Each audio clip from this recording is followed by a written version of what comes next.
Terrace Marshall finally off the board. All the NFL fantasy football and pick betting analysis you could ever need through this draft coverage.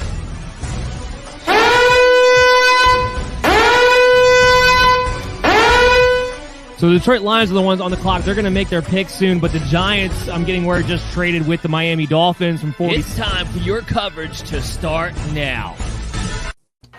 Welcome in, everybody, to the second annual Belly Up Sports' MD's Fantasy Football NFL Draft coverage. Say that 5 times fast. For the next, 5 to 6 hours, however long this first round is going to be, we got commercial-free coverage coming to you. We have guests coming out throughout the entire time, and we're going to talk about our NFL analysis, our fantasy football analysis, our pick-by-pick betting analysis. That's right, we're going to win you money while we try to figure out what your fantasy teams are going to look like and what your favorite teams are going to look like after tonight. I'm your host, Dan Mader, for the evening. Also with me is Chris Dowhauer. He will be with me throughout the entire time as well. Chris, do you have your pee bag with you on hand? I was wondering if Manscaped makes some kind of, something for like a man diaper, but I'm definitely making sure I'm staying fresh down there with the Manscaped thing for this long haul that we have for the next 2 days. Absolutely. There you go. Oh, yeah. We're always going to be plugging away Manscaped at all times. And Mike Brown, the co-founder of Belly Up Sports, joining us to kick things off. Mike, thank you for coming on. How you doing today? Good. I'm hoping this time I make it my full 30 minutes without cutting out, so. That would be helpful. It's hard to do that in Ohio. I know. Yeah. I get it. It's fine. But we got to work with what we got. Speaking of working with what we got, Chaz, it's good to see you, man. You haven't been here since what? We ended our shows back in February. We're doing our DFS and our betting every single week. So it's good to have you back. And I can see in the background here, repping the new show coming up for you. Yeah, very excited. It looks like it's going to be the 21st, mostly because the Derby is so important to me, but I drink a lot. So the next week I'm useless. So the week after that, we'll put it together. We're going to have a lot of fun. I've been pumping the cannabis industry for a while now. It's going to be a lot of fun, but mostly we're going to cash tickets. What's better than betting and smoking and feeling good about yourself? Nothing's better than that. And that's what we're going to bring you guys tonight. Entertainment throughout the night is going to make you feel good, be happy, win money, and we're going to have a great time doing it. Guys, going into this NFL draft, it's much different than it was last year. Last year was all about the quarterbacks, the top, 3-4 picks all in a row. Who's going to trade up for the extra ones? We had 5 quarterbacks go in the first round last year. Now the argument is, do we even get 2? Do we get 1? That's how much of a drop-off. But that drop-off is not just the narrative about the quarterbacks heading into this year. That's the NFL draft narrative, because what that does now is open up everything. It's all about preference picks, and it's a strong class when it comes to defensive line, when it comes to offensive line, when it comes to wide receiver, and even deeper than what it has been when it comes to secondary players in some years to come. So this is a great draft for teams to fill out the rest of their teams and not get locked into that quarterback, which means we could see teams shock us up and down tonight, move up, move down. 8 teams, I believe it is, have 2 first-round picks in tonight's draft. That's the crazy thing about it. Chris, what are your narratives that you're looking forward to for tonight? Yeah, I think, the big one's going to be who goes number 1. I mean, it's kind of one of the better kept secrets out there lately. Usually, by now. I think that's going to be kind of debatable. What kind of defensive guy or could be offensive guy and kind of surprise everybody. I think the other narrative you're talking about is how much depth is this offensive line in this draft. One of the things that's definitely been lacking in the NFL the last few years is offensive line. I know it's a fantasy show, but we always talk about in MD's fantasy football show the importance of offensive line, and you're going to get a lot of game changers, and especially in this top 5, top 10. So I'm really excited to see the offensive linemen where they kind of wind up. A lot of guys in the trenches to win picks. Mike, you're a Detroit Lions fan, which is heartbreaking all the time. Yes. They got 2. They got 32. What do you want your team to do? Well, it's funny because, you essentially have the 2, almost that number 1 pick and the first pick and the last pick.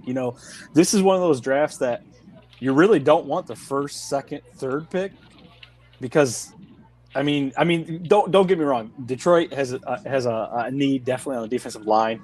There's tons of prospects, but you also really don't have an opportunity. There's nobody really wanting to trade up to get up there.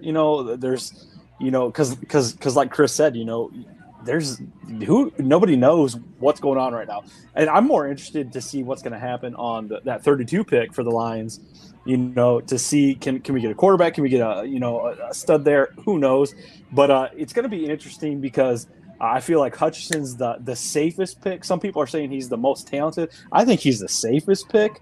I don't think he's the most talented by any means. So if the Lions can land him, cool.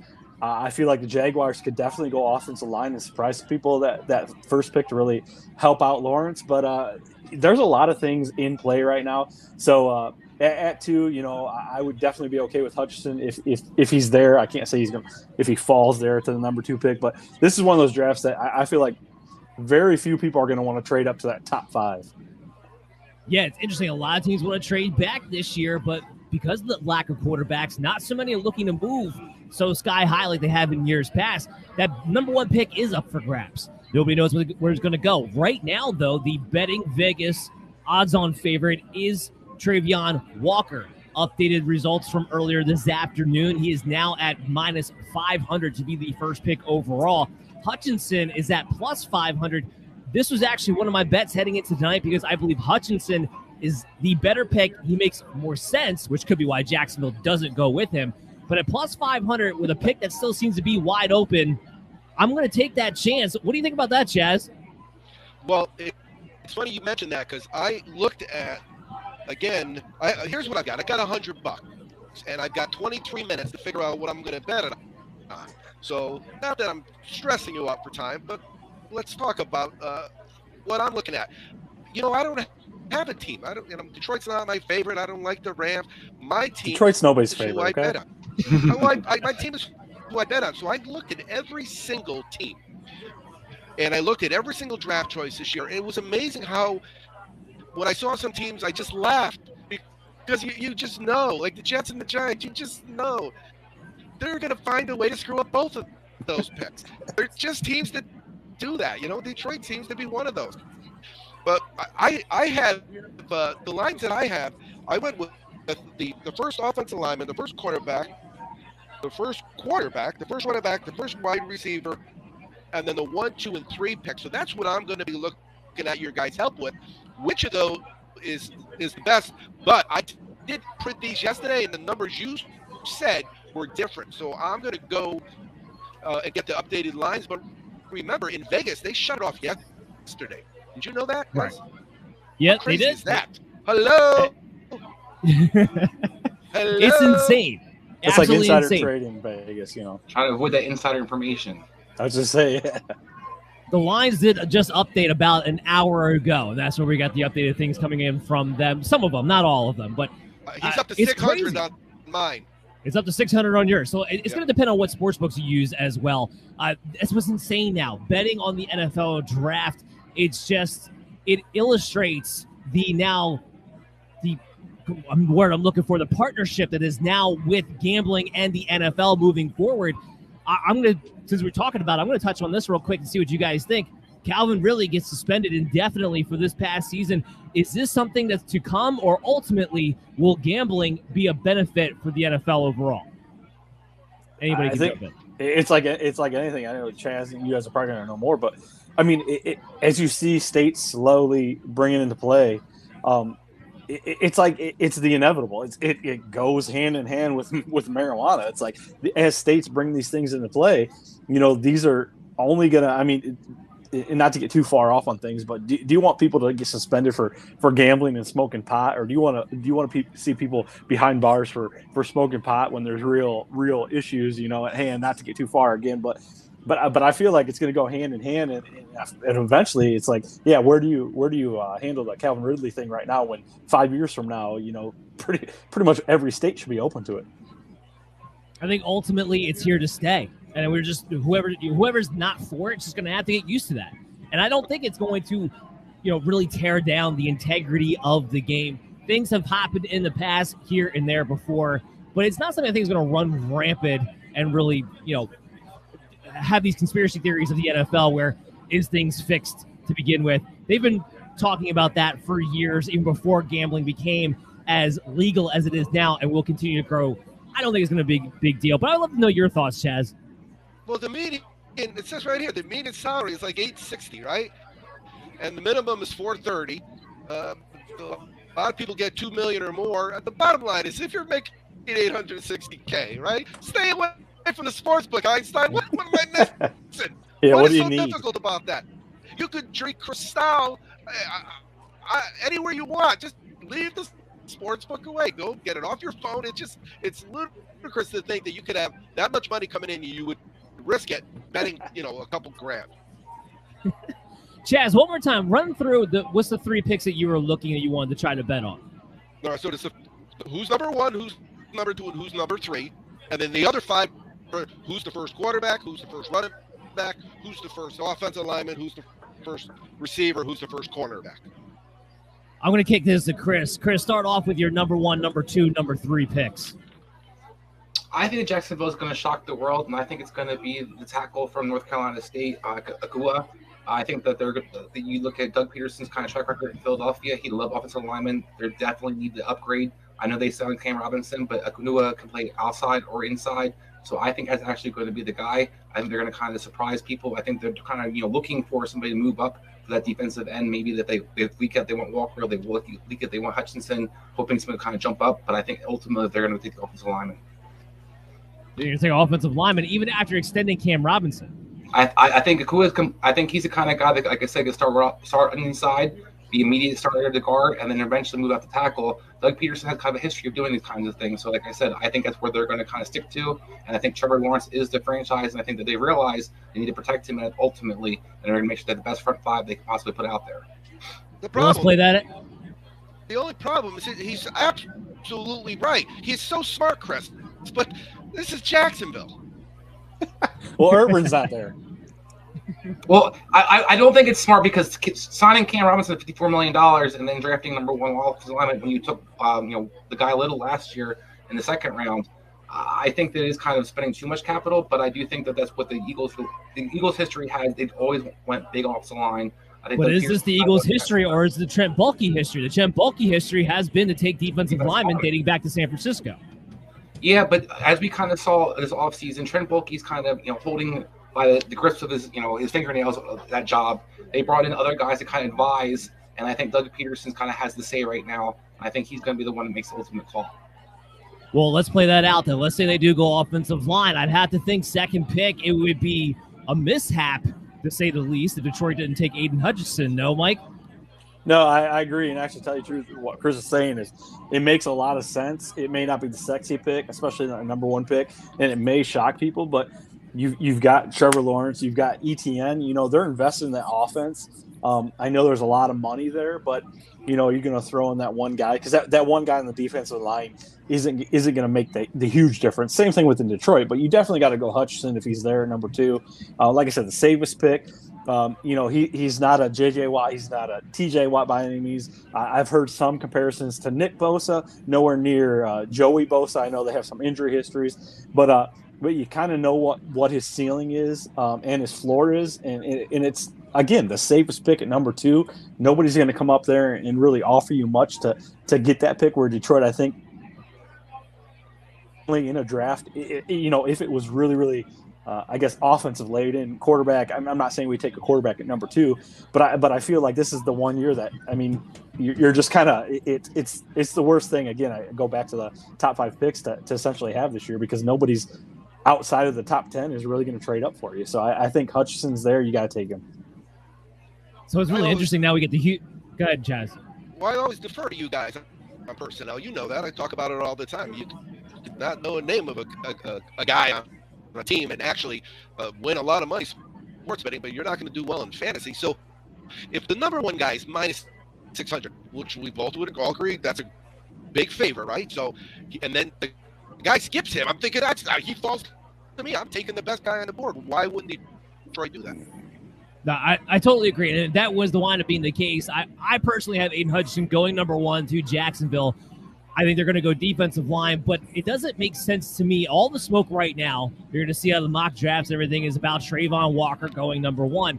It doesn't make any sense because that guy who you hope Walker to be is already on your team in Josh Allen, who they just picked up the 5th-year option, by the way, earlier today. The guy that you would actually need to pair up with him would be a more all-around defensive end and an Aiden Hutchinson, a guy who can not only rush the passer, but be a prominent factor in the running game too. Walker, not only he needs development in his technique as a boom bust project to begin with, but he's already a liability in the run game. And I was talking to Chris about this earlier.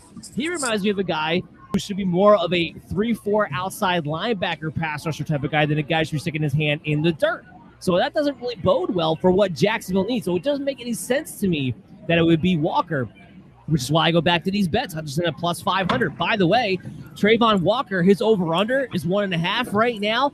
The over, meaning he falls past the first pick, plus 295. I'm double hedging my bets on both of those as we speak to try to double whammy. As long as Walker doesn't go 1, I'm in a really good position with both those bets. But let's get to the third pick because Jazz want to talk about. He wants to know what 1, 2, and 3 well, is. let me interject here because it's funny. That one, the Michigan guy, he's not. Everybody else you mentioned, I could look at. We could have him, right? We could say if they don't go this one, we lose it. But if they get picked, we win the first lineman or the first. But they don't. I don't have that. The first defensive player. So Hutchins is the only option. Then is to bet him. Whether he's going to be first, second, or third. Yeah, exactly. Well, let's talk about the third pick. Houston, Texas on the board. They're the wild card. They could trade back in that spot. They could go literally any direction that they want to go because they need everything. Chris, what do you think Houston does at 3? If this is how the board's kind of falling, I think they're going to take Walker. I think this is the kind of the team that's looking for an edge rusher that needs a kind of game changer for Louis Sitz's defense. He's always kind of predicated on playing soft zone and then kind of getting that front four pressure. Whether he's in Tampa, whether he's in Chicago, he's always kind of looked for that defensive end to kind of be a game changer. And I think that he's still on the board. I think that's the guy that they're to look for. I don't think it's the smartest pick, but I think that's what they would take. I would tend to agree with you. Guys, we're going to have NFL draft. One thing else real quick out. The Walker kid, if he does go number 1, that is Trent Baalke making the call, I think. That'll be the confirmation in the sense that he is still in charge. Yeah, I would tend to agree with that one. Guys, we're going to have NFL draft coverage throughout the entire night. Again, fantasy analysis, and we're trying to get you winning some money too. But we're also going to be doing a giveaway throughout today's special Pristine auction.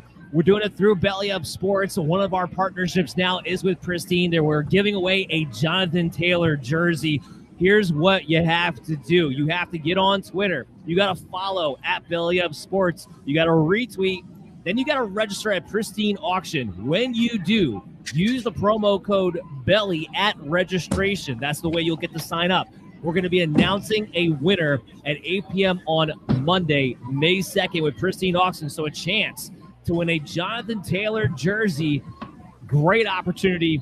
Things like that and others will be giving away throughout the evening. So make sure you're tuning in for that too.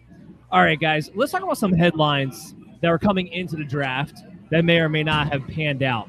So first off, let's kick this thing off with the Deebo Samuel non-trade of it all. Now, at this point, it's not going to happen tonight.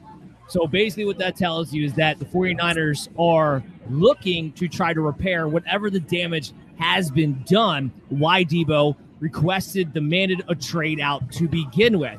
My question to you all is, what is the best action for the 49ers on this issue? Is it to try to keep Deebo and repair, or would it have been to cash in while you can and get draft picks? A lot of reports that he was getting offered first rounders plus some for Deebo Samuel. Which one would you have done, Mike? Honestly, to tell you the truth, I'm not necessarily sure. I've heard a lot of different things. And Dan, obviously, you're going to know that that's your team. You don't claim them a whole lot as of recent. So with that Trey Lance pick last year, but I would say Deebo, from what I hear, is he wants to go closer to home. That's the thing. And I know, people talked about how he's using Le'Veon Bell jumped in and stuff.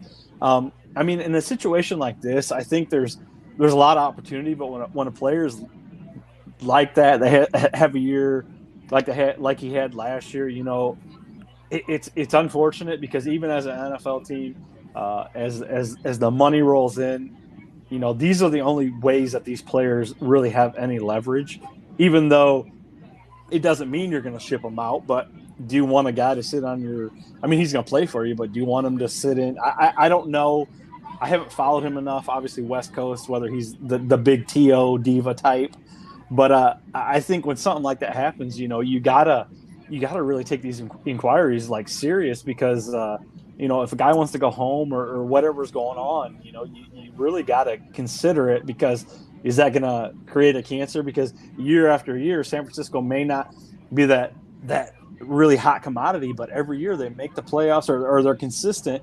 And I'm sure we'll talk about Garoppolo too because he's still there. So, but there's a lot going on over there that you almost gotta, it's hard to part with a guy like that, but you got to see what there is kicking some tires. I will say this for Debo. If I'm him, I am not playing on a $3 million contract heading into this season, although the reports were that the 49ers were willing to give him the extension and up their dollar amount to the dollar amount that he wanted. I'm still withholding what my real opinion on this matter is going to be because I want to hear what Chris has to say first. What would you do, Chris? Well, I think Mike hit the nail on the head. That Trey Lance trade, that's still kind of scarring this team. And if they could have got any kind of draft capital in this draft for Deebo Samuel, they needed to have done it. If these reports are accurate and they actually turn down some of these these offers, it's the stupidest thing the 49ers could possibly do. Now, I don't believe necessarily the reports because everything around San Francisco when it comes to reporting seems to be inaccurate.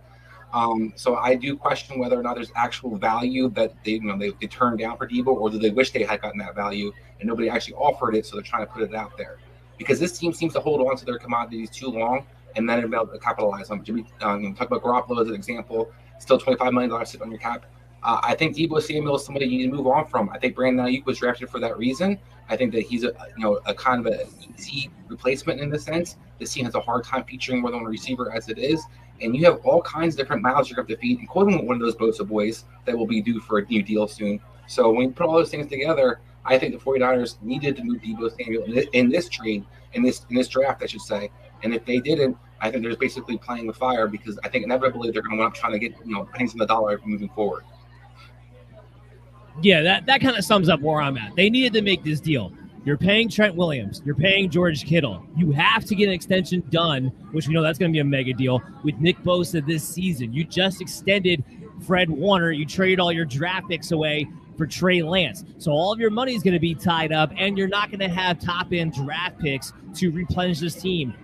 Something's got to give. And to me, that something had to be trading Deebo Samuel this week, getting that deal done, getting some of those first-round picks back, not having to pay a wide receiver who, by the way, up until this past year, had been an injury risk every single season dating back to college, who's now you're going to have to pay $25 million a year because that's what the market today now dictates that you have to do. This is the move that they needed to make. They didn't do it. So now you have one of two options here moving forward. It's either you repair the damage and you pay Deebo Samuel along with everybody else, and that's pretty much your team. You're not going to be able to do much to improve in other areas, or you're going to wind up getting pennies on the dollar because after this season, if you can't get a contract done, if you can't repair the damage that has been done, well, then you're going to be left in a situation where everyone knows you need to trade them. And even if you franchise them, you're not going to be able to afford to keep them on that franchise tag. You'll have to move them. The price tag will go down. This is going to be very interesting to see what happens, but it could wind up being a big thing. I want to mention, too, Daniel Jones.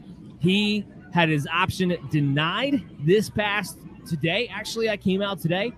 Good for the Giants. Make him play it out. There's absolutely no reason. Oh, by the way, Matt Rule in Carolina, take a lesson from this. This is what you do with a quarterback who's been a bust for the majority of his career up to this point. You don't pick up his option before he gets to play and prove it to you. Right, Chaz?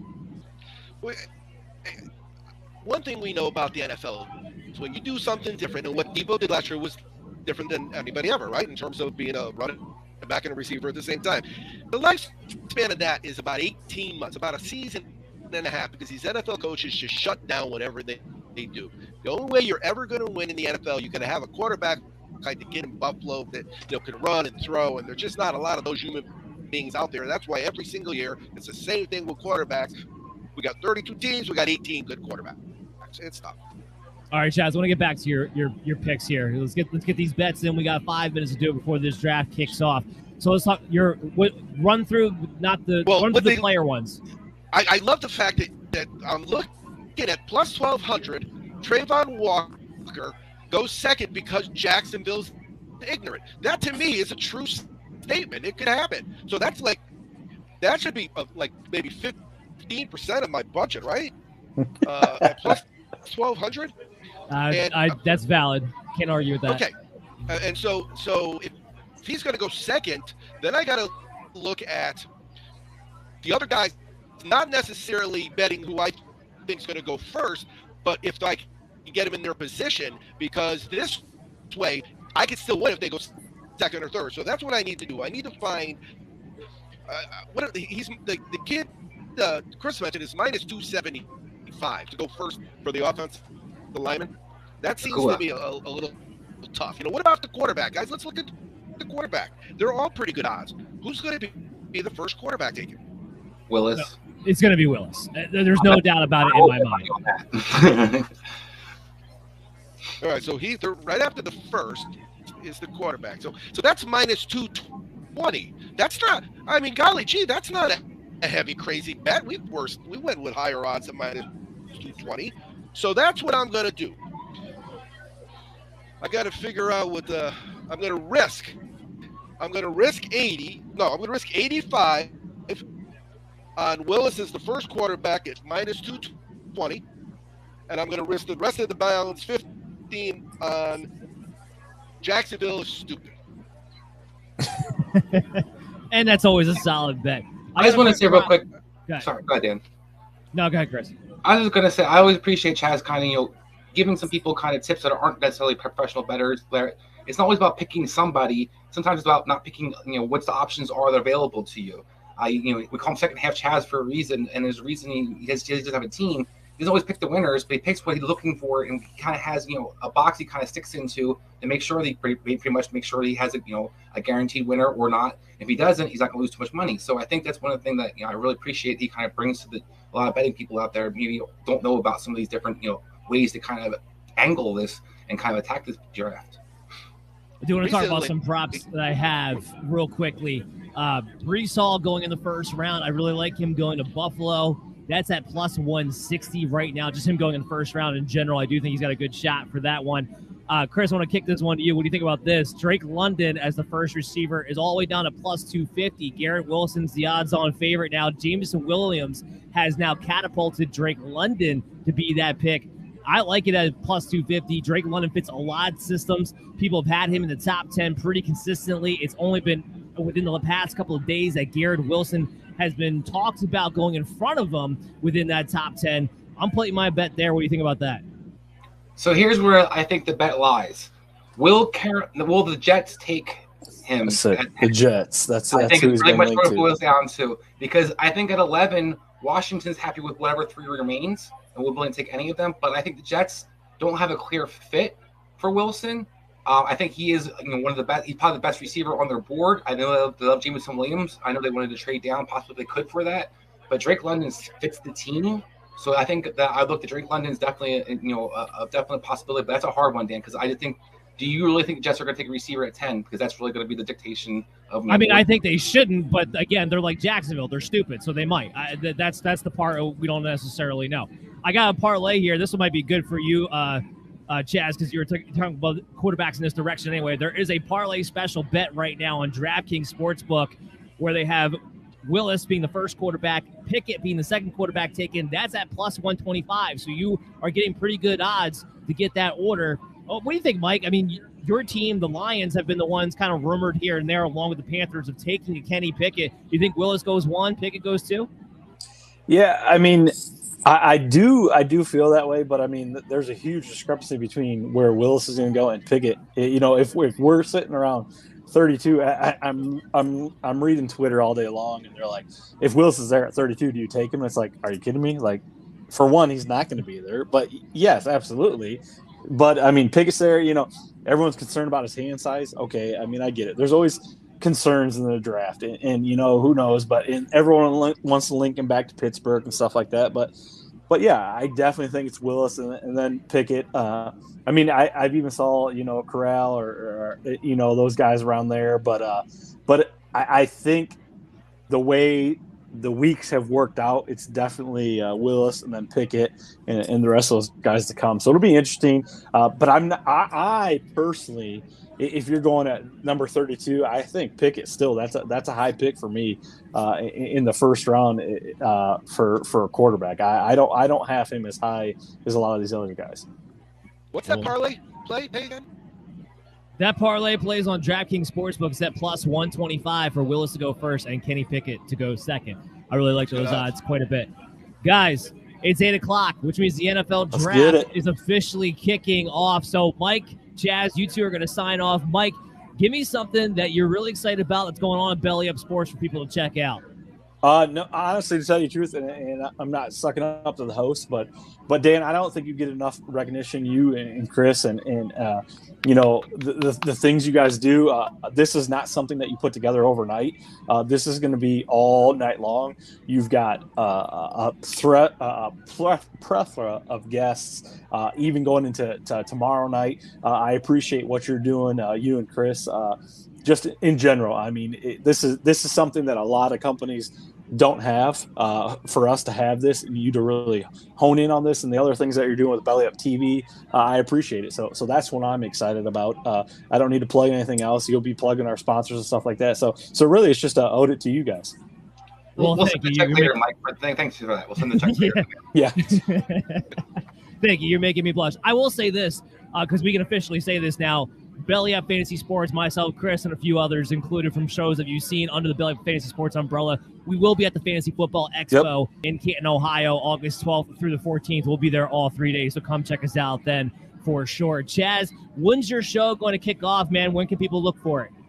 We're gonna give out the winner. It's gonna be SCA is gonna win the Kentucky Derby. Write it down, and then we're gonna get back to work. And I hope in the 21st, it'll that weekend of the 21st will be the first full wake and bake of the new season where marijuana meets sports betting. But these guys have known each other a long time.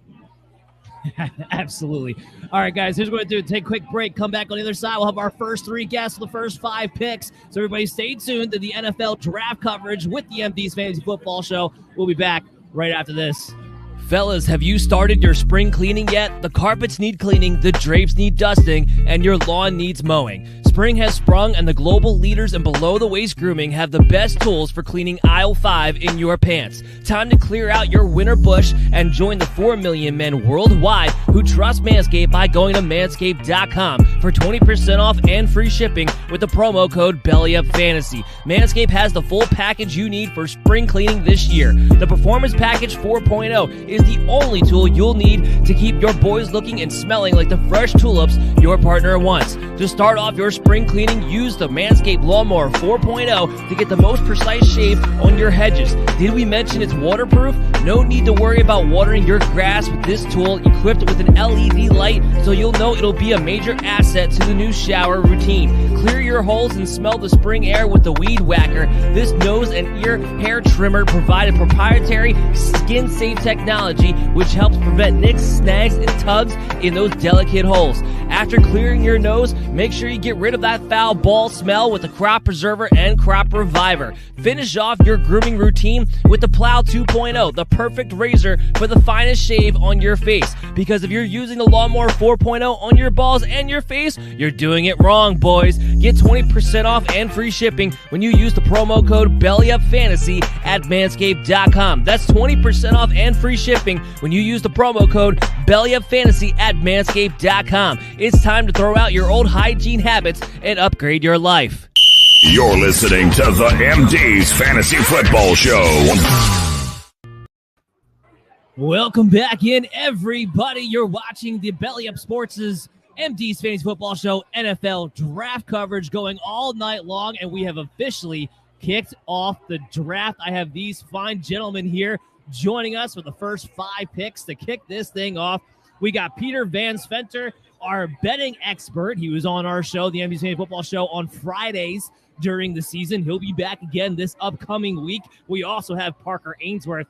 Parker does a lot of things, okay? He's part of a lot of shows, but the Effin' Sports Show is one of the best around. And we have Adam LaRue, fantasy sports guy, UFL football, does a lot of things for us too. Gentlemen, thank you for coming on. How are you all doing tonight? Doing all right. It's a fun night, Dan. Yeah, no complaints on my end. No better place to be other than in Las Vegas watching all the gambling and all these players being picked. So can't complain. Yeah, I'm excited for some fresh NFL content. We love it, getting some dose of NFL here in the spring. The NFL in the spring is, well, first of all, I don't know if you guys are in the Northeast. It's not springtime here, but I will take the NFL in any capacity that it might be in.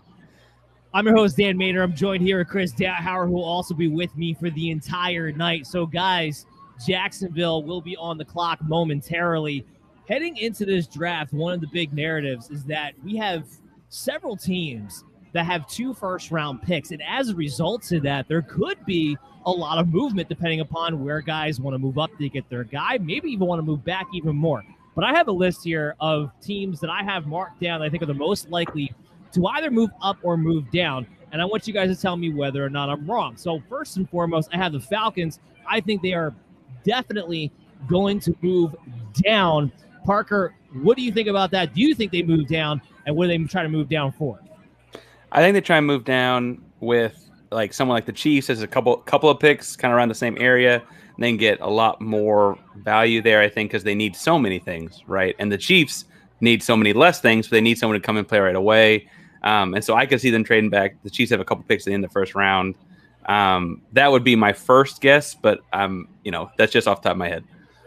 Well, in that scenario, if you have the Chiefs moving up to the 8th pick, is that because that's a wide receiver they really, really love, or what? Well, yeah, I feel like there's like 3 consensus top whatever order you want to make them kind of guys. I feel like if Kansas City sees 1 or 2 go, then they'd be like, oh man, can we make this move to get one of them? And the question is, they move up to 8th to get one of them because 1 or 2 is off the board? Are they comfortable waiting to more like trading up to 12th or 15th? But I feel like Kansas City would move those picks in a package for a lot of different guys, for any of the 3, and then whatever they feel like that guy's going to be gone. They need to win right away. I mean, that's the way that is. I tend to agree. Now, quarterback. Even when our quarterbacks suck, that's all we have to talk about when we head into the first round. So, Adam, I'm going to dish this to you. The 2 teams that I have possibly moving up would be the Saints and the Steelers. Now, I think the Saints would be crazy because they have Jameis Winston, but that has been the narrative. Do the Saints or the Steelers move up for a quarterback? I think it has to be following Carolina or to jump Carolina. It's one or the other. I don't know that Pittsburgh has the capital to go past or to really have the luxury to go past Carolina. And I don't see the need for New Orleans to do so because, to me, I think that they're a better situation for any of these quarterbacks. Even Desmond Ridder, who I'm not necessarily high on, I think he fits New Orleans very well. So for me, I don't see why New Orleans would trade up, even if they do end up getting one regardless. I don't think that they necessarily need to go up to get one. In Pittsburgh, I could see them jumping up to get a Willis at 5, but really that's about it. And I just don't see it for either of them. Chris, I'm going to kick this one over to you real quick. I had the Patriots dropping down, but I also, more interestingly, had the Panthers dropping down. I feel like the Panthers at 6, they're in a no-win situation right now. People were like, well, they got to take a quarterback, but they need so many other things. If they take a quarterback at 6, they're going to be completely reaching. If they're able to trade down, maybe that would be a better situation. What do you think the Panthers do? I think the Panthers want to trade down if one of those top offensive linemen are off the board. I think if they're sitting there and they don't have an option for Akua or Neal or even possibly Cross, if those 3 guys are off the board, I think that's when you're going to see Carolina scrambling to try to get back as quickly as possible, in a sense, because that's their most obvious need, and that's the thing that they kind of been leaking out that they're looking at hardcore with one of those top tackles. If they don't get one of those guys, I don't think the quarterback's necessarily something they want to take that high either. So I think they would kind of look to move it back. And I don't know who's actually going to have the draft capital. Kind of Adam's point. When you look at different teams, even the Chiefs don't really have the draft capital to jump up all the way to 9. Rarely do 2 late 30 picks or like it's 29 and 30 get you in the top 10. And I also think you look at the Saints and the Chiefs as teams that have salary cap issues. I don't see these teams kind of wasting their picks in a sense, especially the Saints where they gave away some of their picks next year to kind of have this pick this year, to kind of just move up and throw their money at a quarterback when they just paid Jameis Winston as well. So I think a lot of these situations, people are kind of looking for moves to happen, but I think both those teams really have, the salary cap issues that they have, want to keep the money that they have and kind of get 2 players for the price of one in a sense. So I would be kind of surprised if they would make those moves. The team I would watch out for is going to say Seattle that could jump up. Is a team that kind of lurking, has the draft capital with the Russell Wilson trade and could need a quarterback. Seattle's a team that could be on the move up or down. There has been a lot of talk about either direction depending upon what they exactly want to do. Part of this coverage is that we want to win people money, and that's where I want to go to Pete with. Pete, coming into this draft, what were some of your favorite bets? So, first off, Dan, the number 74. It's been 74 days since you've been able to gamble on the NFL again, so I am very excited. First off, the first overall pick, those odds, those have changed drastically, and I don't know what to think of this. I saw a tweet that Adam Schefter said today that said, they think this is the craziest draft of all time, very unpredictable. I think that if I had to go number 1, obviously the odds say that it should be Walker, but I would take Hutchinson plus 400 just with the value. I don't think that you can really guarantee the Jags are going to take Walker. They've honestly made some crazy picks in the past, whether it be Blake Bortles, Trevor Etienne, Tyson Alualu. I think the Jags are a wild card. I think that Hutchinson makes the most sense. I heard that the owner really wants Hutchinson, but the GM really wants Walker. We'll see if the owner kind of just puts his foot down and says, no, we're taking Hutchinson. And I think that – I don't know how you don't take Hutchinson. It's Nick Bosa, Joey Bosa 2.0. It's a lock of a pick in my mind. I think you just got to do it, and plus 400 is great value at that. Well, speaking of, in case you guys didn't see the graphic, the Jacksonville Jaguars are officially on the clock after Roger Goodell brought up Ice Cube to the stage and had Derek Carr up on the stage, and finally we're able to kick off this draft. So the Jacksonville Jaguars are on the clock. Pete, I'm with you. Nothing makes more sense to me than the Jacksonville Jaguars taking Aiden Hutchinson. I really think because they just extended Cam Robinson, they're not going to take an offensive lineman. I really don't see that happening. Trayvon Walker makes absolutely no sense, which is why that could be the pick because it's Jacksonville and it makes absolutely no sense. But Aiden, if you want Josh Allen, who you just picked up his 5th-year option earlier today to work the way you want him to, he's already that purebred pass rusher. What you need on the other side is to be able to anchor down your defensive line and make it more all-around, which is what Hutchinson brings to the table. You put in a Trayvon Walker on the other side of Josh Allen in a division where you have to go against Derrick Henry and Jonathan Taylor twice a year. It absolutely makes no sense because teams are going to run all over you all day, every day. What do you think, Parker? Yeah, I don't think this has to be that complicated. I mean, we gave out awards for things like best players in college football and Heisman and stuff like that. He came in second. The guy that came in first isn't eligible for the draft this year, right? He was all the defensive player of the year type of things. He's been top of until very recently. He was consensus number 1 across the board. And frankly, before that, it was Tibbs. I don't know why this is more complicated than it is. He had a great year. He's going to be a long-term, barring injury, knock on wood, he's a long-term pro.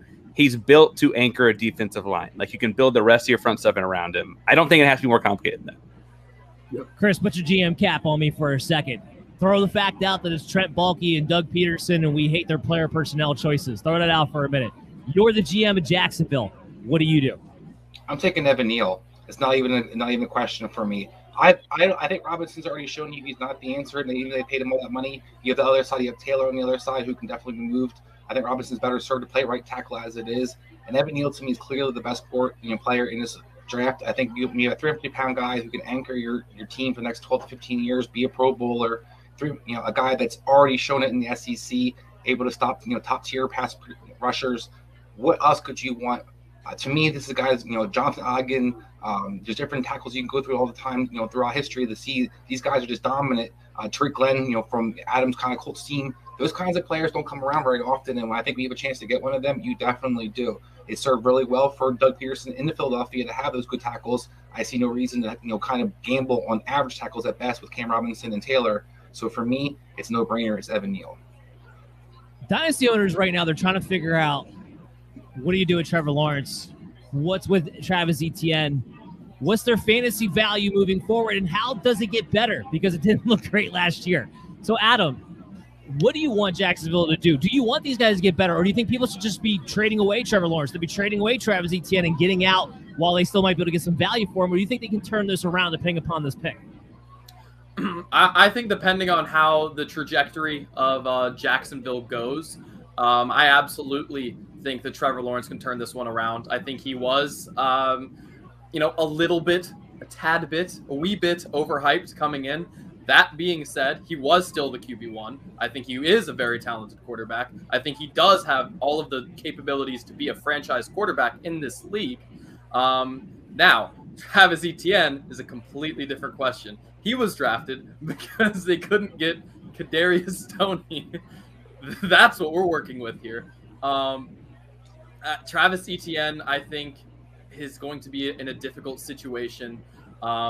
He's coming off of a severe injury. James Robinson is coming off of a severe injury. Despite James Robinson's injury occurring way later, somehow it seems, reports coming out of the building seem to suggest that they're going to come back in a similar time frame. And if that is the case, I would put all of the money on James Robinson being the one that gets the majority of the touches. Everything has shown me he is the better back. He was the first year. They should have never drafted a running back in the first. He was last year a very good back. In an awful situation, he was a very good back. If the situation improves, he'll be even better. If it doesn't, we know he'll still be good. In PPR leagues, ETN might still hold value, but ETN is going pretty decently high in startup dynasty drafts right now. I would sell. Absolutely.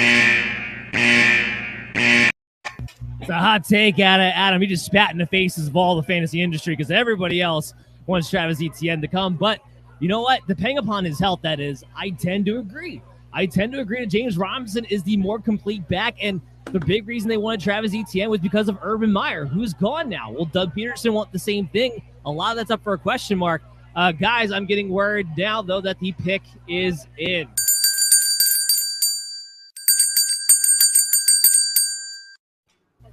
And I'll tell you what it is when they actually announce it because they're taking their time with it for some reason. But the pick is in at the moment.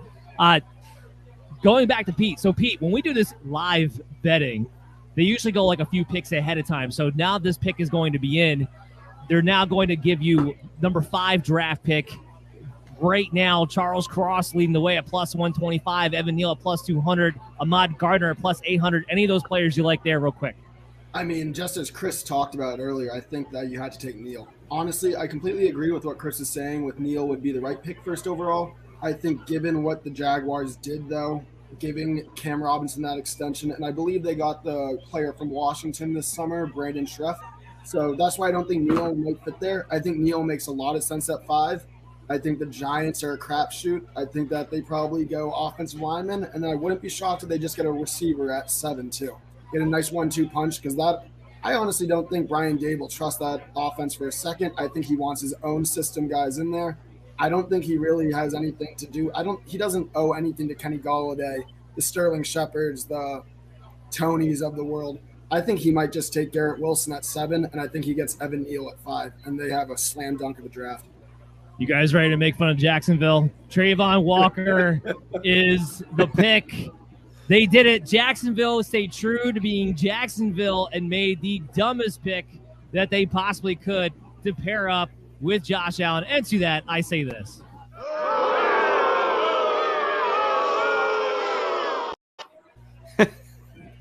Parker, fire away. There's a reason they've got one winning season in the last 15 years or whatever it is, right? It's not quite 15, and it's the one year that they just like randomly lucked into having the tremendous defense and then traded guys like Jalen Ramsey away. Like that's why they are who they are. I will say, on the whole, Walker is going to be a good football player, and it would be in the right place in the right time. And frankly, just a few more picks later would have been a great pick. He's just not the number 1 pick in this draft. Agreed. Yeah, I want to be clear about something here. It's not lost on me the athletic upside that Trayvon Walker, in fact, does have, and the fact that he can make an impact on a defense in a couple of different ways.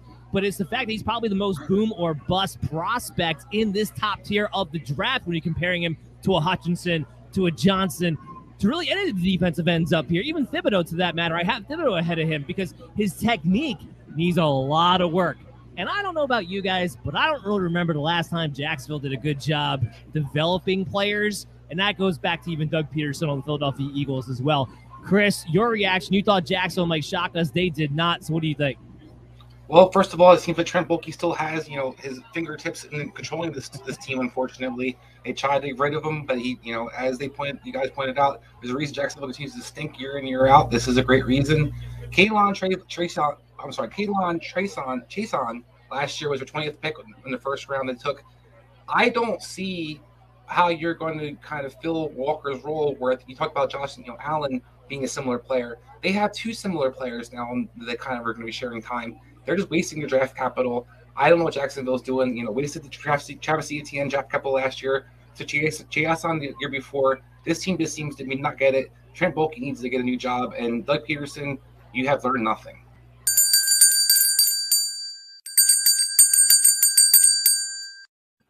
Detroit wasted absolutely no time at all and took Aiden Hutchinson, the smart pick that they could have possibly done right there. So, Pete, we'll get to you. What do you think? Detroit, Aiden Hutchinson, what's your reaction? That's the city of Detroit deserves this. I mean, this is the best thing that could happen to Detroit. Like, that is so cool that he was at Michigan, grew up there, and he's going to be in Detroit. I think that he fits Dan Campbell's, just raw personality, going for kneecaps. They can build around that. They have a lot of draft picks. I believe they also have more draft pick capital because of the Matt Stafford trade. They have the 32nd pick. I think this was a no-brainer. They just got the best player in the draft. And you know what they did that I really loved? They didn't tank last year. They didn't tank to get this pick. They continued to go hard throughout the season, and they ended up with arguably, in my mind, the best player in the draft. And no disrespect to Walker. He's probably a great player, great kid. I just don't think it's the right pick for them.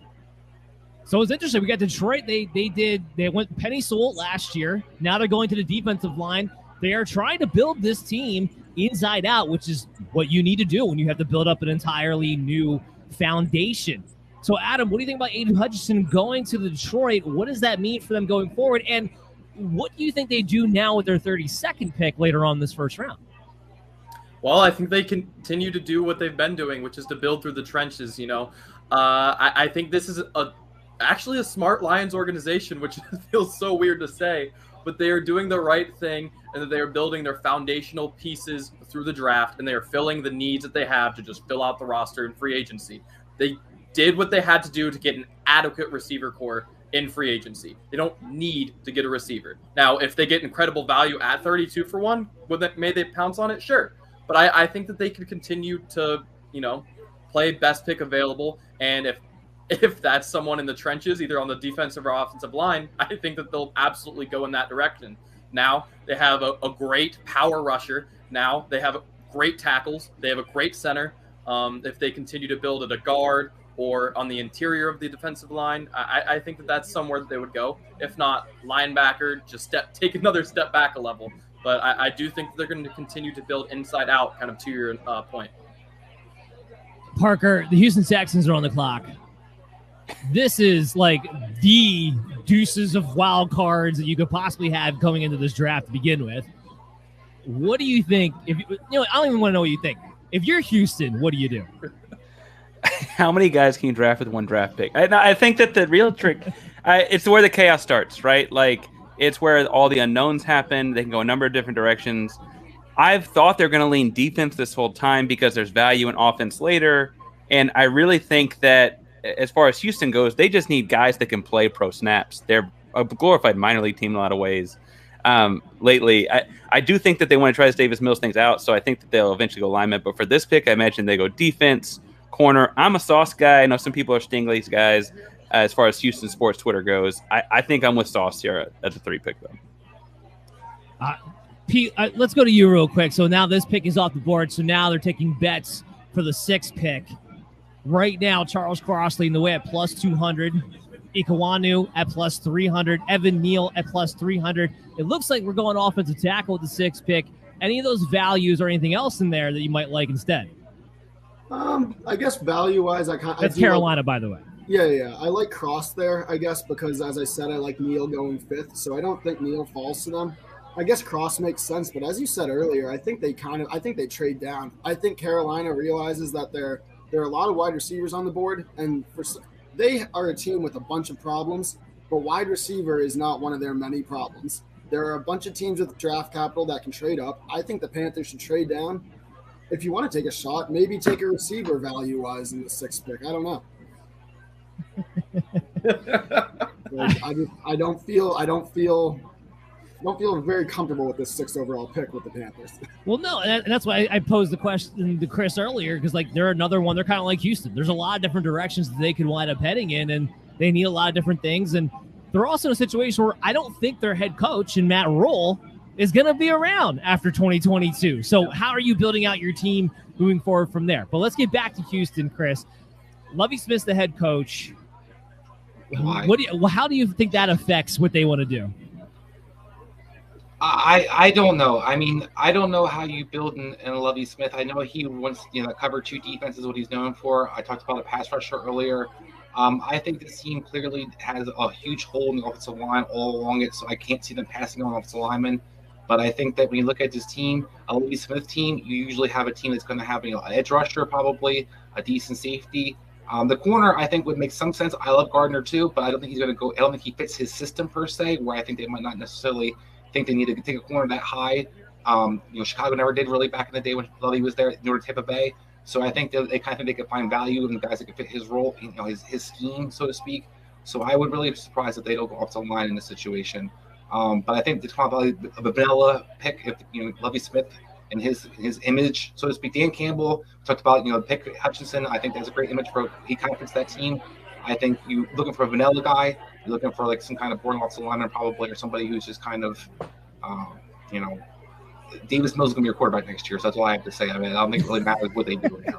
Well, as I was going to say, this is probably the first team that actually has a legitimate case to do they want to take a quarterback or not. And I think Davis Mills is just as good as these guys are, and that's how sad this quarterback class. Well, I was going to say, as an ex-Bears fan, we went through Rex Grossman for many, many years. Lovie Smith is never in a hurry to get rid of a good quarterback. So don't worry about it. All right. Well, I think we have our first surprise of the draft here.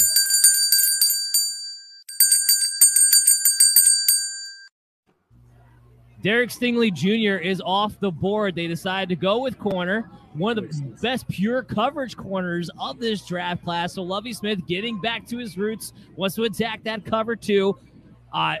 Look, I like Derek Stingley a lot, but here's my immediate reaction to this pick. I don't know what difference a pure cover corner makes when there's nobody else to do anything to put any time clock on the opposing quarterback whatsoever. Oh, and by the way, you can just go to the other side of Houston because it's wide open. Oh, and you can still run the ball in Houston. So this is why I talk about this all the time. These top picks, if there's not a quarterback that you want to change your team, you got to build from the trenches inside out. I love Derek Stingley, but I don't think he helps this team. Am I wrong? Anybody? Go ahead. No, and I think that somebody else can comment. I think Gardner, if you're going to go corner, Gardner's definitely the clear best corner in this draft. I love Stingley as well, but there's no way you take him 3. Yeah. You can go, Parker. I was going to say, I think the deal that you're thinking with Houston, they got, 15, 13? I think that they're hoping that there'll be a decent tackle there. Whether or not that's the case, I guess, that would make them Houston if that was not the case. I feel like at the end of the day, that's the goal there. Whereas now, if you can get a top tier corner, and I thought they would take a defensive player. I was just wrong on which of the corners it was. I understand the idea of like getting a young corner right now because like it'll be less likely that you get that corner later, where you might get a good offensive lineman later because of how many there are. Well, I'll say this, and it made sense to me. 13, a lot of mocks at 13 had them taking Kyle Hamilton. And you know what? I don't think this pick deters them from doing that. It would not shock me because it's Lovie Smith that we're talking about. He would take 2 defensive backs in the first round. It'd be really interesting to see where Kyle Hamilton wilds up because that is one of my guys that I think as a safety, he could actually change the defense. And if you're going to take Kyle Hamilton, I would have rathered him over Stingley in this instance because he affects more levels of the field. But look, Derek Stingley, I'm not trying to crap on this kid. He is, like I said, I think he's the best pure coverage corner in this draft class. He will offer the ability to take away half the field here for them. I just don't know how much it matters for a team like Houston. What do you think, Adam? Sorry. Go for it, Chris. I think, and you can comment this. Your Colts play cover 2 defense. I think Stingley's not a cover 2 corner, so I just think this is a bad fit for him as well. He's not a tackler. So I don't know how this is going to kind of hold up for him and how he kind of gets to show his shine of being that shutdown man corner that he is because he travels. And if he's not going to travel, I don't understand why you take him this high. Yeah. Yeah, go ahead. Sorry. First and foremost, I agree with that point. This just doesn't really seem like it doesn't seem like a great fit. Yeah, I mean, Stingley is a great player. He's going to be tough to go up against looking at him from the other side. But with the rest of this defense around him, I just don't know that. And again, to Dan, your point, I don't know how much it matters. And we'll see what happens at 13. I just don't. This isn't something that can change a defense entirely, at least from my point of view. Yeah, I was going to say quickly, Dan, just first off, I think Sauce goes now. But quickly, for the 13th pick, you were talking about going in the trenches and third overall, how they need to build around the trenches. Do you maybe think that they would hypothetically think if Sauce goes right now at 4, Thibodeau, he might fall like to the late 9, 8 range. Do you think there's a possibility maybe Houston says, hey, we can just get the cornerback now at 3. We got a lot of capital from the Deshaun Watson trade. Let's just try to move into that 8th spot or something. Let's see if we can just get both of them. Both those guys should have been top 5 picks by a lot of mocks. I think it might work out for Houston. I mean, I know looking at it right now, it might not make sense, but what if there's a possibility? We talk about teams trading down. Thibodeau probably, do you think he's going to get picked by the Giants? Because I think they're going to go offensive line. I don't know what the Panthers will do at 6. I don't think anyone does. I think who's at 7? The Giants again. Maybe they go there, but I think they go receiver. I think Thibodeau might fall, and you can just jump right in there. I don't know. Well, to answer your initial question, and then we'll talk about the 7th pick because that's what the bets are now up to. You're forgetting one thing. Nick Casserly is the GM of this team, and he's a Patriots guy. They're not trading up. I'm going to tell you that right now. They are not going to, especially since they're rebuilding anyway to begin with. If anything, they'll trade back. They ain't trading up. So I don't think that's their thought process at all. But let's talk about that right now because now the pick 7 bets are up. That for now, until there's a trade made, is the Giants. Leading the way are the 2 defensive ends, Thibodeau and Johnson. Thibodeau plus 200, Johnson plus 300. But also tied with that is Evan Neal at plus 300. Ahmad Gardner, more of a long shot there at plus 600. So if you guys want to place those bets, you're kind of looking at it this standpoint. The Giants take an offensive lineman or a defensive lineman at 7. A lot of that could be dictated by what they do with pick 5. Yeah, 100%. Pete, do you have a value pick for that? Yeah, I was going to say, I think so. I think Sauce goes 4. I think 5, we talked about Neal. 6, we talked about Cost. So 7th overall, if Thibodeau's there, I guess you kind of have to take him. Like, he's that good of a value. But as I said, if I'm the Giants, I might want to trade down if someone would give me that ammo. But if he's there at 7, I think you got to take him. And as you said, build through the trenches. If you get arguably the best offensive lineman in the draft, and arguably the 2nd best defensive lineman in the draft. That's what people were talking about the whole time. I mean, Giants fans got to be happy with that. That's a slam. I mean, that's easy money for them. There's something to be said, though, about like in September, Thibodeau was the obvious number 1 overall pick in this draft. Obviously, things change, but like there's some of the just best player available at 7 too, right? Like that's potentially a lot of talent, like to get in the later part of the top 10 for all the other stuff that's going on since September.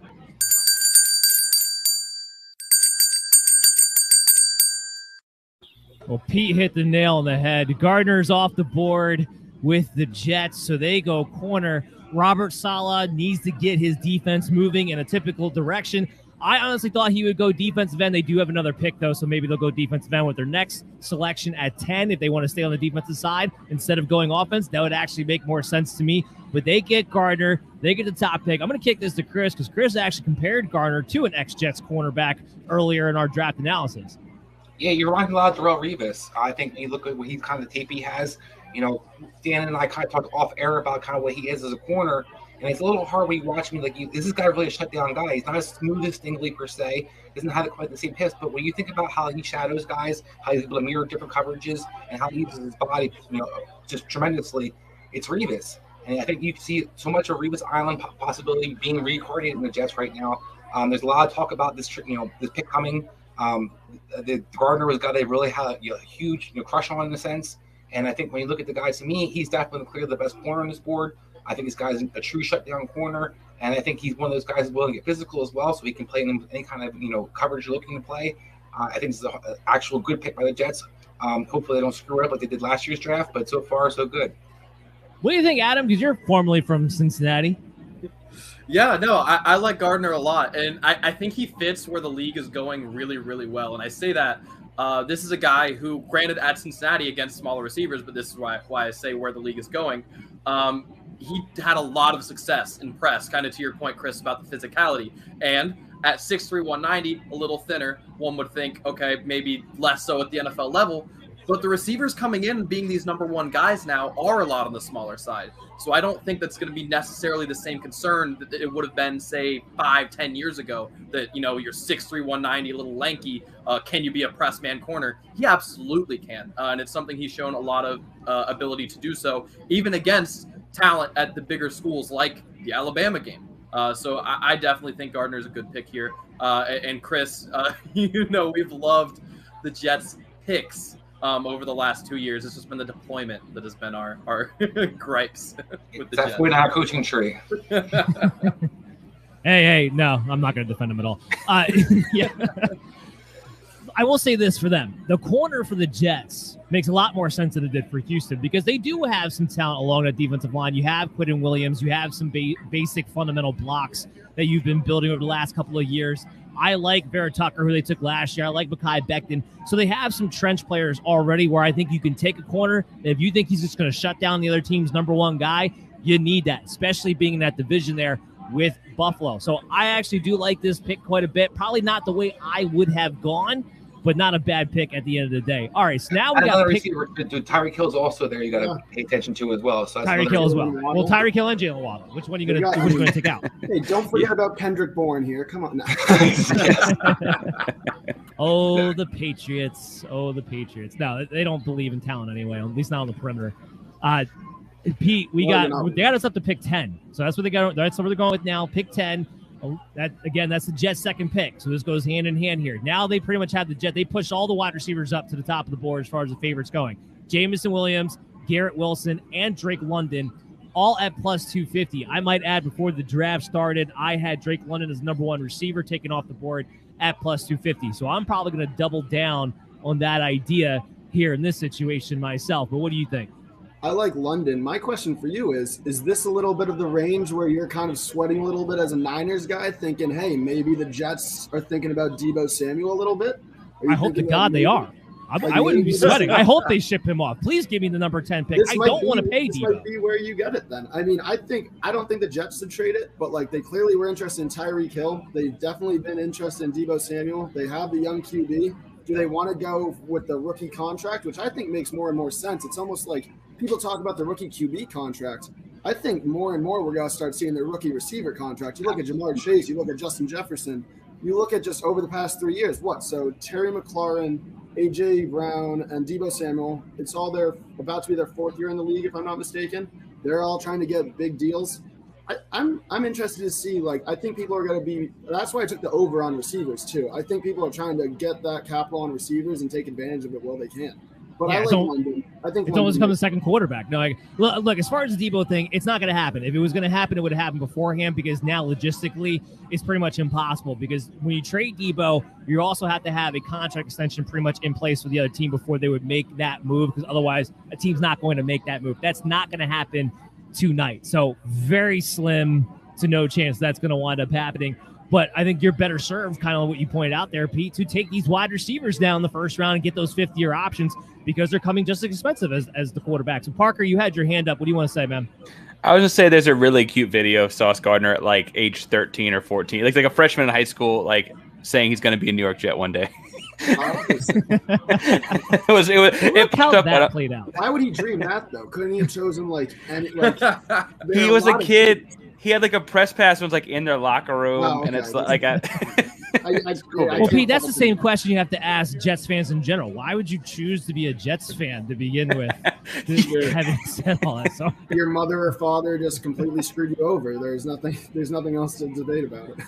Chris, the Giants still have not made their selection. They're probably on the phone trying to make some sort of trade, but let's say they stick right here. If you're the Giants, what do? I mean, my top eye is still on the board, Evan Neal, but I guess there's a lot of, maybe the rumors, the injuries or the injury concerns, I guess maybe that's something to do with him, this fall or drop. I think that this team clearly needs an offensive line upgrade. I know, Gable doesn't necessarily always prioritize that. Peter kind of talked about earlier in the show about him kind of getting his weapons and his guys that he wants. But I think when we look at this Giants team, it's clear that they need guys to protect whoever that quarterback and whoever the receivers are going to be. That line was atrocious, and I think that they need to clearly take one of the better tackles on the, in my opinion, in this draft that's still on the board. Well, they're definitely not going to make a trade. I'm getting where the pick is in. I don't know what it is just yet, but I'm pretty sure Giant fans would rebel and totally tear the city apart if they didn't take at least one offensive lineman with these top 2 picks, how bad it's been. Adam, if they do, what do you think it would affect Saquon Barkley's value if they finally had a decent offensive lineman for him to run behind? Yeah, exactly. That was my thinking, is that they need to get an offensive lineman because they've already spent the money for Saquon Barkley. Those assets are gone. And if you never mind, I'm going to cut you off there because that's not what they did.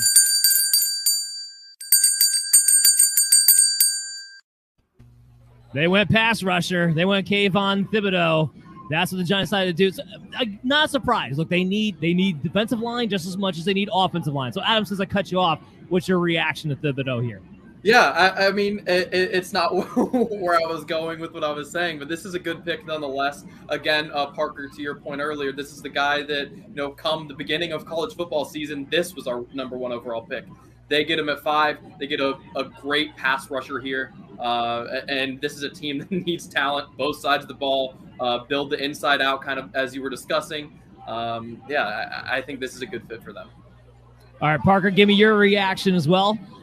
They've got to, I think this really tells us a lot more about their 7th pick, and I feel like that means they think of Neal and like Icky or somebody as fairly close enough to get Thibodeau here and then takes one of the others at 7. And they might have thought Carolina was going to take Thibodeau. I still think they go offensive line at 7. They just must feel like they're relatively similar enough or know something about Evan Neal that we don't know.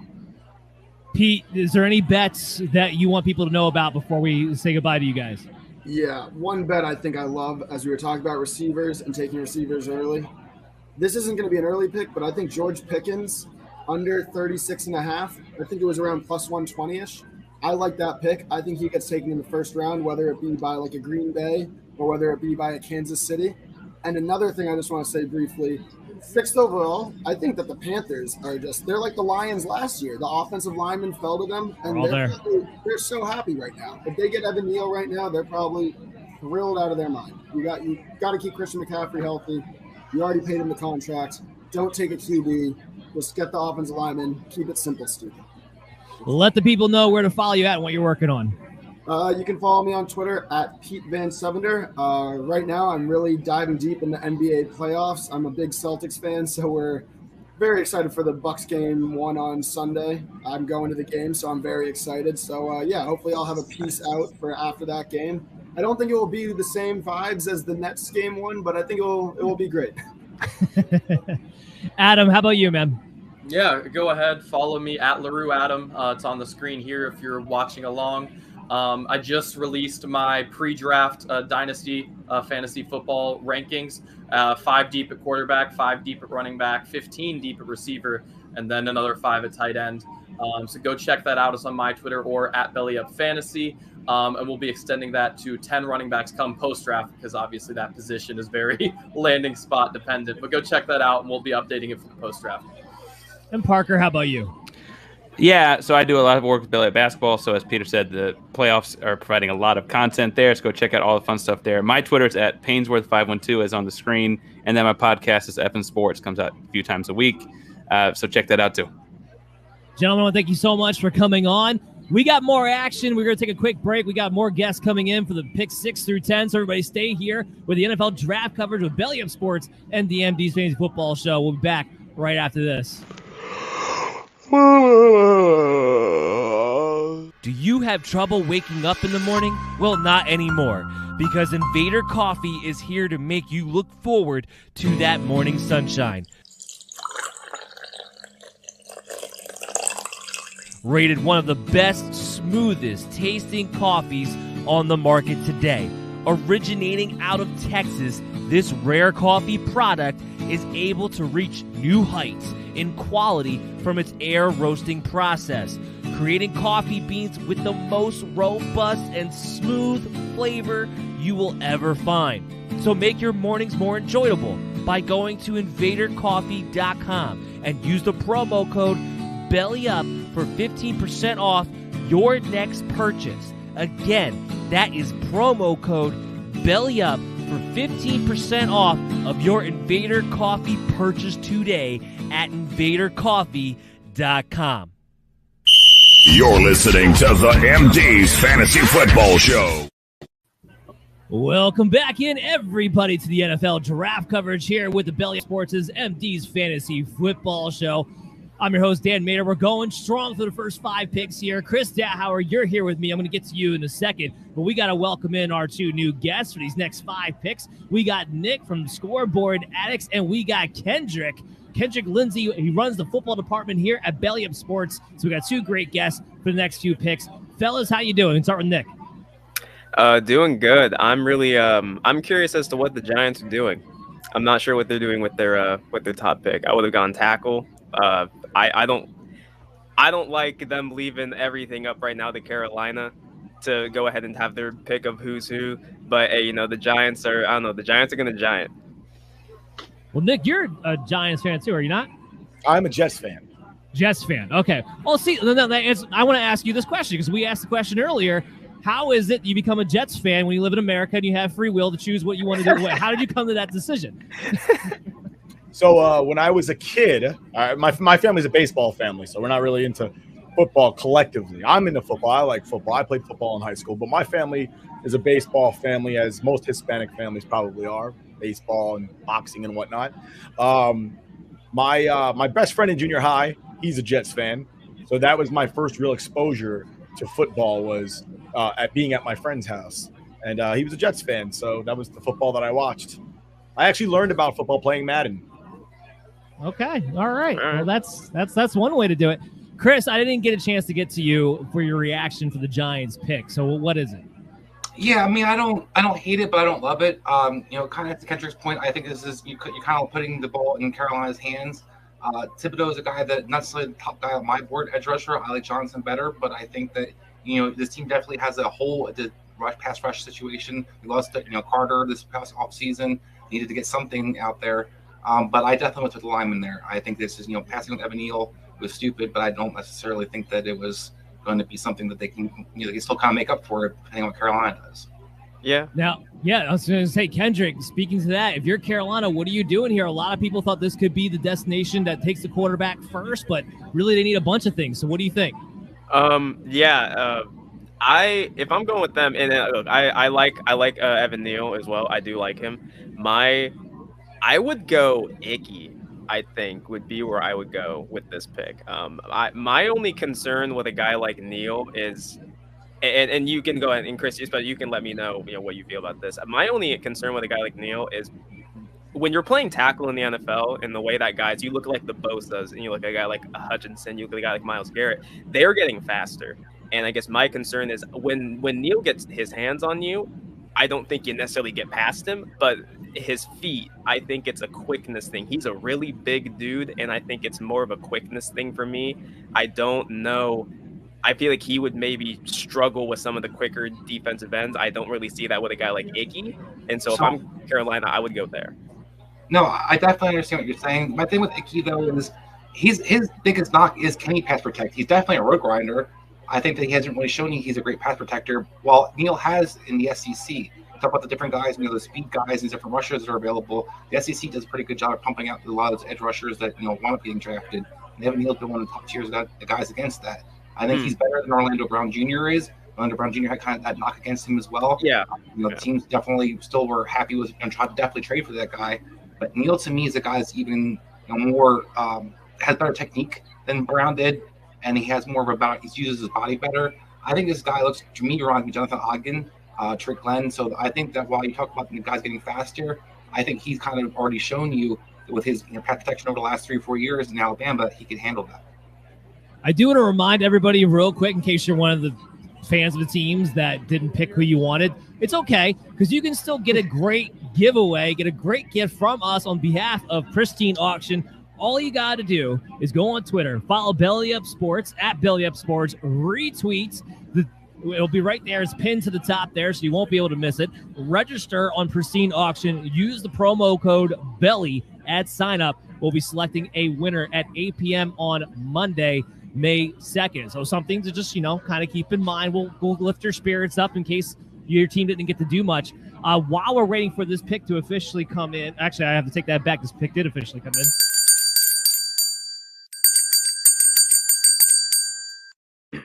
Well, there you go. The guy that everyone thought might go number 1 is now off the board with the Carolina Panthers.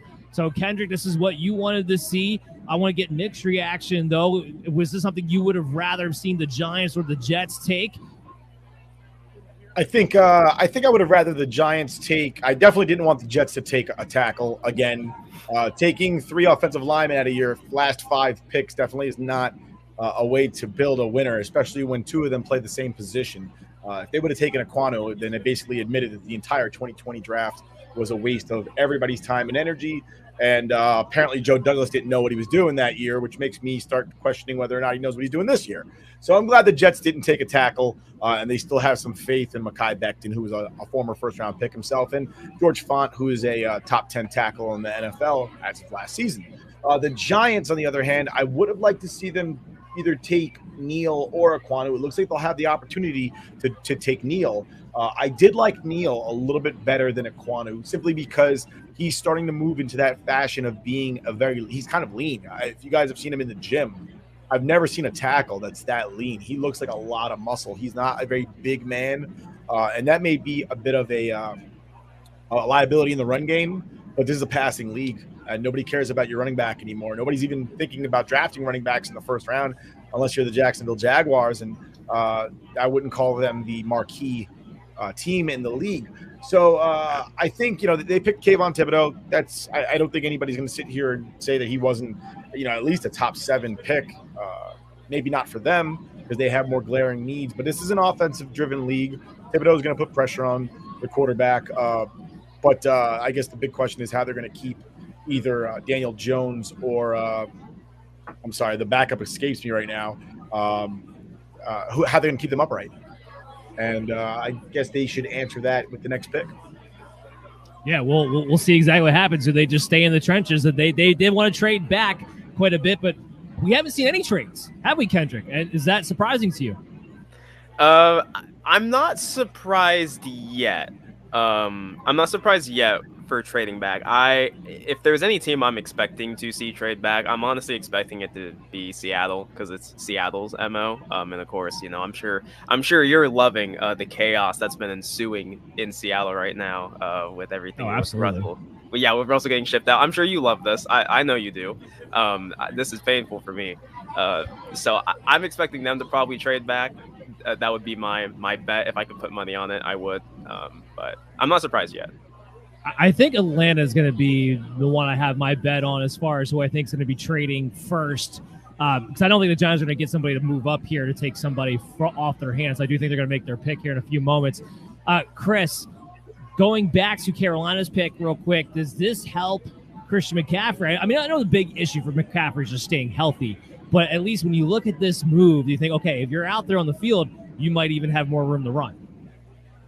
I mean, yes, in theory it does. I think that, having a guy that, like road grinder like Nakua is, a guy who's definitely physical, be able to kind of generate, definitely push in the line. Christian McCaffrey can, utilize anything he can kind of get in front of him. I think that you look at the offensive line the last couple of years in front of him, it's been, horrendous at best. He's been very effective with that. So I think this, could be even more effective in a sense. But his game's kind of built on him, kind of his quickness and his speed. So I don't know if Akua is going to be the game changer. I think one of the biggest things that they showed last year is that they can't pass protect. This team falls apart, regardless of what Christian McCaffrey's out there or not. So I do have some concerns that they're kind of, I'm not surprised they took Akua because I said Evan Neal would be the best pick I thought there. But I think Akua is the guy that kind of fits what they, their MO in a sense. A team that's Matt Rule wants to be this run-oriented team, wants to be a team that's physical. But I don't think that Carolina's really building their team the best to kind of be successful. I think Matt Rule and you and I both kind of agree with us off the show that Matt Rule's days are numbered. I think this isn't going to necessarily help him or Christian McCaffrey that much to save either part. Save.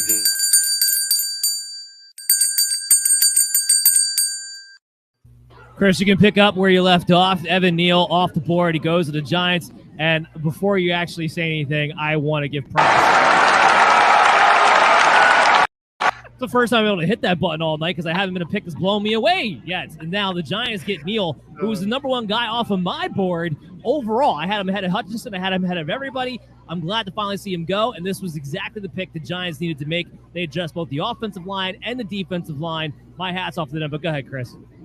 Yeah, I think this is – I mean, the Giants did something smart. It's really hard for me to kind of say that out loud, but they absolutely did. I think they basically – the league handed them an all-pro tackle for it's going to be a starting Pro Bowl for the next 10 to 12 years.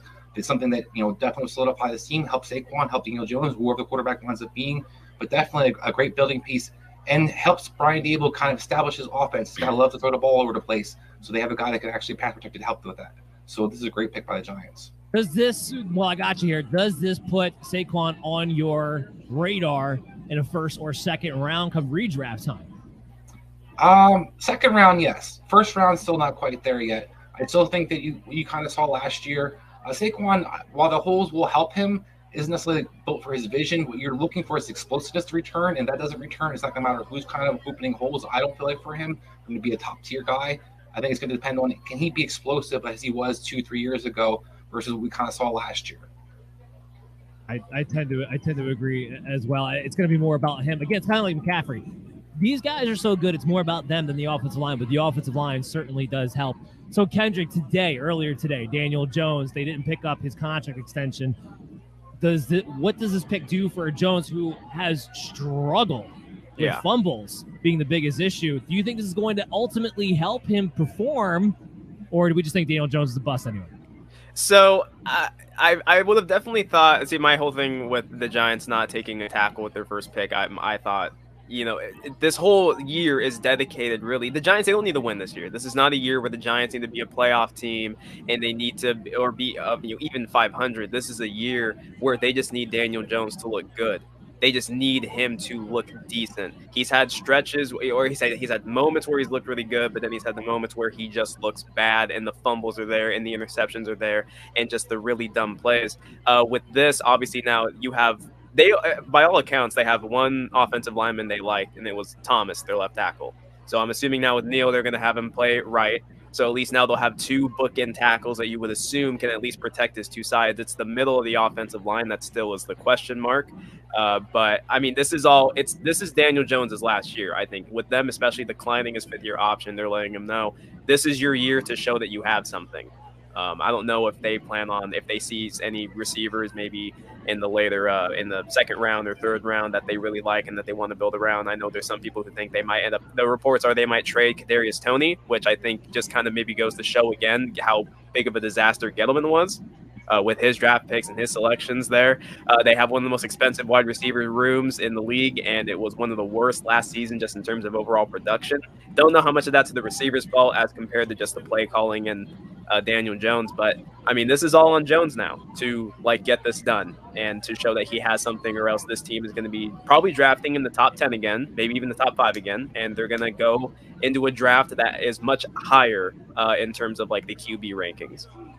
I 100% agree. Daniel Jones is a bust, and he'll be gone after this year.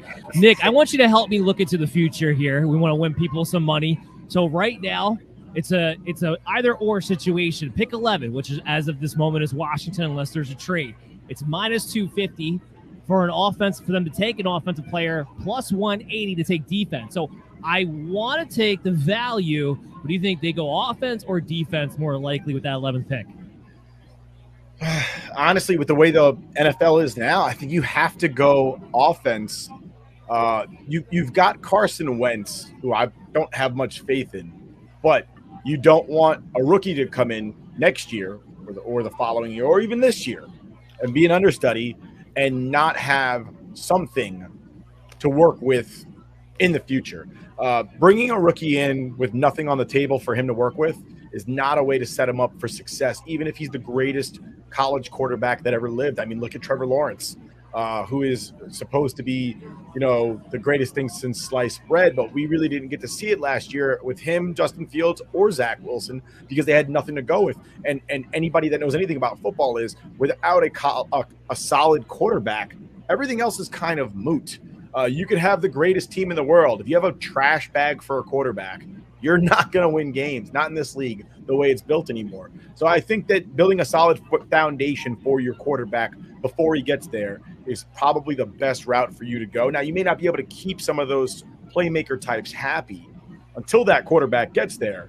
But when he gets there, he's going to have some stuff to work with. So the fact that they have McLaurin in there, that's a good thing. They should probably try to hold on to him. Although there's a lot of rumors. There is. I think it'd be really interesting. I think that's a team that I've had pegged for a wide receiver, but I also think they could go Hamilton. So I might throw a few shekels on the value because I do think there's a shot they could go Hamilton. But Chris, what do you think the Atlanta Falcons should do here? Yeah, I think when you look at the Atlanta Falcons team, if they can, this is a team that desperately needs to trade down. They need as much draft capital and many players as they possibly get their hands on. I think this is a team that you look at the board, there's a lot of value starting to fall down. So I think if the Atlanta, they should try a trade if they can. If they cannot move out Chris, of this, I'm going to cut you off.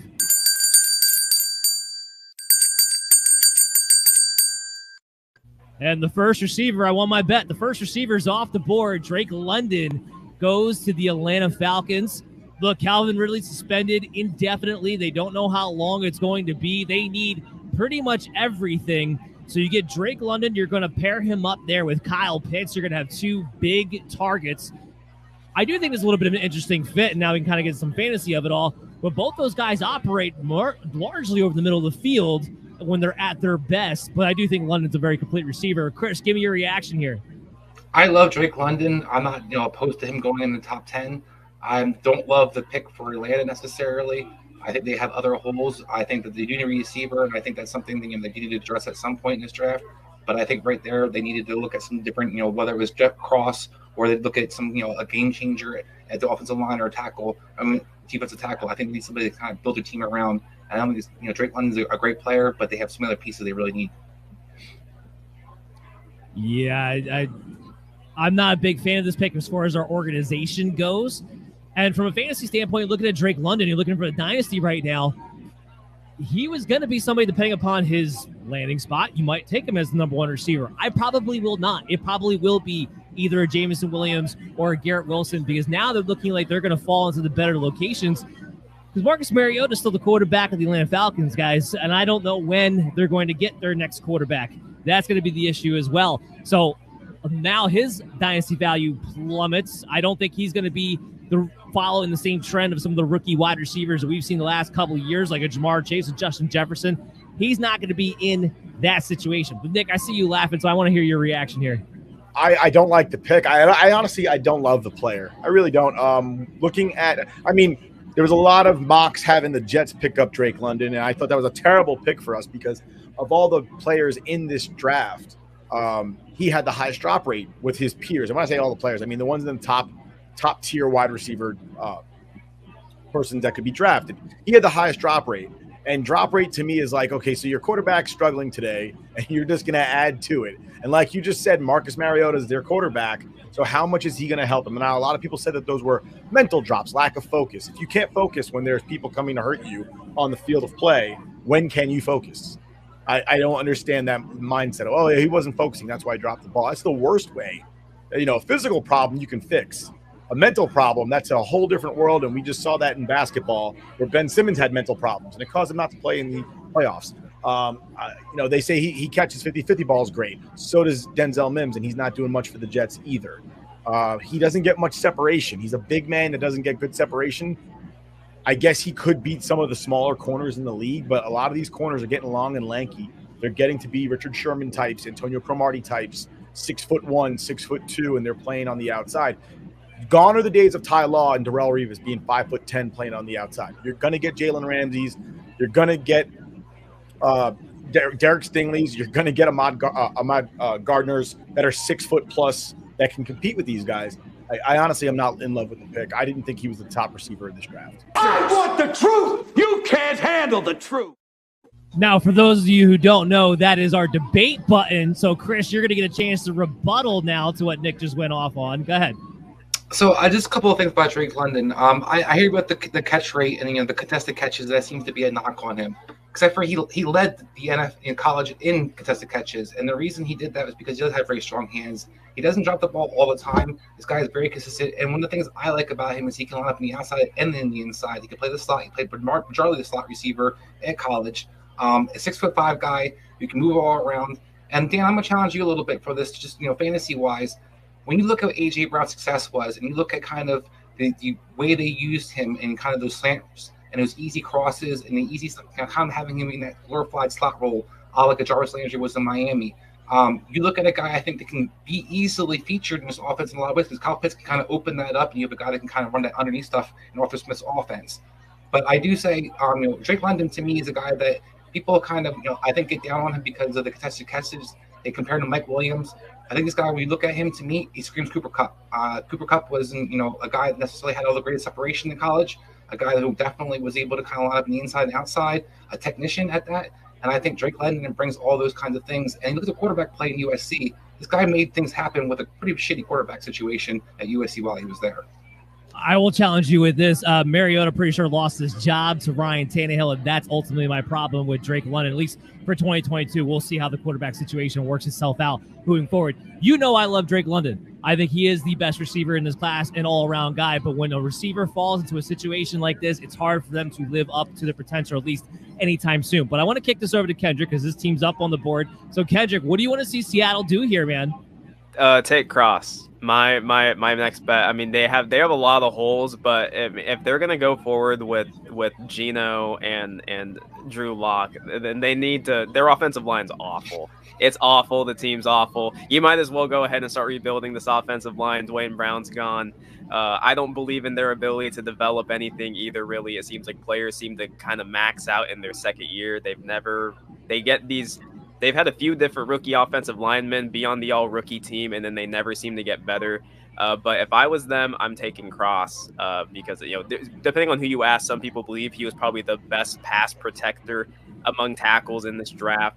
And so, kick him up, put him on the left side, have him protect the blind side, give him that year to develop, just go through the season, try and, establish some type of culture, whatever it's going to be, and look into this next draft to get another quarterback.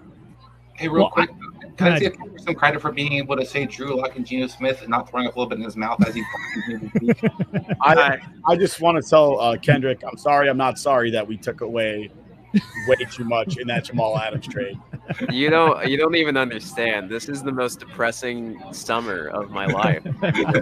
This is so bad. We got rid of Russell Wilson. Call up Jamal Adams. Jamal Adams was really depressed playing for the Jets. I want to know how he feels about playing with the Seahawks at this point. Yeah, he got one winning season, and now he's with the Jets out west. I feel like everybody should have known it was going bad when he lit that cigar in the wrong direction.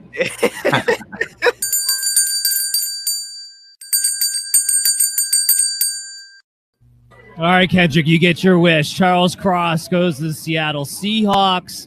So they are going to start rebuilding the way a team should rebuild, which is rebuild in the trenches and work your way out from there. So go ahead, give me your reaction now that you got what you wanted. Yeah, hey, I like it. I like the fact they didn't trade back. I would imagine maybe the reason they didn't trade back, I don't believe there's not a team out there that wanted to, I believe there's a team somewhere that would have traded up with them, but I think it may have just come down to the fact that Cross fell to them. The fact that they went all defense in the first 5 picks, and all of a sudden they have their choice, maybe of one of the 3 tackles, and it turns out that Cross is there. Again, depending on who you ask, some people believe he was the best pass protector. Other people might like Neal. So I think that my hope for Seattle is just that they've learned how to develop offensive linemen. Damian Lewis, who they drafted 2 drafts ago, made the all-rookie team. In his second year, he didn't seem to get any better. I remember when they drafted Ethan Posick, and they played him all over the place. Another guy, he made the all-rookie team, never seemed to get better. So that's a concern, I guess, on how much better could Cross become with this regime here in Seattle. But, hey, if we've noticed anything, though, this summer, it is that Seattle has no idea what they're doing. Pete Carroll's trying to sell us on Drew Lock leading this team. And so for that, I'm already kind of out on this season. It's going to be a lot of wine drinking this season. I'm going to say I'm a little curious about this. There was a report that they were talking about trying to bring Dwayne Brown back. If you're able to have Brown and Cross, look, we know that at least with Locke and Geno, you're probably going to be a run-first team. So if you're able to bring those 2 guys together with that offensive line, Chris, I'll kick this to you. Rashad Penny, Chris Carson, depending upon what his next situation is, they might have a decent offensive line to be able to run behind, which is probably going to be the emphasis of that team, I would imagine. Yeah, I mean, that's what, Pete Carroll always kind of wants to have as a physical football team. One of the things I think is kind of funny is, Russell Wilson has been complaining for the last how many years about getting an offensive lineman, and he leaves, gets traded, and they get a top-tier tackle right off the bat. Well, they didn't have the draft capital to get the offensive lineman. Yeah, I know, but it's kind of ironic that he's been complaining about getting somebody. You talked about Ethan Posick and, Damian Lewis. Cross is in a whole world different, talent-wise, what he comes to bring with. Ethan Posick was, I think, a 3rd or 4th round pick. A guy who was kind of a hybrid center guard. A guy that, he was serviceable. Damian Lewis is a guy who's serviceable, but these guys aren't necessarily top-tier talents.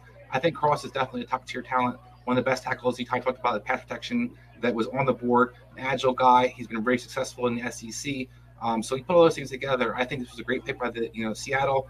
And I can't imagine. I know Pete Carroll does some crazy stuff, but I there's no way in the world I can believe that Seattle was going to have Drew Lock or Geno Smith be their quarterback purposefully starting next year. I think they get trade for Baker. I'm still on the trade Baker or sign somebody. There's just no way I can see those two guys actually being the options. Hey, listen, let me go ahead and throw it out. Right, I've been campaigning for 2 things. Either trade for Baker, because I think you can get him right now for like maybe a 4th rounder. I don't think he has too much trade value. I would love to get Baker.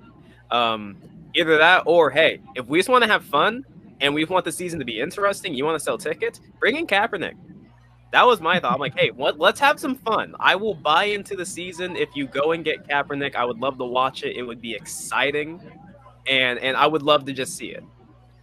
Nick, I don't know why, but I'm getting this clairvoyant vibe off of you. So I want you to look into the future again for me to number 13 with the Houston Texans. Right now, the odds pretty evenly split. Offensive player, -125. Defensive player, -105. So even though the Texans took a cornerback, right now the odds are pretty good for a defensive player. Do you take that value, or do you think they're going to go offense since they went defense first? I think they're going to go defense. Lovie Smith's their head coach now. I think they're going to go defense.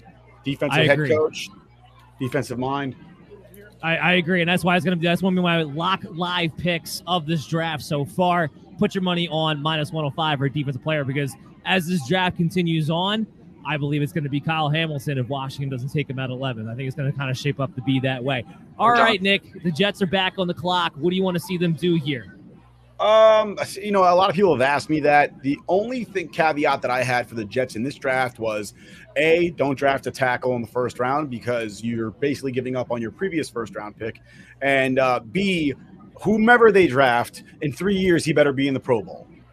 Somebody, because they've missed on so many 1st round picks that it's not funny anymore. But I think they go Jermaine Johnson the 2nd right now out of Florida State. I could be wrong, but they fell in love with him pretty good, but they could go wide receiver right now as well. Pick is in. Yeah, we're going to get to that in just a second. Chris, I want to know what you would want if you're the Jets right now. I think that I'd actually be in the defensive tackle, and I would go Davis right here. I think they need a game changer in the middle, and I think that would be something to kind of build their team around, especially that defense with Gardner and him. But I think they're going to go Hamilton personally. I do think that's an interesting that would be an interesting combination to have him and Quentin Williams, kind of your run stuff for defensive tackle with your penetrating type of guy. That would be curious to me. Yeah, well, I'm waiting for this pick to be announced. I don't know if you guys got it yet or not, but as we're waiting for it to officially be announced, as we get a picture of the Jets draft room, all applause is all around. Yeah, we've been great for never. 69. 69. Nice. 9. Man. Chris, actually, the Jets also have pick 69. Just throwing that out there. Oh, there you go. That's the magic number. Maybe this is your year that you're able to put it all together. Chris, they need to get Zach Wilson going. We were a big fan of him. What do you think they need to do to get Zach Wilson back on track? I think they need to kind of solidify the offensive line and continue to do so. Whether it's another tackle. I hear you with I love Mikael Becton. I'm not a guy down on him. I'm not a big George Fant fan. I mean, maybe Kedrick can kind of speak about what he did in Seattle. I think that we kind of caught his lightning in a bottle last year. I don't think it's going to continue necessarily for the Jets. So I think that they definitely could upgrade offensive line. I think Zach Wilson needs some protection, especially. How about receiver?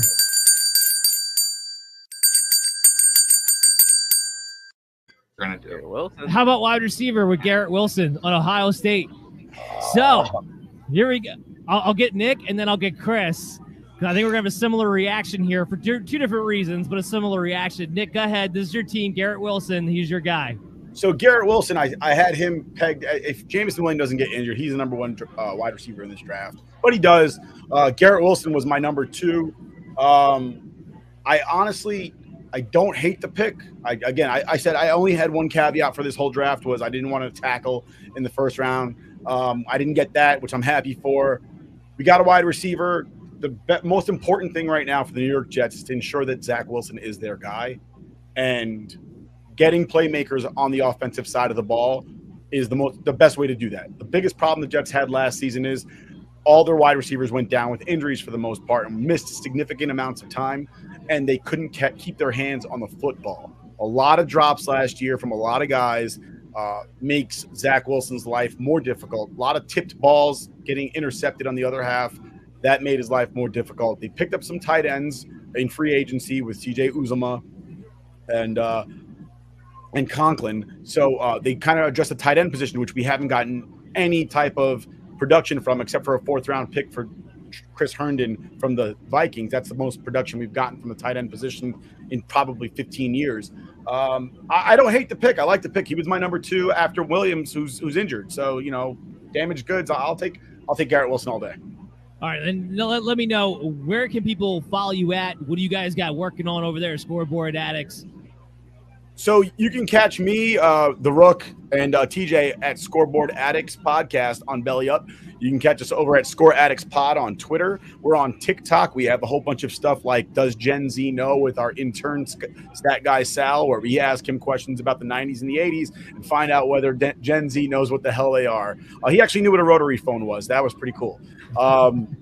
We're everywhere you can find a podcast. We're on Audible. We're on Google Podcasts. We're on Apple Podcasts. We're on Spotify.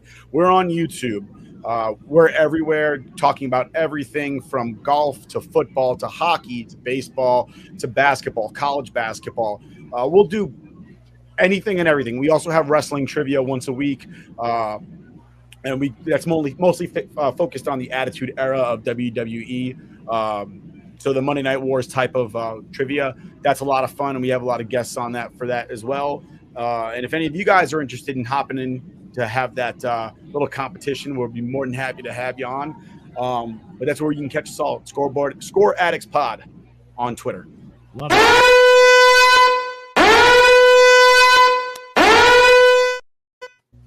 Washington has traded the pick. I am to the New Orleans Saints. The Saints have moved up. So, Kendrick, real quick, I want to get your reaction to the pick from Garrett Wilson to the Jets, and then tell everybody where they can follow you. Yeah, their pick of Garrett Wilson. It gives them. He's probably going to be now their deep threat. Obviously, they already had Barrios. He's mainly their slot guy. They had Corey Davis, who, I would believe he has the measurables of being their number 1 receiver, but he had one really good season with AJ Brown. Outside of that, wait and see kind of how that all works out. Elijah Moore seems like he's probably going to be a lot of their gadget guy, but he himself can also, make plays all over the field. They can hand the ball at the backfield, jet sweeps, whatever the case may be. So, I like the pick. They need to make Zach Wilson work. I as well would have maybe focused on helping buffer their offensive line, but I get it. You want to run it back with Fant and Becton, get Becton's way under control.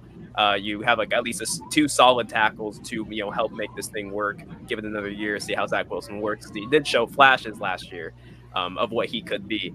Outside of that, I'm going to be monitoring Seattle's draft, and I'm going to at least watch it throughout the first few rounds, see kind of how it's all going, and I'll do a piece on that. You guys can follow me at Kendricks, where the I is an L on Twitter.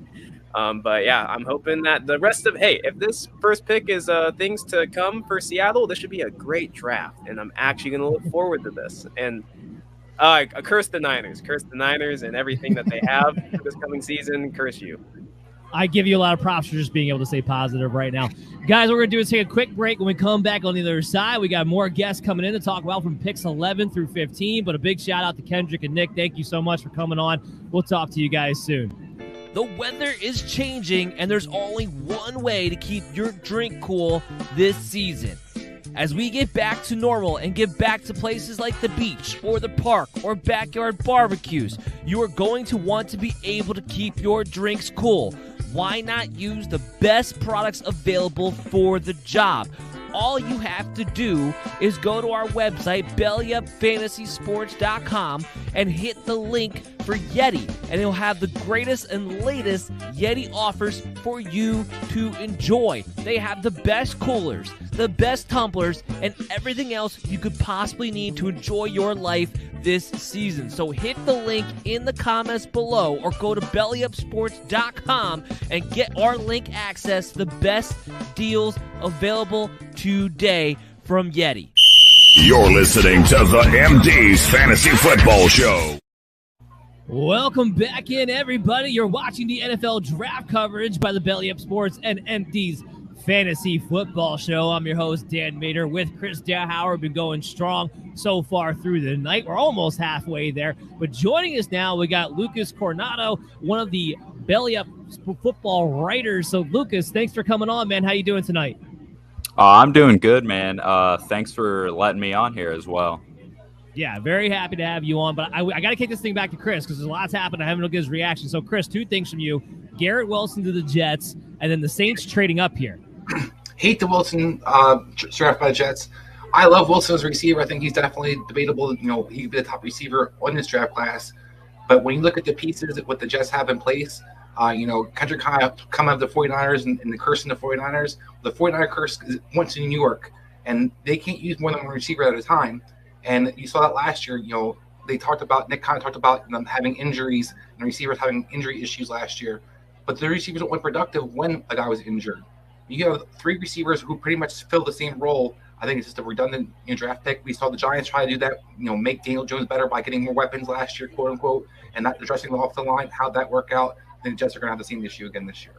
Finally getting some details on this trade. So the Saints gave up their 16th pick, 98th, and 120th pick for this 11th pick to move up 5 spots with Washington. So quite a bit to move up 5 spots. And the pick is almost, it's not officially announced yet. We'll get that to in a second. Lucas, what's been your reaction to the Saints moving up here? What do you think they're about to do? I have thought that they'd move up even earlier, maybe somewhere in the top 10 to maybe get a quarterback. And I did talk about this a little, but I think they do have a couple years out of Jameis, but he's obviously really not the long-term option there.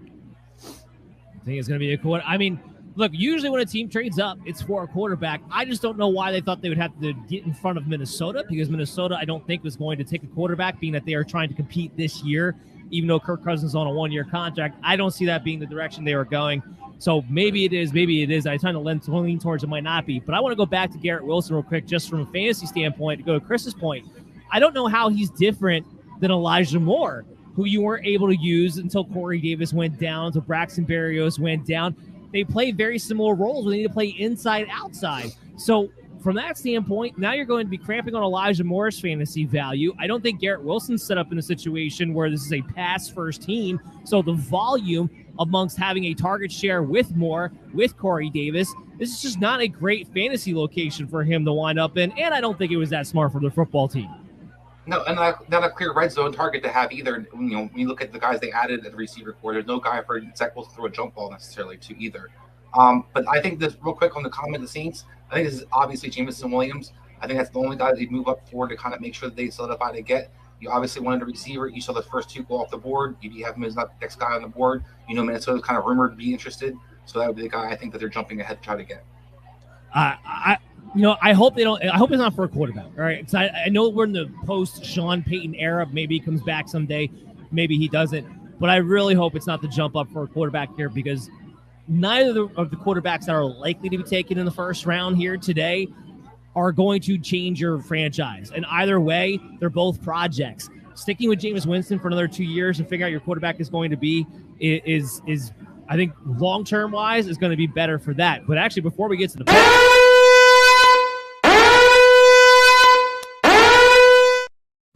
Detroit Lions just traded up to 12. They just traded up to 12 with the Minnesota Vikings. So they went probably from 32 to 12 here. I don't have the details in front of me, but I'm assuming that's going to be part of the deal. So waiting on the Saints pick, we've got the Lions moving all the way up to 12. Things are happening all over the place here. And that's why we got your NFL draft coverage, and we're trying to break it all down and keep up with this. But guys, yeah, with this, I love the idea of Jameson Williams. He would be the perfect fit with Michael Thomas. I think there's absolutely no doubt about that. They need to get a speed burst on the other side. They were lacking. I am a little bit curious, though, with Dennis Allen now being the head coach, so they wouldn't want to try to go defense. I mean, what do you think, Lucas?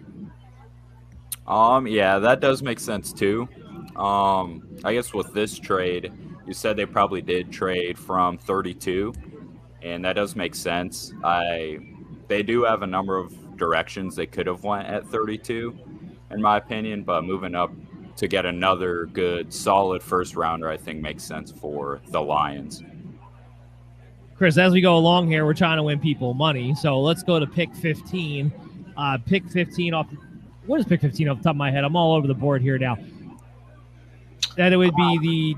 Oh, yeah. See, now we're both drawing blanks here. We got the Eagles. The Eagles at pick 15. Eagles at pick 15 right now. Offensive player minus 145. Defensive player plus 115. I like either one of those bets. So what do you think they're going to do there as we look into the future here? I mean, it's really hard. I think that they're looking to see if Hamilton falls to them. If he was a fall, I think he's going to be a defensive player. I think he's a clear fit for them for what they need, especially at safety. But I think that, if he's to come off the board next 2 picks, of course, I think they're going to look for offense because what's the best players available probably next are going to be offensive players. I think, though, that right now where they sit, if he's still on the board, I think that's going to be their guy. I'm getting some details. Well, hold on. I got to go back to we're all over the place. I'm getting some details on the trade with the Vikings and the Lions. So the Lions, gave up 32, 34, and 66 to move up from 32 to 12. So they gave up quite a bit there to get up there. And now I also have the Saints pick officially in.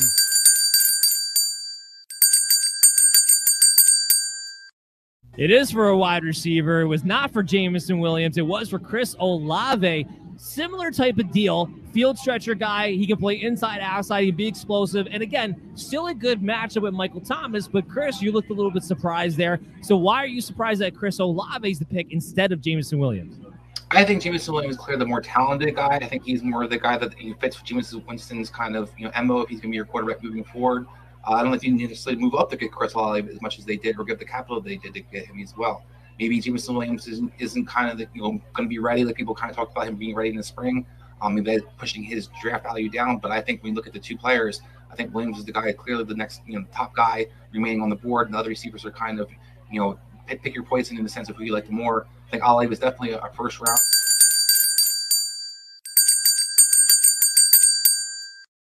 Sorry to cut you off, but the Lions didn't waste any time here. They took Jameson Williams, so they move up to the Vikings. Back-to-back wide receivers, Olave and Williams. So finish your thought on Olave, and then talk about Williams, your top guy over Olave, but he's going to the Detroit Lions.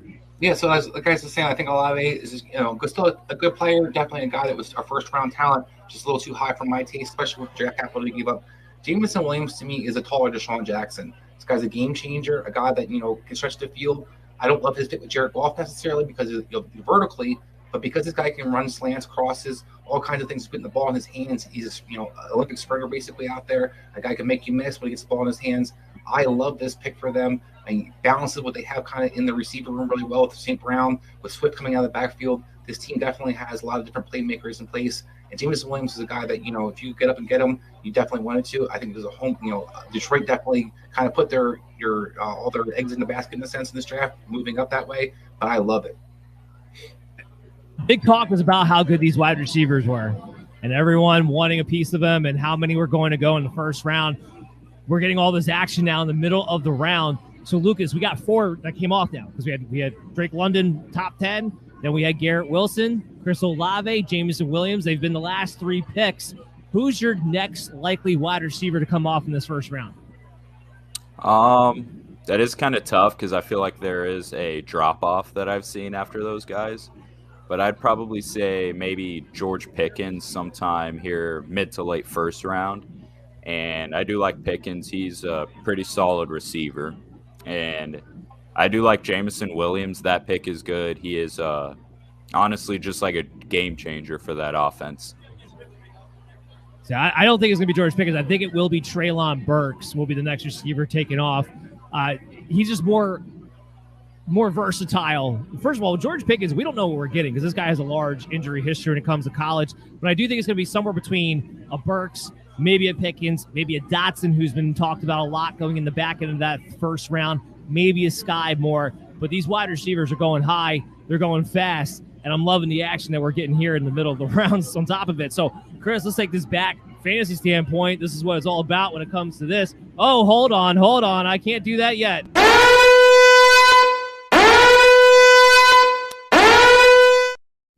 The Eagles just moved up to 13. So that means the Eagles are now going to be on the clock. So what the heck are the Eagles moving up for, Chris? I think it's got to be Johnson or Hamilton. I think Jermaine Johnson fits a clear need in an edge rusher that they really could use a game changer on the outside. Eagles traditionally usually like to have lots of edge rushers. But then you look at Hamilton, a guy who's, a top player on a lot of people's boards, a guy that fits really well what they kind of do, especially with that cover 2 system, cover 3, 3 shell they like to play out there. A team that, looks at around the Colts defense are kind of trying to emulate in a lot of ways. We talked about Hamilton off the air about kind of like a Bo Sanders type of player. I think this guy kind of fits what they would need in Philadelphia. So I think it's going to be one of those two guys. I think it's definitely going to be defensive. Yeah, I tend to agree because now with those wide receivers off the board, that's really the only offense I could see them going with. And that makes a lot of sense too, though. I'm a little surprised that Jermaine Johnson has fallen this far, and I think that's a good pick there too. What do you think, Lucas? I do like Kyle Hamilton as well. If they were to pick him, he is just a versatile safety, bigger safety as well, so he could play in the box if they asked him to. And this is kind of a slide. I guess I probably thought he'd go top 10, maybe top 12, somewhere around there. So not that much, but this is a bit later than I was expecting if they were to pick him. Yeah, I'd be curious to see what they go. I think Hamilton for them would make the most sense because when the Eagles defense is really good, historically speaking, Brian Dawkins, Malcolm Jenkins, it's usually because they have a level-changing type of safety. That has what made their defense really dominant in the past. I wouldn't be surprised if they are trying to have history repeat itself. I mean, remember, Howie Roseman, while the coaching staff might be new, Roseman's been there for a very long time. He remembers those Eagles teams and what made those defenses special. So I wouldn't be surprised if maybe that was the case here. But I am getting down the details of that trade. So it's 13 for 15, 124, 162, and 166. So quite a bit there to move up a couple of spots to make sure they're able to get whoever their guy is going to be at that pick. Chris, what's your reaction to that kind of a haul? I think it's going to depend on who they're at the jump ahead to get. If it's Johnson or Hamilton, I'm okay with it. The other guy I'd be okay with it is Treylon Burks. But I think right now you're looking at the Texans team that's going to draft next. Those three guys probably would be their top players that we would think that Texans would be looking at. Texans definitely need a receiver. They definitely could use Hamilton. We talked about that fit earlier. And then we talked about the need an edge rusher from Levy's defense. So those three guys were the guys kind of in my mind. The Eagles are trying to have one of those three because why else would you want to give up all that capital to kind of move ahead of Houston? If this does wind up being a wide receiver, these teams all just jumped. I mean, leaps and bounds. Some of them leaps and bounds. The Lions went up, 20 picks basically to get this guy. So are these receivers really that worth it that you're trading up for? You're not trading for quarterbacks now. We're trading up for wide receivers. I think so. I mean, when we talked about, as Lucas kind of hit on, I think there's a big drop-off after the top-tier guys as well. Now, I wouldn't necessarily have paid that price yet because Treylon Burks is still on the board. I think that this guy still really value. But I know a lot of guys around the league aren't as high on him after his, combine. So I could see maybe if you think that these guys are the guys that you have to have.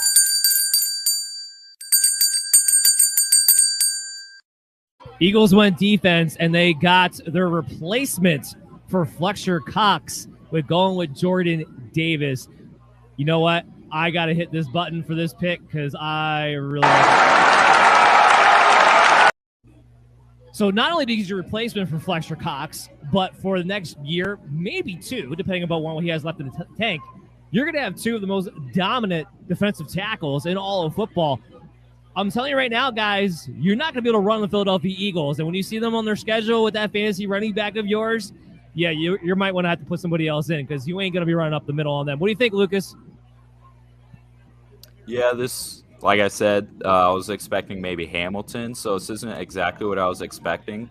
But I'm not really surprised by it because with Cox aging, this is kind of his replacement. And what Jordan Davis does against the run really does just help any defense and really stop that run.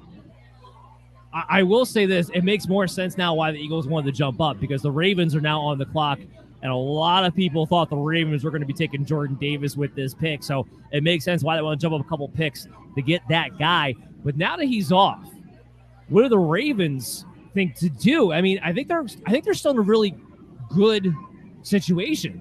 There's still some good offensive tackles on the line. They could address that. I personally think, even though he's been falling in draft boards recently, Tyler Linderbaum, the center, would be a great pick for them. You want to protect the eventual investment that you're going to make in Lamar Jackson and solidify the interior of that offensive line. That's what I would do, although it seems like the value on him has come down. I don't understand why. I mean, Chris, can you explain to me why? Yeah, I guess because he plays a position that the NFL seems to not realize is so important. He plays center. A guy that, to me, center is one of the most important positions that could be on the field. That's where the quarterback faces the easiest pressures right up the middle. When you have a legit center and a top-tier guy, I think that, you usually want those guys. Linderbaum doesn't seem to be the guy that people are valuing because, like I said, the position he plays, he can play guard as well. So I'm really kind of surprised that, people don't value it in the NFL. They haven't kind of caught on, yet in a sense. Davis picked for the Eagles. You hit the buzzer and the congratulations. The Giants and the Eagles both had a tremendous picks, the Neal and Davis pick. Davis is one of the top guys. I have him top 5 in my board. This guy reminds me a lot of Vita Vey. A good Adoni Naha, a guy who's not just a run stopper. I think a guy who's basically a defensive line crusher in a sense where he just kind of collapses the offensive line and brings guys, gets in single coverage. The Ravens right here, though, I think your Hamilton guy, I think is a great fit for them, especially traditionally where the Ravens usually have a good safety, and what they kind of have in place right now with their secondary. And I'll add another one. Johnson's another great fit for them too. I would definitely like the offensive line idea. But I think if you're going to look at the Ravens team, they don't really have an edge rusher, and they really don't have a great top tier safety. And 2 of those guys are sitting on the board right now. Yeah, Lucas. I mean, put your GM hat on. I don't want to hear about what you think they'll do. I want to hear about what you would do. Honestly, like I said, Kyle Hamilton, not really a big slide. Like I said, I was thinking top 10, top 12 for honestly even better talent, maybe even a top 5 player in this draft. So I'd probably just go Kyle Hamilton because he is one of the guys that I think will be probably one of the better starters in the league out of this draft. So I want to make sure we're winning people money, and it's been chaotic last few picks. We haven't been able to talk about it, but next prop up, pick 17, which is the Chargers. Offensive player minus 125, defensive player minus 105. Now their team, I think, is a likely candidate to trade back, or they could just go best player on their board because they are a pretty strong team. They can go pretty much any direction that they want to go to. So that's kind of a wild bet. But Chris, do you think the Chargers have a preference there? I think if they can, they're looking at offensive line. I think was probably their preference. I wouldn't be surprised if they're going to take a tackle or a guard. Penning is the guy kind of jumps to my mind. The guy that's been kind of projected to them in a lot of mock drafts. This team definitely is missing another part of their tackle position.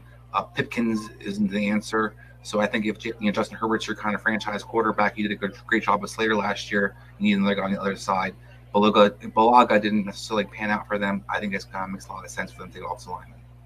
And so I'm going to hit you guys with a back-to-back double pick. Lucas, you can chime in on this one. 19. The Saints are still sitting at 19. That wasn't part of the deal they made to trade up. Vegas still has them going offense again at minus 200 as a favorite because the defensive player is plus 155. What do you think? What do you think they're going to do there?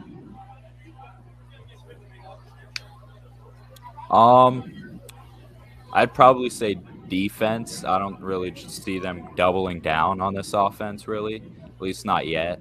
The only way I could see it would be as an offensive lineman. No? Yeah, especially with Armstead leaving, I guess, this offseason. That does make sense, too.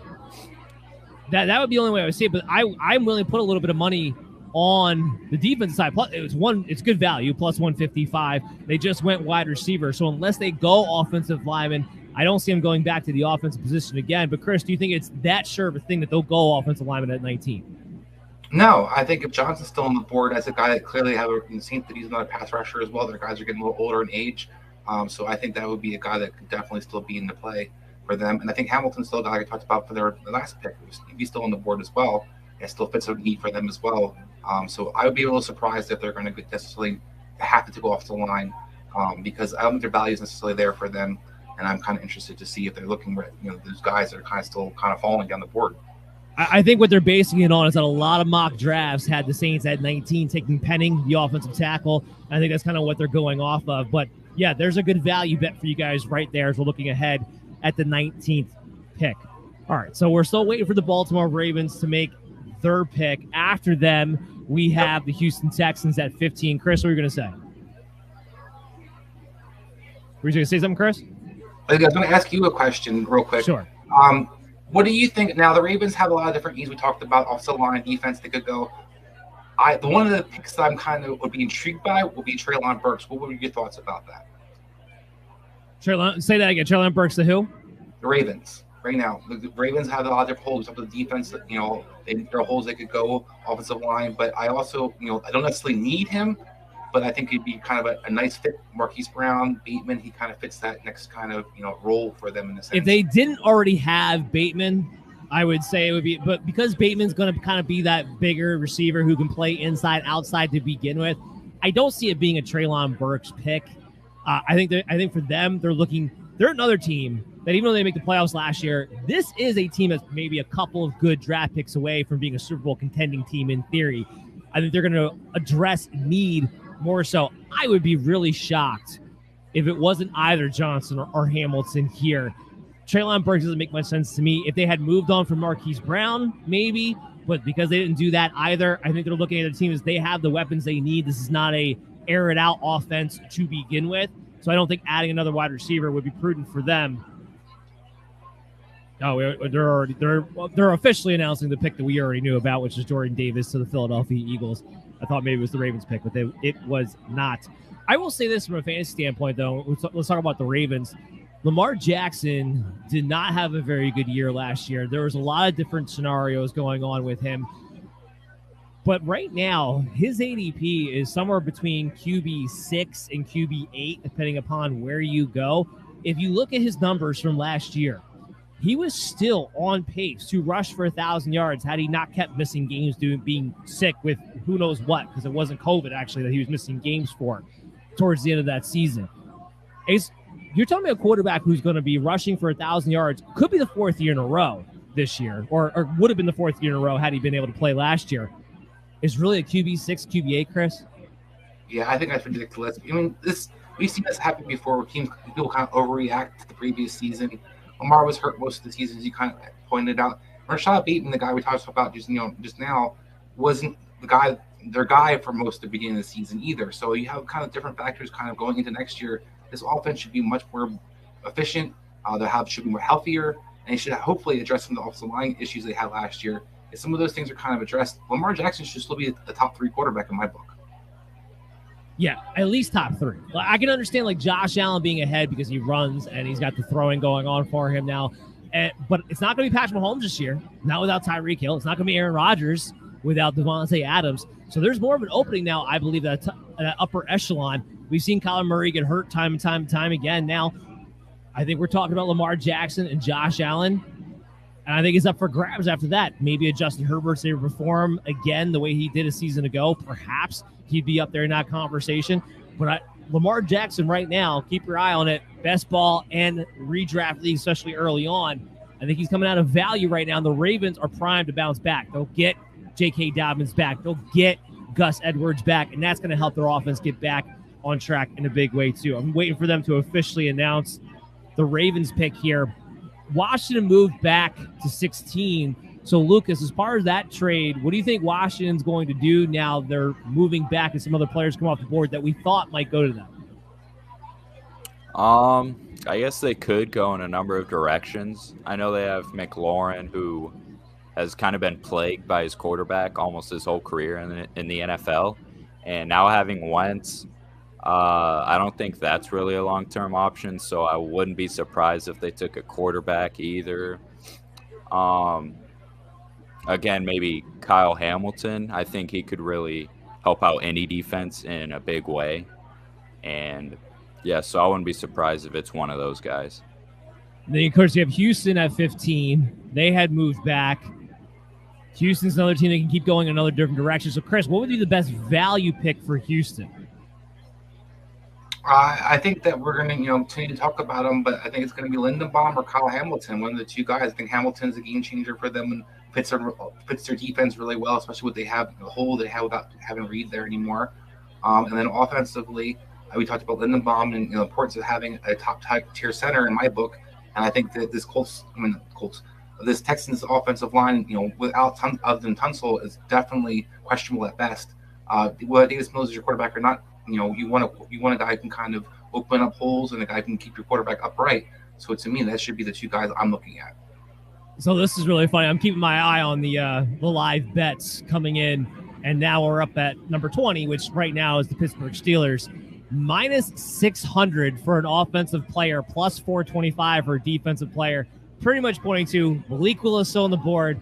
Everyone is pegging the Steelers to take Malik Willis with him still there. I guess my quick question to you guys would be, does he stay on the board? Does somebody try to jump in front of Pittsburgh, do you think, or will no one bother to give up the capital necessarily to do so? I mean, I think right now I don't think anybody's going to give up the draft capital. It seems like there's some kind of, we didn't know what's going to happen in this draft. Some of these guys seem to have a good idea of how things are going to fall, and it seems that they're not necessarily pressing you with the quarterback. So I think Willis is a guy that you don't necessarily have to move up to go get. Yeah, I agree. And you know what? Look, I'm still not a big fan of Malik Willis going in the first round. I don't think he has the skill set. I don't think he's accurate enough. I think he's too raw.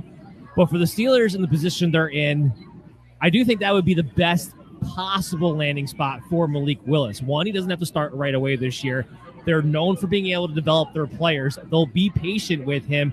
And the Steelers are also a team, they're not afraid to build a system around the guy they have at the helm. Remember, Roethlisberger the last couple of years, he's been terrible, but they built a system for the fact that, frankly, he can't move around anymore. So they built a short passing system all the way around him. They have Najee Harris. They've made some improvements in their offensive line. It wouldn't surprise me if they ran a Ravens-like offense if they were to draft Malik Willis and find a way to be competitive and successful with it. Now, ultimately, Willis is not the passer that Lamar Jackson even is. I don't think he's the passer Jalen Hurts is, which is who I comp him to most of the time. So I'm not so keen on the idea of Malik Willis being their future franchise quarterback, but I do think if he's going to have a shot to prove me wrong, to be that guy, the Steelers would be the location for him. And now we finally have the pick officially now.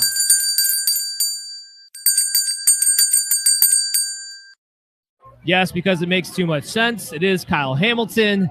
They get their safety, a long line of great safety play with the Ravens. This is a big pick. They needed this. The Ravens defense was not the same defense it had been in years past. Hamilton's going to go a long way in being able to prove this team. So, Lucas, what's your reaction? What do you think the Ravens defense is going to look like now that Hamilton's going to be back there? He's honestly a game changer. Like I did highlight him a little bit earlier, just because of his versatility being 6'4", 220, and his instinctual play being as good as it is, being able to just know almost exactly what the offense is doing and be there so quickly despite his 40 time. And I really do like this pick as well with that Ravens defense. Chris, we've talked about Hamilton and our opinion on him compared to the rest of the industry. So just touch on that real quick. What do we see out of Hamilton? Yeah, I think I kind of talked about him before with the Colts fit. You see a guy that to me reminds me a lot of Bob Sanders, a guy who can kind of play in that box, but also play that deep center field and be able to kind of show you different coverages, especially in the zone coverages. I don't love him as necessarily a coverage guy. So I talk about him playing, a slot corner, kind of a hybrid nickel role. I don't love that.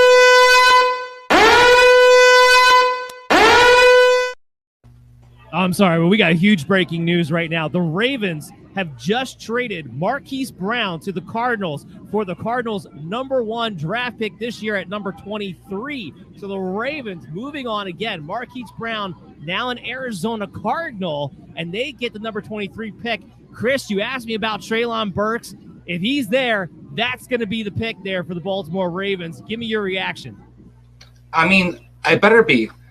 Because right now, Marquise Brown was your game breaker, kind of opened up a lot of things for Lamar, that running game and everything else. But I also wondered why I brought Treylon Burks' name up. Because Marquise Brown's in the last year of his deal. They haven't extended it. You talked about, receivers. We talked about this earlier in the show about the receivers getting paid this big-time money. So the Ravens, where they are salary cap-wise and what they kind of have needs-wise, and with, Lamar Jackson waiting for his big contract, I think it's the kind of move they made to kind of to move ahead in the game in the sense salary cap wise, and hopefully to kind of reload. If they don't get another receiver there with that pick, then I would definitely be disappointed. But otherwise, it might be one of the smarter moves for the Ravens. I just find it fascinating. We've heard all offseason to this point, since all the big trades happened earlier in the season, we've heard about, is A.J. Brown on the move? Is DK Metcalf on the move? Is Deebo Samuel? That was supposed to be the big one tonight on the move. The guy who kind of got left by the wayside, although being in the same situation as those other guys, was Marquise Brown, the Baltimore Ravens. No one had really been talking about it much. Lucas, Marquise Brown on the Cardinals now. What do you think his fit is? What do you think it does for that team? Honestly, I do think that offense is just going to be electric with Kyler and him. And because they were kind of lacking at receiver once they were missing DeAndre Hopkins, obviously being one of the better ones in the league. So I think that does help out a lot for that team. It's huge. It is huge. Look, they had lost Christian Kirk. Marquise Brown, I think, is infinitely better than Christian Kirk, and he gives you the same type of development. You're going to have you're going to have Rondale Moore. You're going to have Marquise Brown, and you're going to have DeAndre Hopkins. Kyler Murray's not, as he gets his contract extension, I don't think he's allowed to complain about anything anymore. Yeah, I mean, he definitely has weapons that you could want in place. And I think this kind of shows you, they're looking for Andy Isabella kind of be that field stretcher. They drafted him a couple of years ago. He never kind of materialized for this team. Marquise Brown is a guy that's going to fit perfectly in this offense. We saw A.J. Green kind of lose a step. He got re-signed. Hopkins is definitely getting older. But when you put all these guys on the field together, 3-4 receiver sets, they fit each other perfectly. And I think Rondale Moore is going to actually be the biggest beneficiary of all those guys because he's going to have nobody really pay attention to him underneath in his short routes. Marquise Brown and, Kyler Murray and the rest of his offense is definitely way better today than it was yesterday.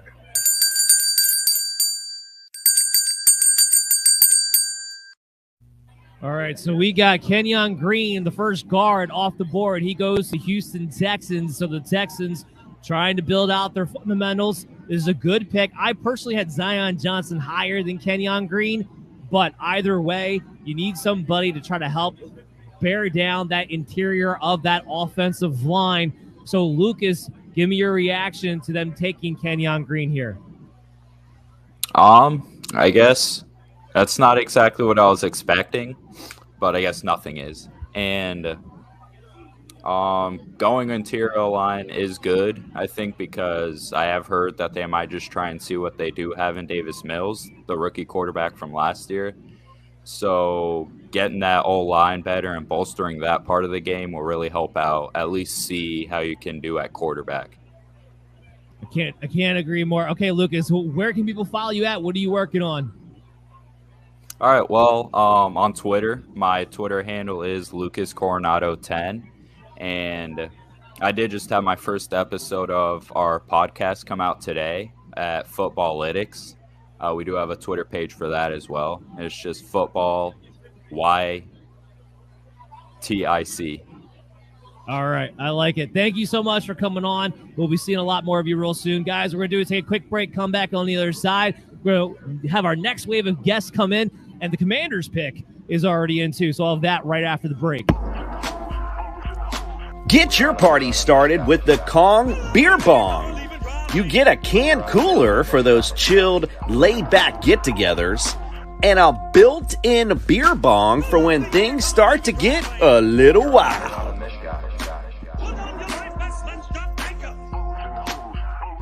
It's portable and ready to party no matter where you are in the world. It's perfect for any holiday event. And the party doesn't stop there. They have an assortment of fun party accessories to take your party to the next level. Be the most wanted party animal for any get-together with the Kong Beer Bong. Visit BellyUpSports.com today. Click our Partners tab. All shipments in America are free. All right, welcome guys back into the Belly Up Sports' Empties NFL draft coverage. We got a full group for the next 16 picks to 20th right now. Guys, we have We have two Philly guys, actually 2 Philly podcasts, I should say, 3 guys total. So it's going to be a real battle here. Now the Eagles have already kind of moved around a little bit, so we're not going to get as much excitement. But we got Don from Fired Up. He's over here. We got Mike, and we got from Fired Up, and we got Rich. He's from Drunk on Broad Street. How we doing today, fellas? Good. How you doing? What's up? Doing good, fellas. How we going? We're doing good. So we got to go to the Commanders pick right away.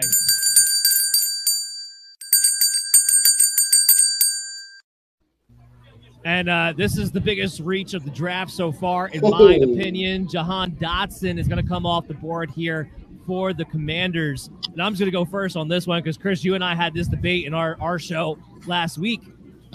Dotson is somebody that I thought could have been a reach in the second round. He has okay speed. He has decent route runs. He has decent shiftiness. Everything about him is just decent.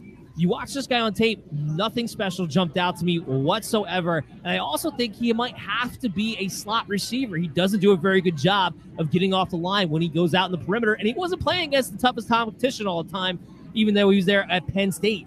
I think he's going to be pigeonholed as a slot guy. It might work with Terry McLaurin, but this is a reach, not a game changer. And the Commanders, who haven't had a first-round pick in what feels like forever, need game changers.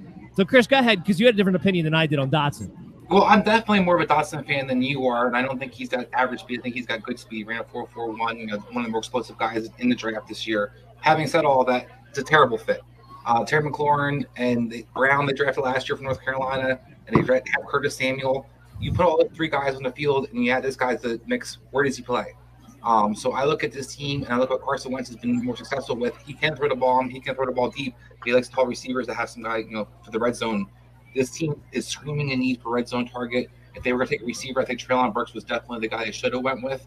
To me, this guy's definitely a reach.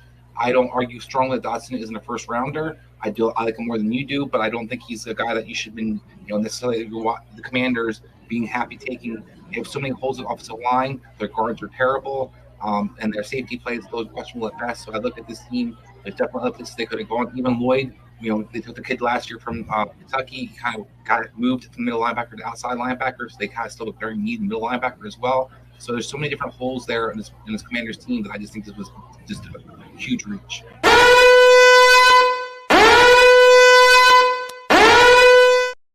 This is not officially done, but this is the best time to have this news come out. Adam Schefter is reporting that the Titans are planning to trade A.J. Brown to the Philadelphia Eagles. Let's go!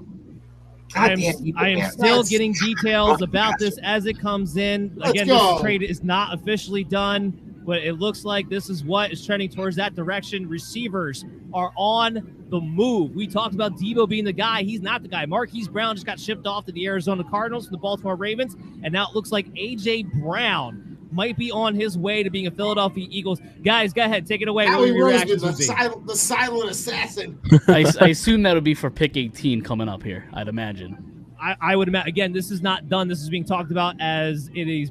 The Titans are planning to trade A.J. Brown to the Philadelphia Eagles. It could be, or you know what? The Eagles traded up to take Jamison Williams. Maybe it's for Williams.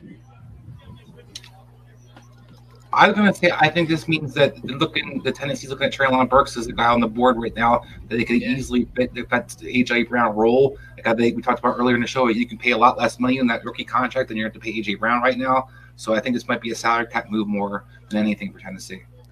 Right. Oh, it's definitely a salary cap move. It's definitely a salary cap move. But go ahead, Don. I mean, totally. Like you think, though, that any guy that they were going to pick at 18 – they were never going to get the productivity from A.J. Brown. And if you want to find out what Jalen Hurts has, why not surround him with more talent, right? Like, I was a guy, like, I wanted them to go get a wide receiver.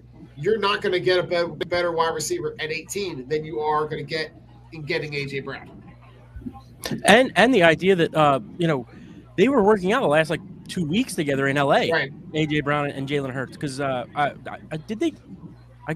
they didn't go to – I guess they grew – I don't even know if they grew up with each other, but they knew each other before the NFL. So that was always a little talking point. That was pretty interesting. I'm shocked. So it's for the 18th overall and a third-round pick. Yeah, that's what I'm getting now too. Yes, for 18th overall and a 3rd round pick. So the Titans will be coming up within the next pick or two. The Chargers are still the ones on the clock. We're waiting for their pick officially to come in at the moment. But yes, it looks like the Tennessee Titans are going to. And I agree with you, Chris. It's going to be Treylon Burks. There's been people who have comped Treylon Burks to A.J. Brown, so they could stick with that and just go in that direction. But we do have the pick in for the Chargers.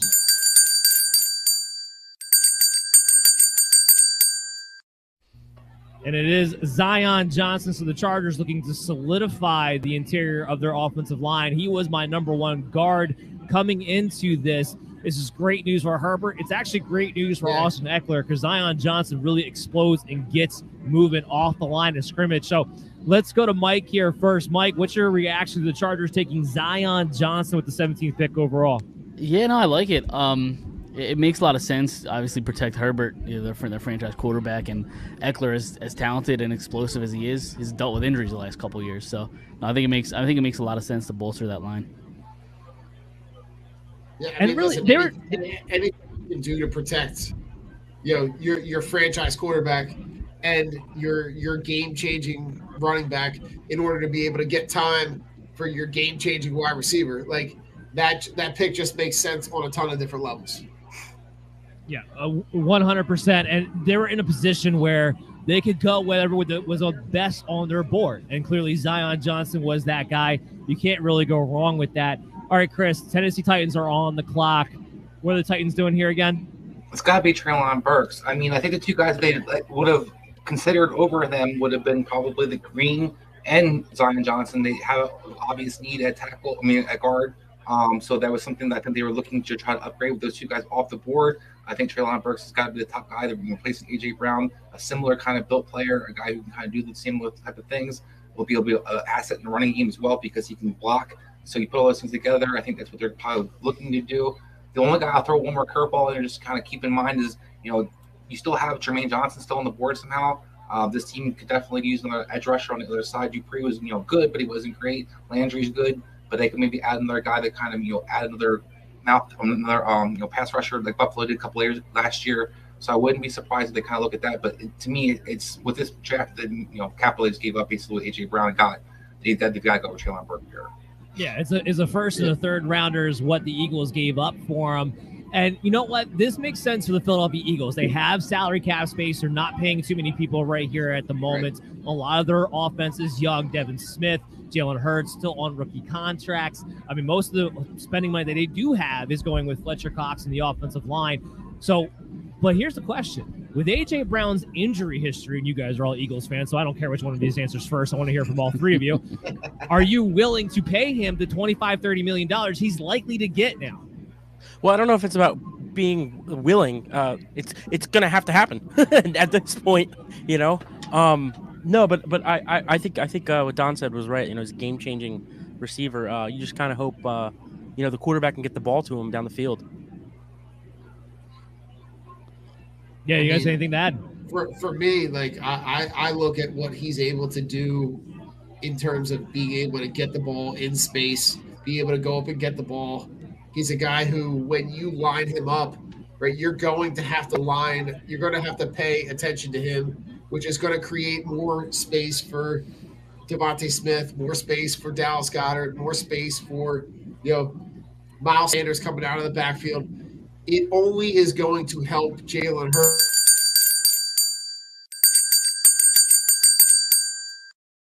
And as Chris thought, it is Treylon Burks. He goes to the Tennessee Titans. Yeah, so they get the guy who pretty much does what A.J. Brown did on a rookie contract.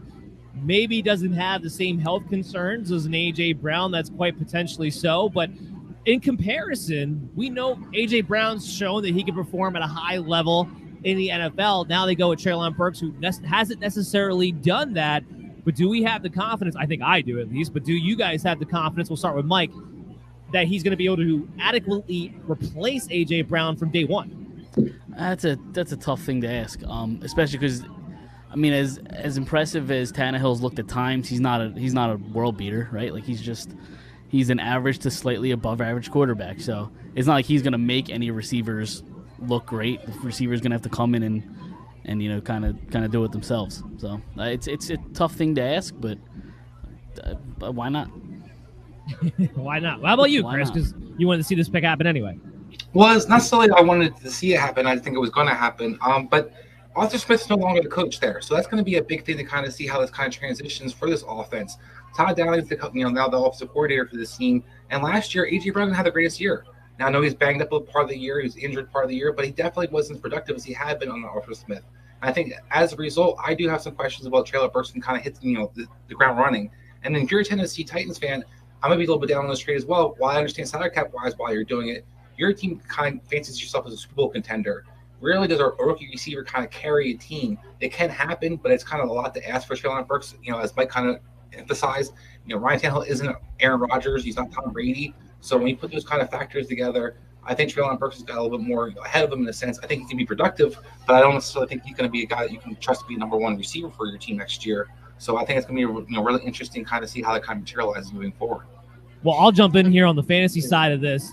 I love it for Traylon Burks because he's going to have to be the number one targeted weapon on that team automatically. He walks in day one. On the flip side of it, Devin Smith takes a hard hit because a lot of what kept him afloat was volume. The Eagles showed last year with Jalen Hurts, and I'll love to get your guys' take on this, they don't trust him throwing the ball 40 times a game. They had to go to being a run-first team. So now you're going to have a target share with A.J. Brown, who's going to have to be the lead guy because of what he's going to get paid after all this is said and done, and be on a low-volume passing offense.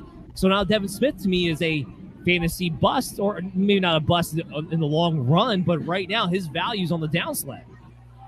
Listen, I think your goal, if you're designing this offense to be productive, you're going to design the plays to get these guys in space. You're not designing these plays to go 40 yards, asking him to throw 40, 50 yards down the field. You're going to ask him to get the ball to guys in space when they're open and let those guys make plays. Devontae Smith is a guy that can catch the ball at 5 yards and break it 40 yards, right? A.J. Brown is the same kind of guy. He can take a short pass and break it, for a long gain. That's the kind of play design that I'm looking for if I'm Nick Sirianni, because we know that Jalen Hurts is not going to be the guy that's going to throw the ball 65 yards in the air down the field. He just can't do it.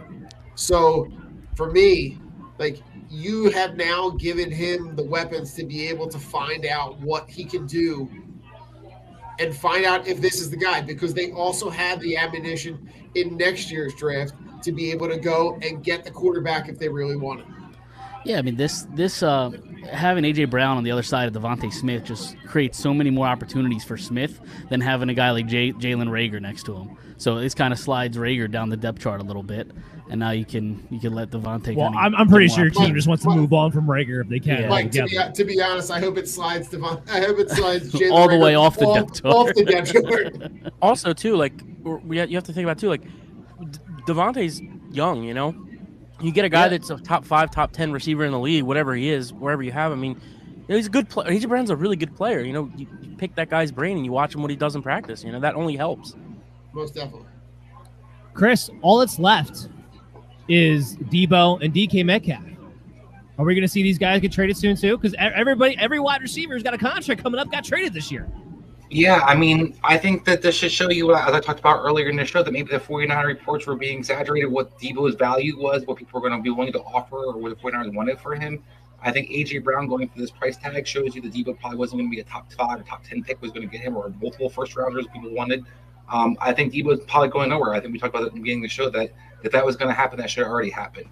As for DK, I think he's in the same boat. You look at a kind of situation where if they were going to move on for DK Metcalf and you wanted a first-rounder, you probably would have moved on from him by now. I think Seattle does want him. I think Seattle, kind of has the cap space to kind of, allow to kind of be able to keep him. So I think right now these guys definitely will be there at least for this year. And the team that seems probably going to franchise him, I would imagine, moving forward. So I think this DK is not necessarily going to be a guy who has to be moved sooner than later.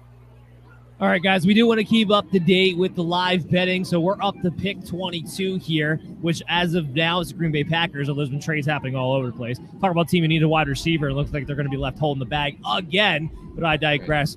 So right now, the Packers, minus 400 to take an offensive player, plus 300 to take a defensive player.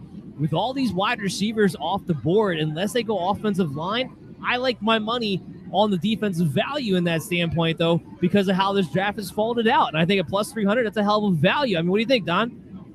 I mean, to me, like if you don't look at a guy like Jermaine Johnson at this point in the draft, right, that's a guy that was projected anywhere between 10 and 25. So to get a guy, at value, right where he slotted in, I'm also looking at guys like Nakobe Dean, like Devin Lloyd, Devontae Wyatt, Andrew Booth. Like those are guys that are going to be impact players. They're going to have value to your team right away. So if I'm picking right now and I'm looking at the Saints in Pittsburgh, right? Like I look at those guys, and any of those guys can have an impact, day one. All this excitement, we've kind of forgotten the Saints are on the clock here. So let's go to Dom here. Go from Don to Dom. If you're the Saints, not what they want, not what they're going to do, what would you do if you were the Saints here? Oh man, I don't know. I think it's tough. Man, I don't know. Do you go? I mean, they don't need offensive line, so I mean, do you go defensive line? Well, they do need offensive line, I would say. Oh, they lost Ron Armstead, yeah. Oh, yeah. So maybe Penning then, right? That is where a lot of people have had him mocked out to go to. That's why we talked about, Chris, we talked about the live bet from a few picks ago. That's why it was very heavy for that minus 200 for an offensive player. We thought maybe they could go defensive. Kyle Hamilton was still on the board, right. But Jermaine Johnson being there, if I'm the Saints, it'd be very hard for me to pass up on Jermaine Johnson right now, especially with Dennis Allen as the head coach. Right, Chris? Right, absolutely.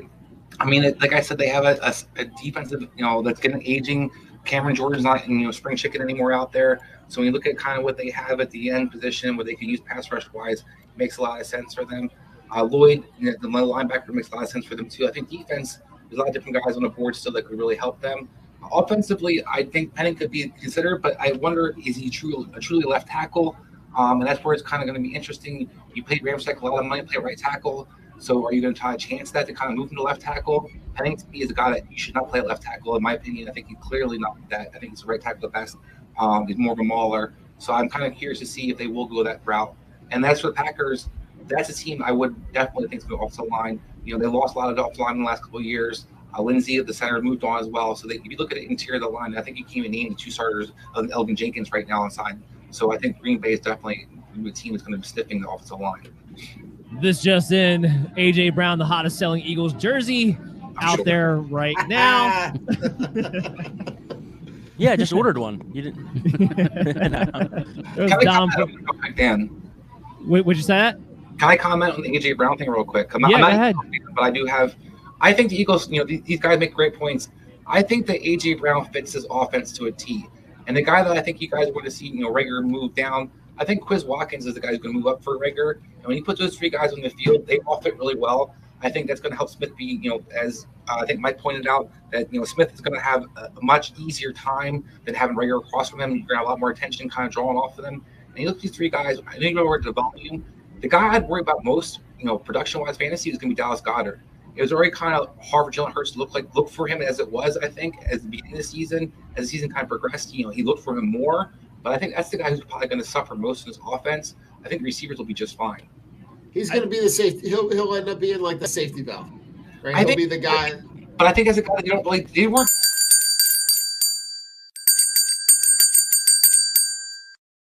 Sorry to cut you guys off. You're letting somebody in the conversation, but Trevor Penning does come off the board here for the Saints. So one of the guys that was mocked to go there, they decided to go that direction.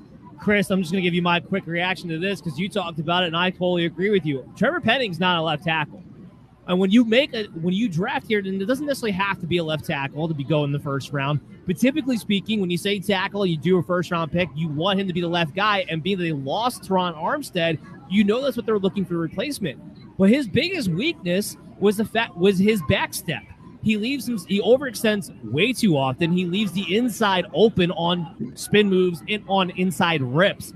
I had him grayed out as a guy that I thought eventually would need to be moved to guard to be a day one starter.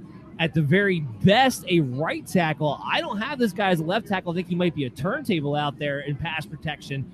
So I'm going to be curious to see what happens here. This could be a bust if they don't use him the correct way. But we know what Chris thinks. We know what I think. Let's go to Mike. Mike, what do you think? Yeah, I mean, it's tough to tell, what the Saints are going to do this year because, I mean, you have the new coach, right? Quarterback is kind of a question. So, I mean, I guess they're just kind of building from the lines at this point, and we'll see what happens. I mean, he seems like a guy that's kind of inconsistent, especially like in his footwork and all that. But for the most part, I mean, it seems like he has some upside. I'll tell you what. Go ahead. I'm going to throw one caveat. I do think Ryan Ramczyk can play left tackle. He did play left tackle in college. That's what I projected him to come out in that draft. So the fact that he's been right tackle the last couple of years doesn't necessarily mean he can't play left tackle. And if you look at kind of the fit, if they were to play him at right tackle and Ramczyk at left tackle, I don't hate it. But to your point, if they don't do that, then I think this is a mistake. I definitely. If they can slide him inside, right? Size is on his side.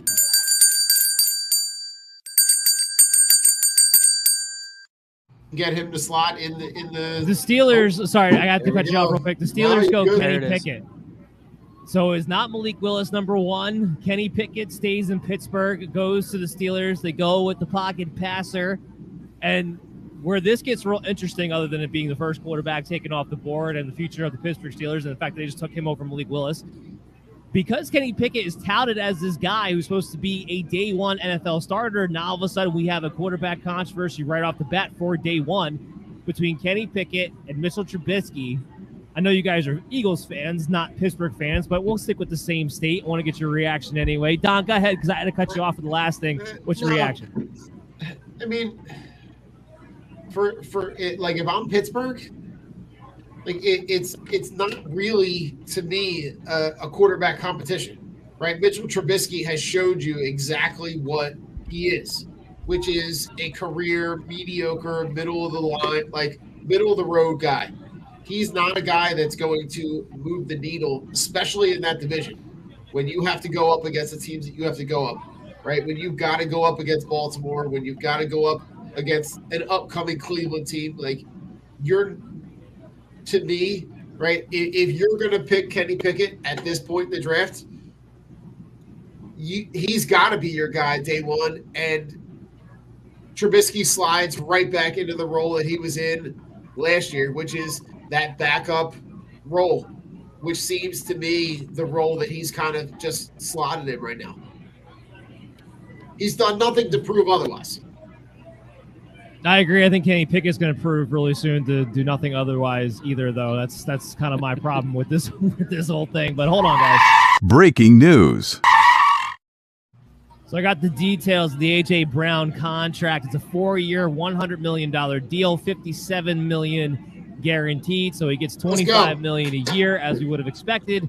Probably front-loaded those first 2 years with the $57 million guaranteed. So that's the details of the contract for A.J. A.J. Brown. It ain't my money. Pay the man. Listen, man, if you need somebody to pick him up at the airport, I'm available.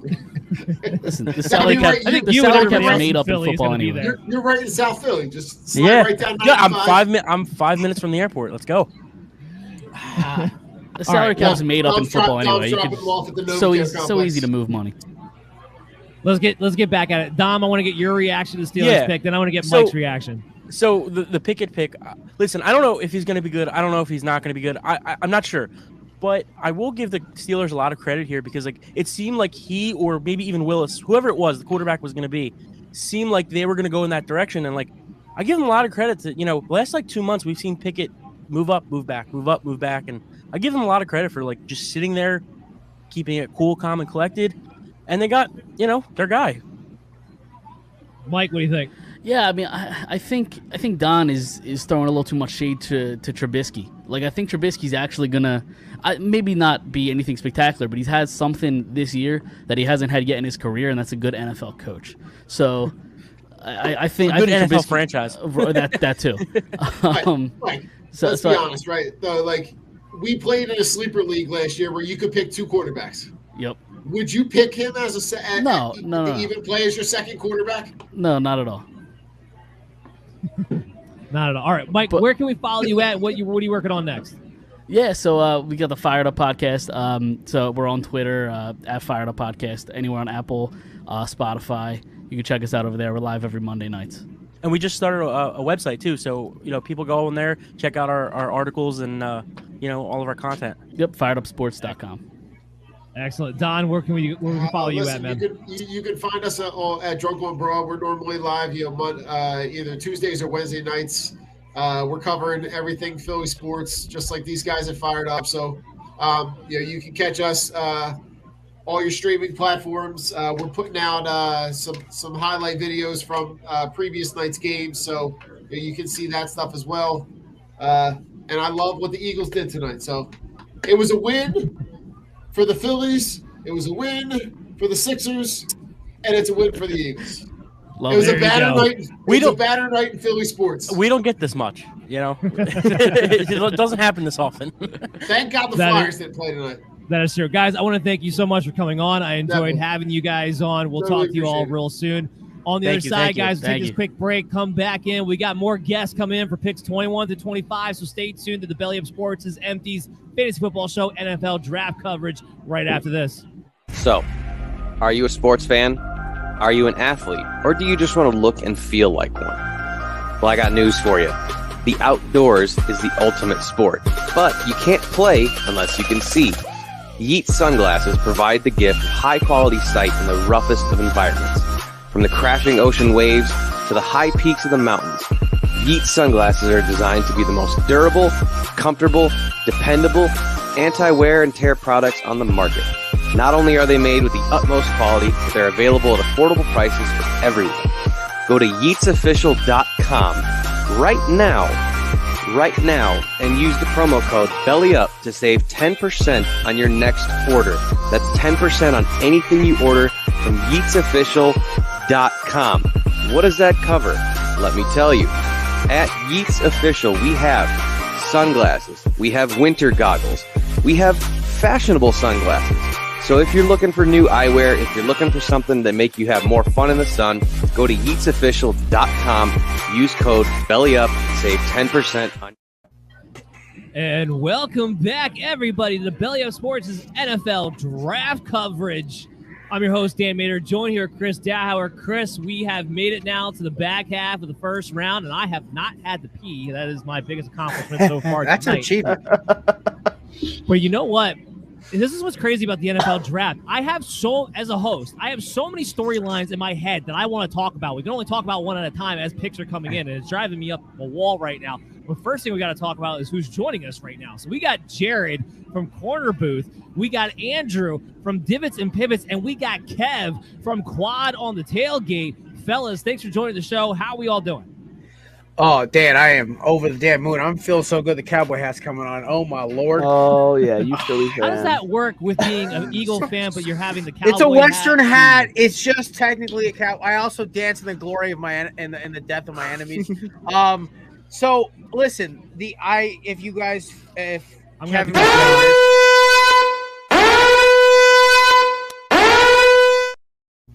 So the You Chiefs kidding me? The Chiefs just traded up with the Patriots. What? And now the Chiefs are going to be on the clock.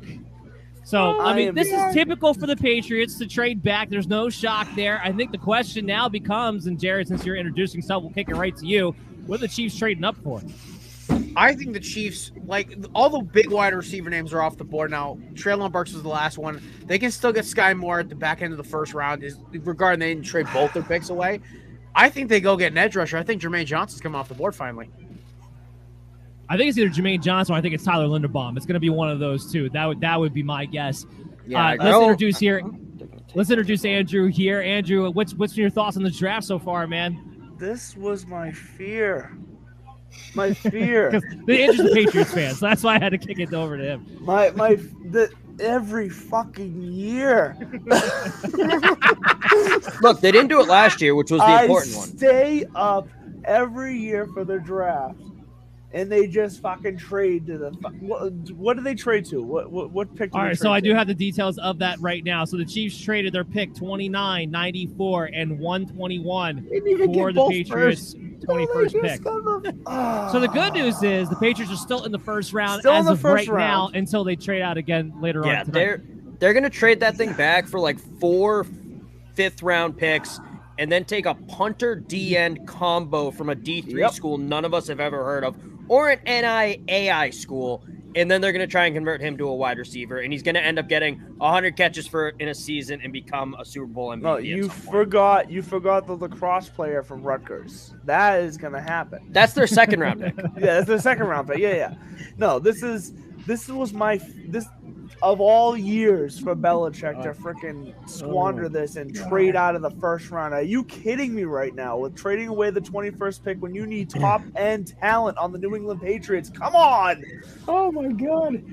All right, Chris, I'm trying to keep up with the sports betting on the side here. So we're jumping ahead to pick 25 right now. Defensive player minus 185, offensive player plus 150. How are we feeling about those odds at pick 25? Who's pick at 25? It's a great question. Right now, it's Buffalo. I think it's Johnson. It's the Bills. It's the Buffalo Bills. Oh, Buffalo. I think it's going to be. Ooh, that's a tough one. I'd probably go offensive player. I think they do take the running back. But with some of these guys falling, yes, Chris. There's a corner they might look at as well because they have to have a hole in the second corner. I think that's why Vegas is now making it minus 185 for the defensive player. I'm still on the board that I think they take Breece Hall, so I'm going to put my money on plus 150 for the offensive player. That's what I'm going to do there. 2 mock drafts, Dan. 2 mock drafts. I had a Breece Hall going to Buffalo. That is my home run. I mean, also I can see them taking Andrew Booth as well out of Clemson. I think he fits perfectly across the way from Tre'Davious White. But I think Booth or Gordon. I could see him go in that direction as well. So that's why it's not out of the woods. Totally agree. The Breece Hall pick makes too much sense for Buffalo, considering what they already have between Singletary and Moss and the rest of that offense. The Breece Hall pick just makes too much sense. If he's still there, I don't see how they don't pick him. They need a guy who can fall forward for 6 yards. Chris, from a fantasy standpoint, if Breece Hall were to go to Buffalo, what would his value be? Would it be first round rookie year? I think it could be definitely, RB1 or at least RB2, definitely. We look at what kind of offense is going to transition out of Brian Dable's moved on. Ken Dorsey's going to be the coordinator. They're talking about a lot of talk about them being more run-oriented moving forward. So a team that kind of has all those weapons in place, Josh Allen, a mobile quarterback. Bryce Hall has, sky's the limit for this guy. We saw Najee Harris kind of do it last year. There's no reason he couldn't emulate that in a lot of different ways.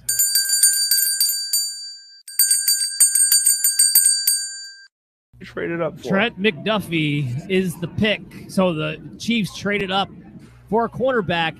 This is you know what? I think I kind of have to hit this button.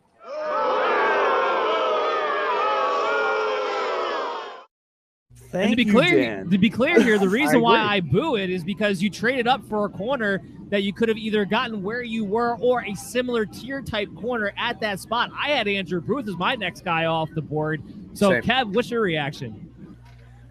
I think at this point we're kind of splitting hairs, like late first round. I think Booth's a good corner. McDuffie's also a very good corner. I don't trust Pac-12 players just as a personal thing. I've watched way too much Pac-12 football. I try not to, but when it's the only thing on at 10 o'clock on a Saturday, I'm going to watch it. So I just don't trust them.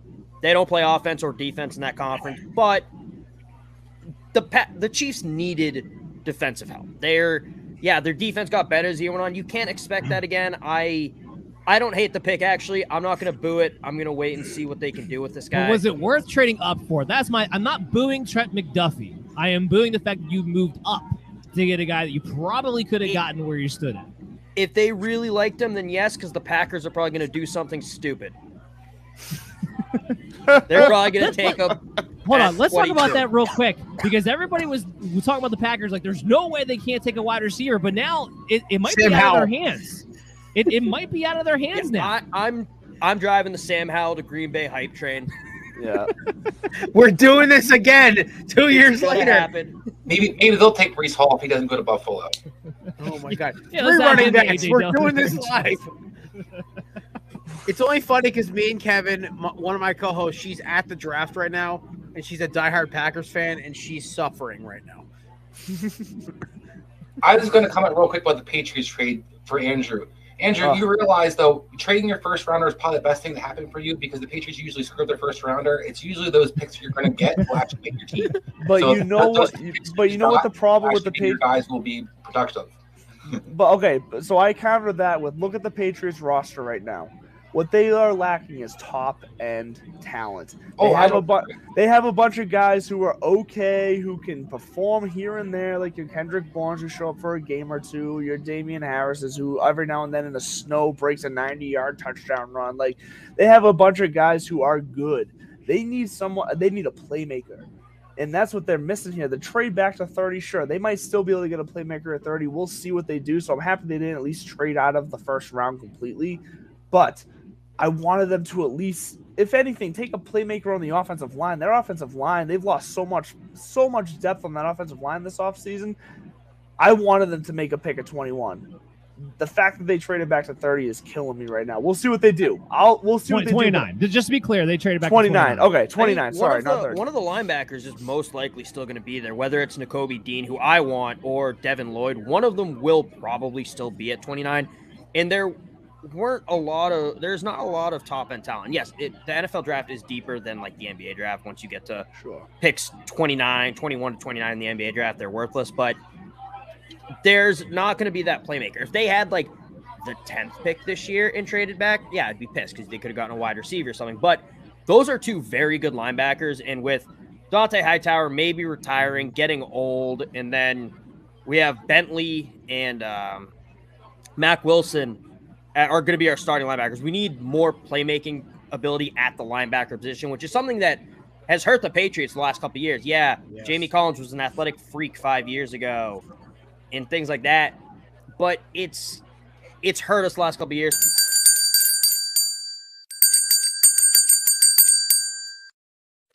I'll go back to you since we got to cut you off. Quay Walker is now a Green Bay Packer. They go linebacker. Wow. They do it again. What? They do it again.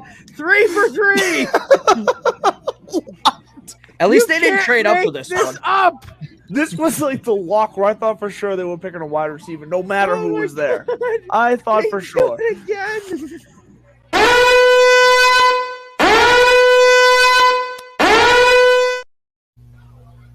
So I'm getting this. The Bills trade pick 25 to the Ravens. The Ravens trade away pick 23 and 130.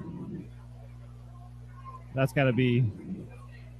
Wait, that's got to be messed up. I think I'm reading this trade wrong. Right there, if that's the case.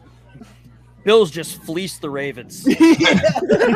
I'm gonna guess the Bills just moved up. Yes, the Bills are on the clock. So the Bills just moved up to 23 and traded 25 and 130. This news alert came in ass backwards. And then the Ravens have moved back to 25. So the Bills are now on the clock as they move up here. So we got a bunch to react to. Jared, let's kick it to you. Quay Walker, just react to that real quick for us.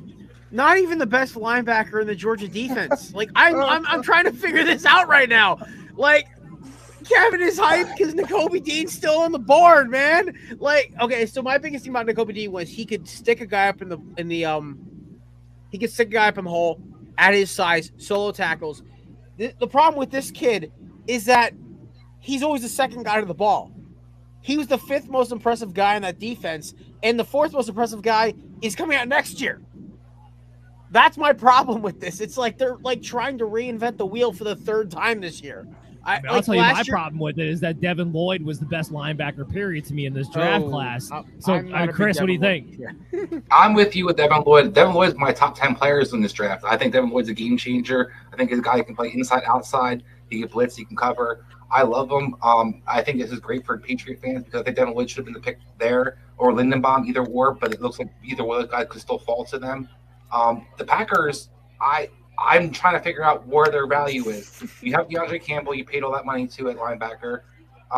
You only can play 2-3 linebackers. The most usually play 2 in today's NFL. So I'm trying to figure out what the hell the Packers are trying to do.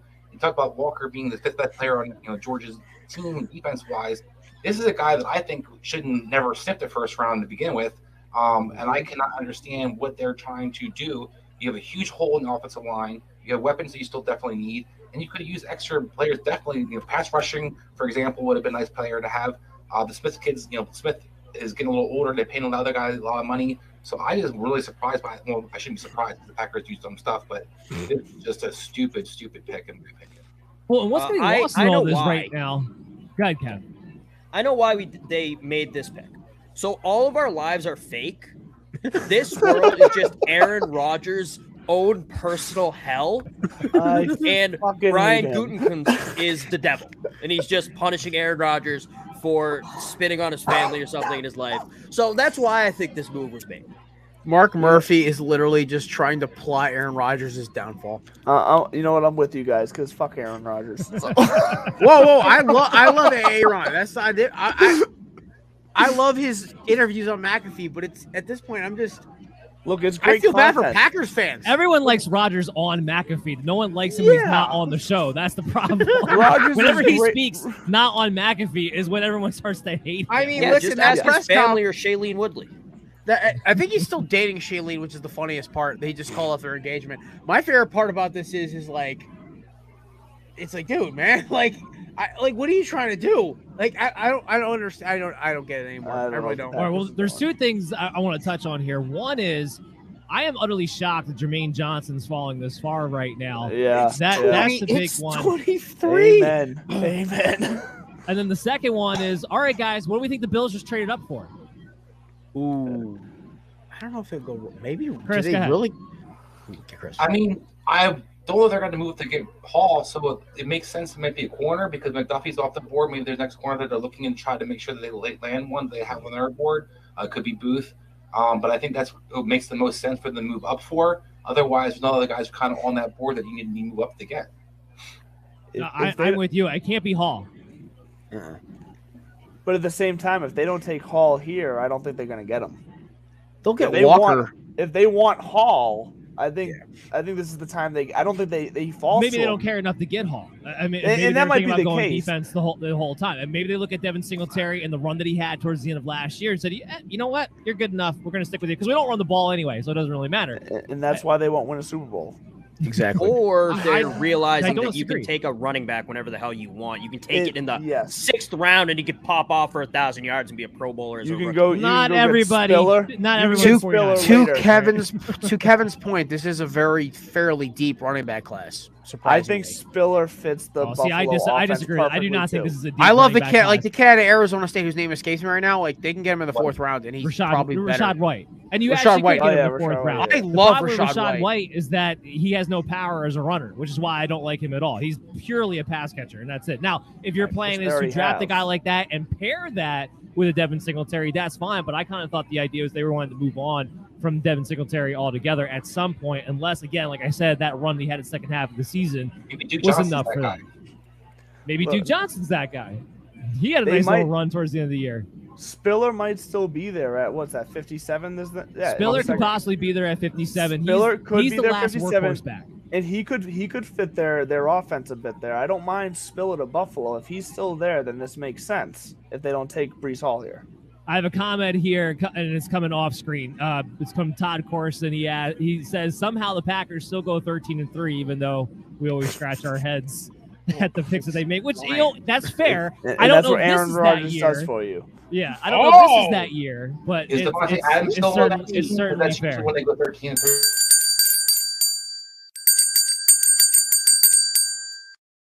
Yeah, I really hate Amen, this Chris. pick.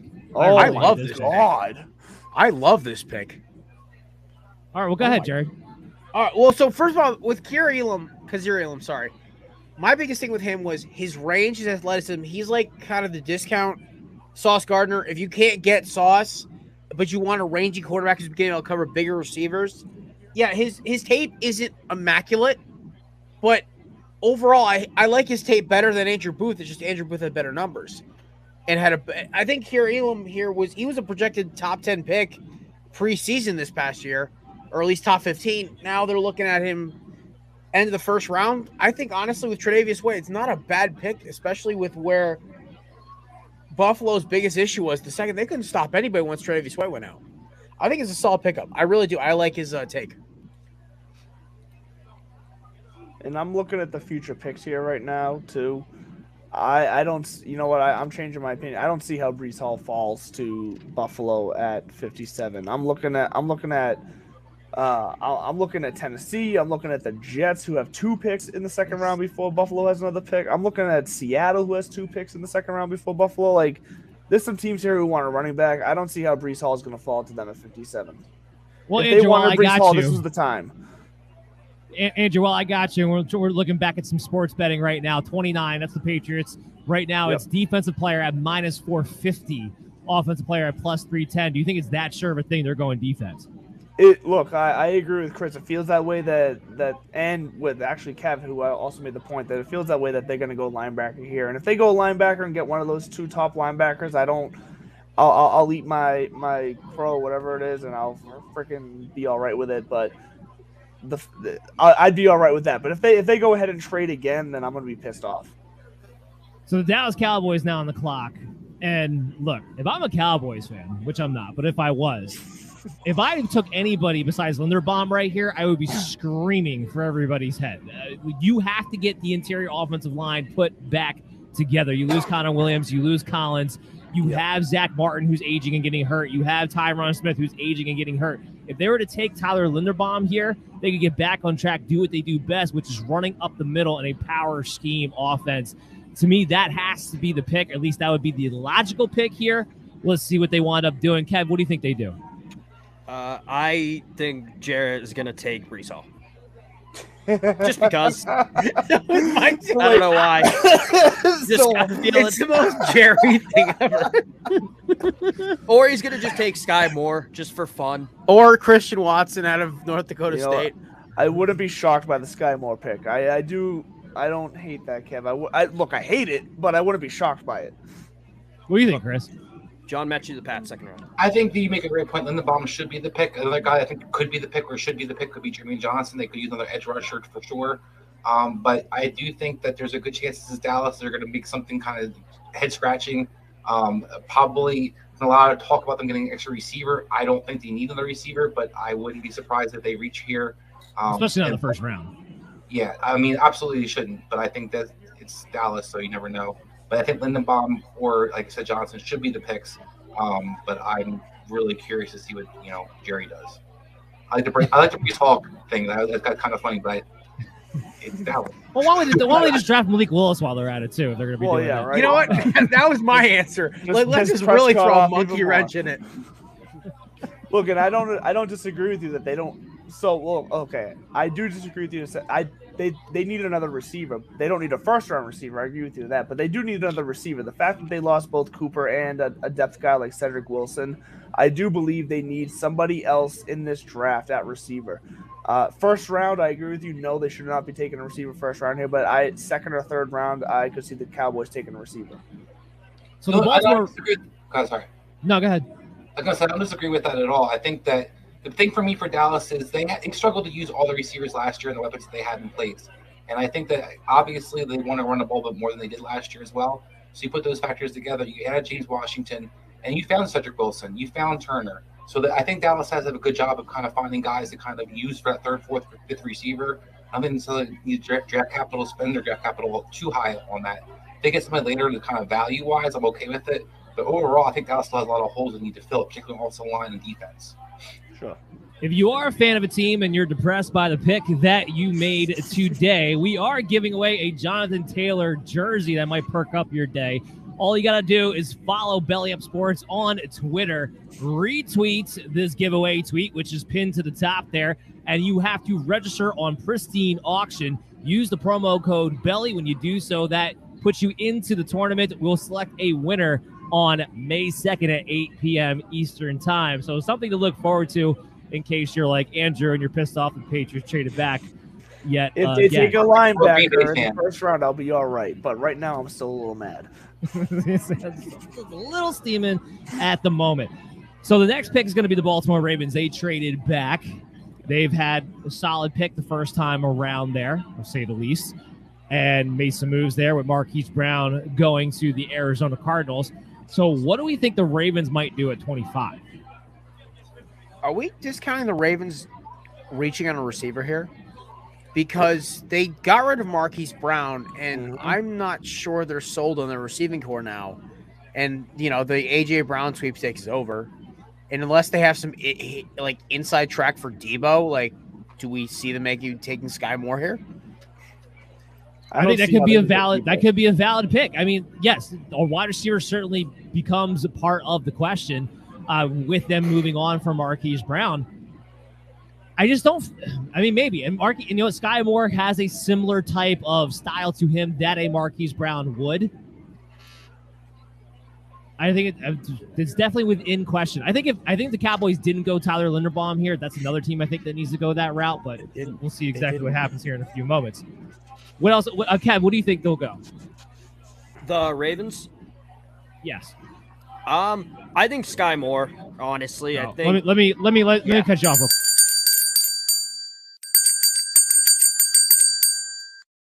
So we got Tyler Smith. He comes off the board. They go offensive line. Not who I would have went with. As you can see on the graphic here, didn't have him going in the first round, originally speaking, either. So a little bit of a reach in my book. I will say this about Tyler Smith.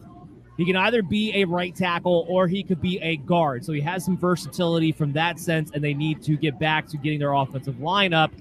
But what do you guys think? Go ahead, Chris. Yeah, I hate the pick, honestly. I don't think he should be going in the first round. I think Smith's a good run, blocker. He's definitely going to have a challenge, pass protecting. He's very raw. I think he could be guard. I mean, right tackle maybe. But I think that's a stretch for him. I think he's clearly just a guard. And I'm really surprised by this kind of the move of the other guys that are on the board right now. That's why I just think it's something that doesn't necessarily going to move the chains for them. A guy I won't be surprised if that'll league in 3 or 4 years. Kind of Cowboy guy up there, up top. What do you think? Oh my God! All right, listen. I love when. So I have 2 things here. One is it's a Travis Frederick kind of fear, where it's like the Cowboys knew something we didn't, and pick like a potential like multi-time Pro Bowler who should have been in the 3rd round. But at the same time, I look at the pick. Like your projection was on point. I didn't have him. I think I saw one mock draft where they had him at 32 to the Lions. That was the only one I saw him going in the 1st round. I think it was like Charles Davis, like back in like February or something like that. So I think they totally reached on this one. They even could have taken Trevor Penning was still available. I don't get it. Well, Trevor Penning's off the board. He went to the same. Oh my God! I haven't flipped to Lindenbaum. My bad. Sorry. Sorry. Midwestern school. It's like what the Saints should have done. That's what the Saints should have. Yeah. Sorry. Yeah. No. They could have taken Lindenbaum here. Short the inside. I. You know what? I'm happy because good job, Jerry. You made my night even better. I don't think anything can top AJ Brown. This is nice little sprinkles on it. They probably could have got him at 56, though. Let's be honest. Oh no, easily they could have got him at their 3rd round pick. Look, this feels like such an anti-Cowboys pick, in my opinion. Like this is just not like. So on one hand, it feels like. Well, is it a Jerry Jones pick or is it a Stephen Jones? It does not feel like a Jerry Jones pick at all. What it feels like, though, is that a dedication to the run game, like we were saying. So if you have not already bought into Tony Pollard, I think you got to buy into Tony Pollard here because I think they're going to commit to that 2 running back system now that we're seeing take more of a form in the NFL right now, where we got your Javonte Williams, your Melvin Gordons, your Gus Edwards, your J.K. Dobbins, your Elliott's and Pollard. Like I think it's going to be we're seeing a trend towards a 2 running back system being more regular, and I think they're committing to that right now. So if you haven't bought into, from a fantasy standpoint, bought into Tony Pollard yet, he's probably, you can probably still get him at some value, at least for tonight. Here's a funny one. This is from the Sports Stove podcast, which is Vince. He's going to be on with us for the next few picks here in just a moment. But he commented on YouTube, Jared's showing more trust in Jerry Jones' drafting ability than the Packers, who have gone 39-9 of the last 3 seasons. That is a very fair point there from Vince, who is, in fact, a Packers fan. No reaction from Jared. I mean, like, we got the cheese head ready to go. Listen, I gotta give Vince all the credit in the world. I pray for Packers fans every day because Mark Murphy's declared war on their mental state for the past 4 seasons. But it's like, I don't know how much they can just rely on Aaron Rodgers and some pieces on defense before they just all snap. I don't know. But listen, Vince, I love you. But listen, I have no faith in Jared. Are you kidding me? I'm loving this because I'm loving the fact that Josh Sweat and Brandon Graham are going to get home on this kid. Dak's going to be on his back a lot this year.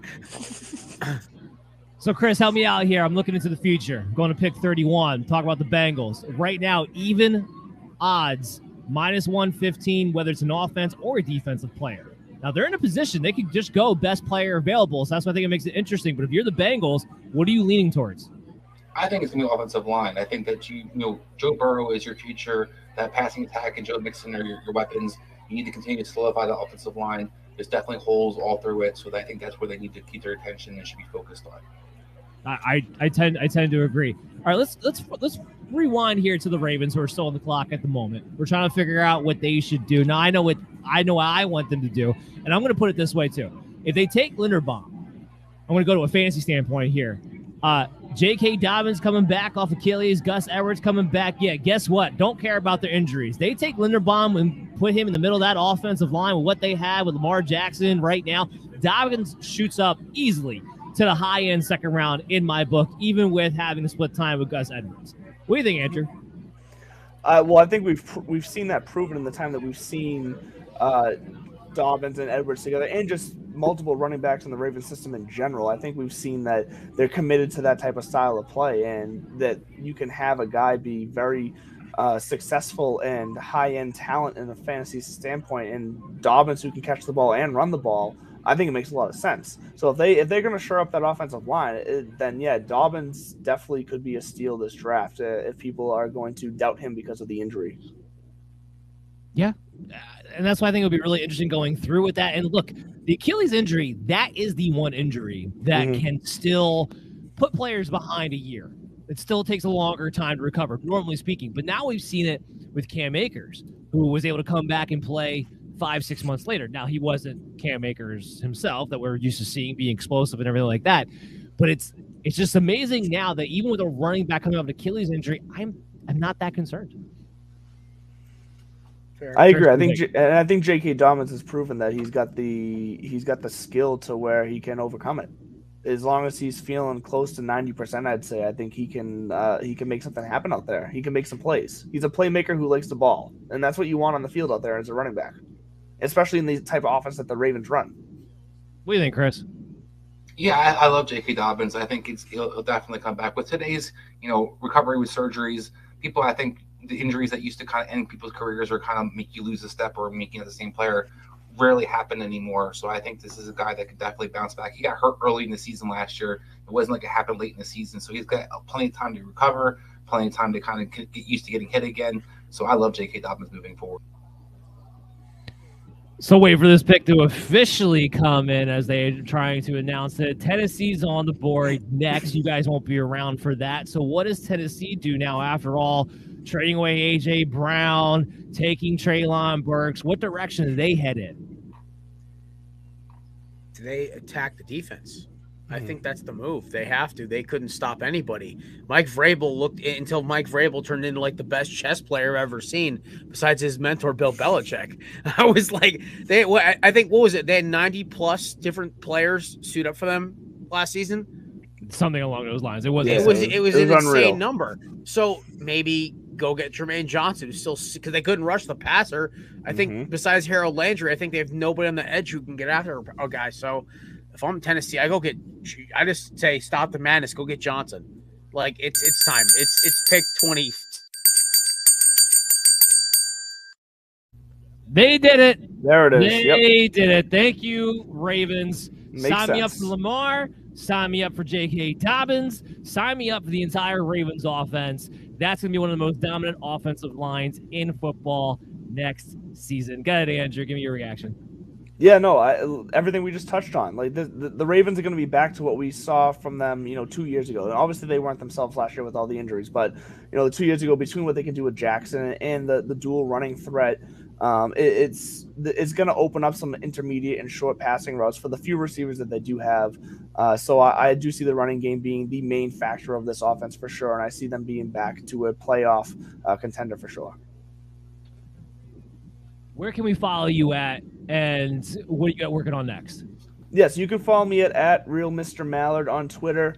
I'm going to be having pre-fantasy draft rankings starting next week.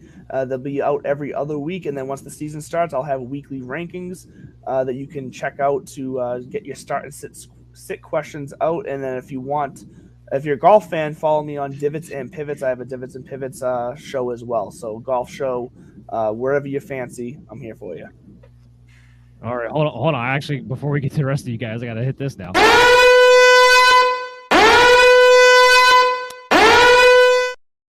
The Jets just traded into the first round. So I got to get you guys off the show real quick. So, Jared, where can we follow you at? What do you got working on next? You can follow me at this name right here, Belly Up Jared, and also at Corner Booth Podcast. Right now, we're working on just getting a lot of nice guests in for the offseason, of course, because, post-draft, it gets a little slow. So, we're going to have a few guests. We're returning guys. We might do some fun stuff as well, but it's going to be a good time in the offseason. And, Kev, what we got going on, man? At Belly Up Kev or at Quad Tailgate. It's tailgate on the quad, not quad on the tailgate, like Dan said when I first got on. Still taking a break, probably coming back mid to late July to kind of do previews for the conferences. Excellent. Guys, I want to thank you so much for coming on. We'll be talking to you all real soon. It was great having you. We got a next group of guests coming on to round out the first round, coming to a close. So everybody stay tuned to the Belly Up Sports' MD's Fantasy Football Show NFL draft coverage, and we'll be back with all of you right after this. As summer begins to heat up, there's only going to be one way to cool down this season. I know when I hit the golf course, Yeti products keep my drinks cold until I tee it up at the 19th hole. I'm Andrew LeDuc from the Divots and Pivot Show on Belly Up TV. As we get back to normal and get back to the beach, the park, backyard barbecues, and the golf courses, you are going to want to be able to keep your drinks cool. Why not use the best products available for the job? By going to bellyupsports.com and hitting the sponsors tab, you will have access to the best deals that Yeti has to offer. Yeti offers free shipping on orders $20 or more and qualifying orders that can arrive in 2 to 10 business days.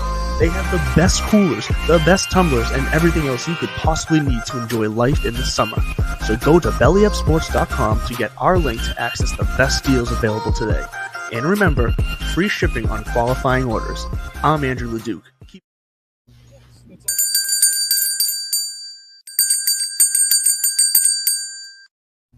And there it is. So we're welcoming new guests. We got the pick is in. Jermaine Johnson off the board for the Jets. Great pick for them. I can't believe he fell this far. Let's introduce our guests and get their reaction. So first up at the top, we have Commissioner Cooper, Jason Commissioner Cooper of TSS Fantasy. How you doing today, sir?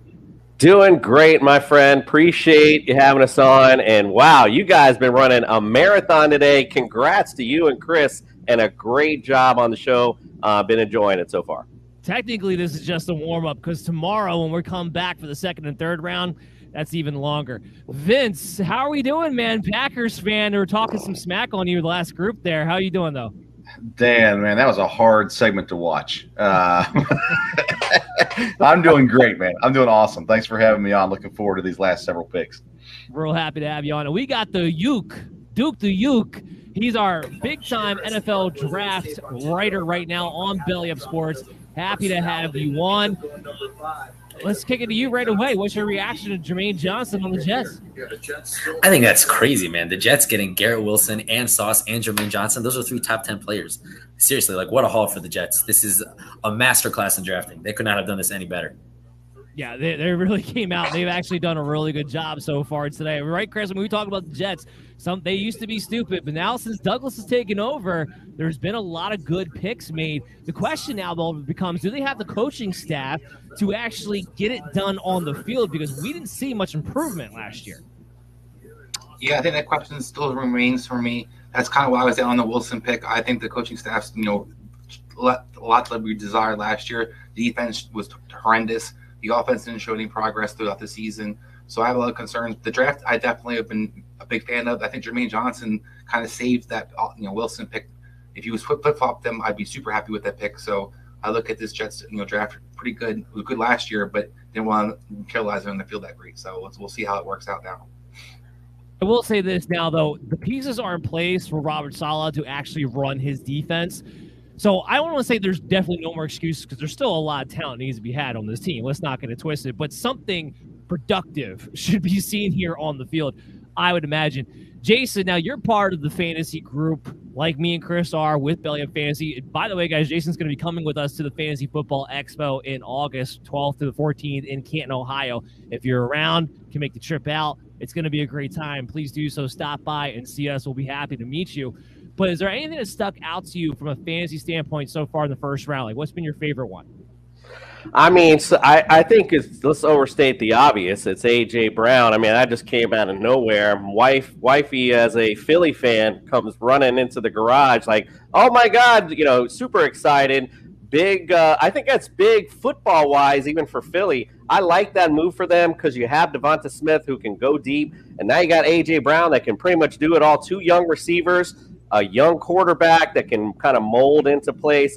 That, to me, is the biggest move so far in the draft. We can sit here and talk about all these young guys all we want. The bottom line is it's got to be the right system, right fit. So I know all you New York Jets fans are all happy and excited about your offseason. Woo, good job. But you're still last in the AFC East, homies. So we'll see you soon.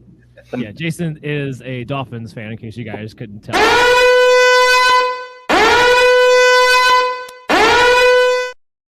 The Jaguars are on the clock. They just traded up with the Buccaneers. They gave up the number 33 pick, which was the first pick in the second round, 106 and 180 to get back into the first round. So the Bucs trade out of the first round altogether. The Jacksonville Jaguars are on the clock. Vince, what do you think the Jaguars just moved up for? I mean, I think you're looking at guys like Devin Lloyd right now. Make a lot of sense in Jacksonville. There's nobody that stands out as far as you're trying to get ahead of who, you're trying to get ahead of Green Bay. Well, I'm not sure they're looking at the same positions right now. You got guys like Karlaftis, who I love here, but Jacksonville's already got 2 edge rushers that we talked about. That you guys talked about that at the very beginning of the draft. So I think you look at like a Devin Lloyd and a Kobe Dean possibility here. The other guy would be Andrew Booth, their Clemson cornerback, because Green Bay, they already got jumped once for a cornerback, so it appeared maybe that's what happened again here. What do you think, Chris?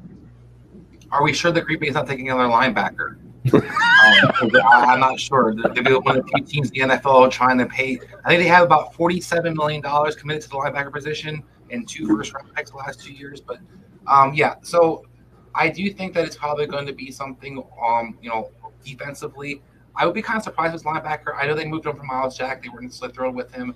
But I think Jacksonville's going to look for a guy probably in the secondary. They definitely have some holes to kind of fill.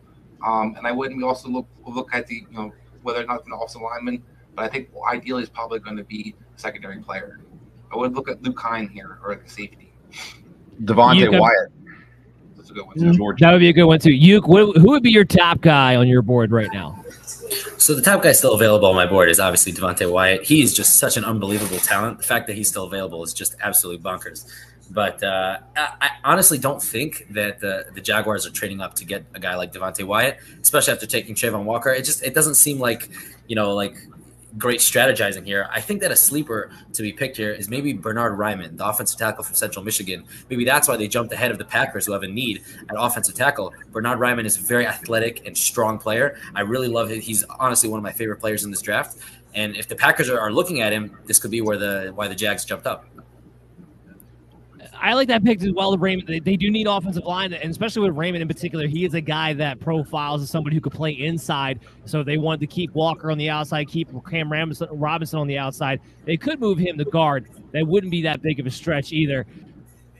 I do think that's what they're going to do. I think in Jacksonville's own weird way, they're like, we're going to follow what the mold is as far as we're supposed to get offensive and defensive linemen to rebuild our team. We're going to do it in the most ass-backwards way we possibly can by kicking it off, by taking Walker for no reason to kick the thing off to begin with. But that could be something we could be seeing in just a few minutes. Oh, guess what? The pick is in.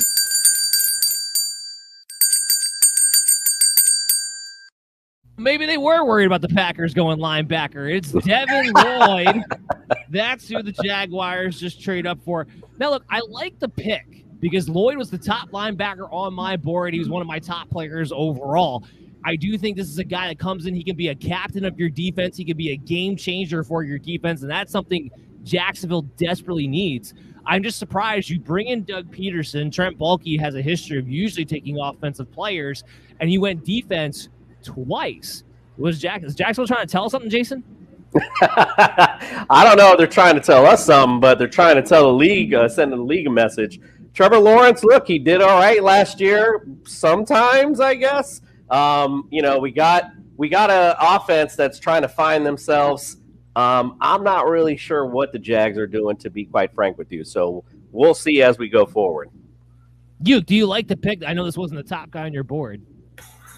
So, yeah, I actually really like Devin Lloyd. I just think – I don't know what the Jags are doing here. At the end of the day, Trevor Lawrence led the league in interceptions last year. You got to build around him. And, there was no one who was great on offense who was available. What are you talking about? They signed Christian Kirk to $20 million. That's not building around. Oh, yeah, of course. Christian Kirk, top 5 wide receiver in the NFL. How could I doubt the guy?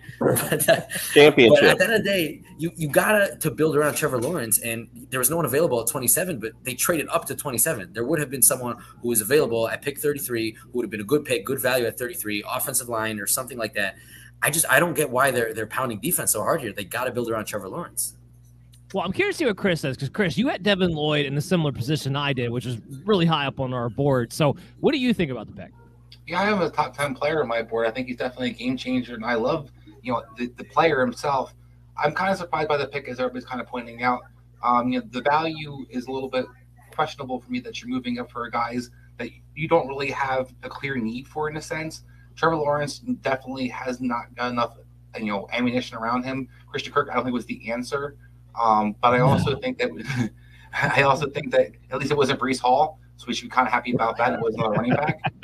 So I mean, when you put all those things together, I think it's it's a great pick in the sense where I love Lloyd. I think he could be a game changer. I think he's a captain of your defense moving forward. It's a little surprised, as they kind of pointed out, that they're going so heavy defense when Trevor Lawrence is supposed to be your face of your franchise. Okay, Vince, your team's on the clock. What do you want? I don't care about your team. What do you want? Can I defend Jacksonville real quick? Yeah, sure. Okay. They go out and they get Brandon Scherf. They go out and get Evan Ingram. I'm not a huge Christian Kirk and Zay Jones fan, but in the offseason, they went and addressed the offense. They look at the defense now. I think they have a huge need at inside linebacker, and they fill it here with the best inside linebacker in the draft, I think. I think it's a great pick for him. Question pick number 1, I think they should have went Hutchinson, but anyways, what I want for Green Bay now is the best player available. I trust these guys. I know that's not popular to say. Outside of Jordan Love, these guys hit on the draft. And so I actually mocked here for Devontae, the Georgia lineman, to go here. Actually, I at 22, I had that picked. So I'd love to see that. I think Devontae Wyatt would be a huge pickup for Green Bay to add with Kenny Clark on the defensive line. Outside of that, there's no wide receiver here. You're not going to get a wide receiver here. You're going to wait till the second round for that. There's no reason to reach. Andrew Booth, Daxton Hill, 2 guys I like as well, could bolster the secondary in Green Bay. They're at this point where the thing they need is a wide receiver. You're not going to draft that here. So I like Wyatt. I think is the smart pick. Can I ask you a real quick question, Vince? Yeah. You say you trust them. I love, Alexander was a great pick, for example, Jerry Alexander, but I don't love their draft the last couple of years. So I'm kind of curious to see, what you kind of justify that you trust their draft picks with. All right. Let me give you a couple names, and then you tell me how they didn't turn out for you, okay? So this is why I do trust them. Aaron Jones, 5th-round pick. A.J. Dillon, 2nd-round pick. Elgin Jenkins, 2nd-round pick. You look at the 1st-round picks in recent years. Darnell Savage, he's a great safety playing great football. Rashawn Gary, a lot of people thought, that was a horrible pick. First year was not good. Since then, he's been great. Kenny Clark was the 1st-round pick as well. Royce Newman, 4th-round pick, starting left guard. Fit in perfectly, one of the best rookie offensive linemen last year. David Bakhtiari, 4th-round pick as well. So they find guys, and the history of their 2nd-round receivers is absolutely phenomenal over the years as well. So they miss every now and then. Everybody does. But overall, I think they draft pretty solid. And as a Packer fan, and my dad is a minority owner, so he's pretty happy. He's pretty happy with it too. You have a rebuttal, Chris? I was just curious was the GM, the actual GM for most of those picks, because I don't think Bakhtiari was one of their picks. I don't think that Aaron Jones was one of his picks. Right, Goody was on the staff back then. He was not the one making the picks then. The guy who did is currently passed away. But he was there for Jair. He was there for Darnell Savage. He was there for Gary. as well. He was there for A.J. Dillon, who's turned out pretty solid. Eldon Jenkins, he was there. Josh Myers, the starting center, he drafted him in the second round as well. So he's been around for a while, but he's made some pretty solid picks, I'd say. Vince, can you do us a huge solid and wake Pop up? Because you guys need a little vigor and some life. Because, I mean, as a fantasy guy, I do not want to go into this season with Aaron Rodgers throwing to Sammy Watkins in the end. I mean, I just don't want to see it. Let's get something going. We got A.J. Brown traded tonight. All this stuff going on. What is Green Bay doing? They're sleeping.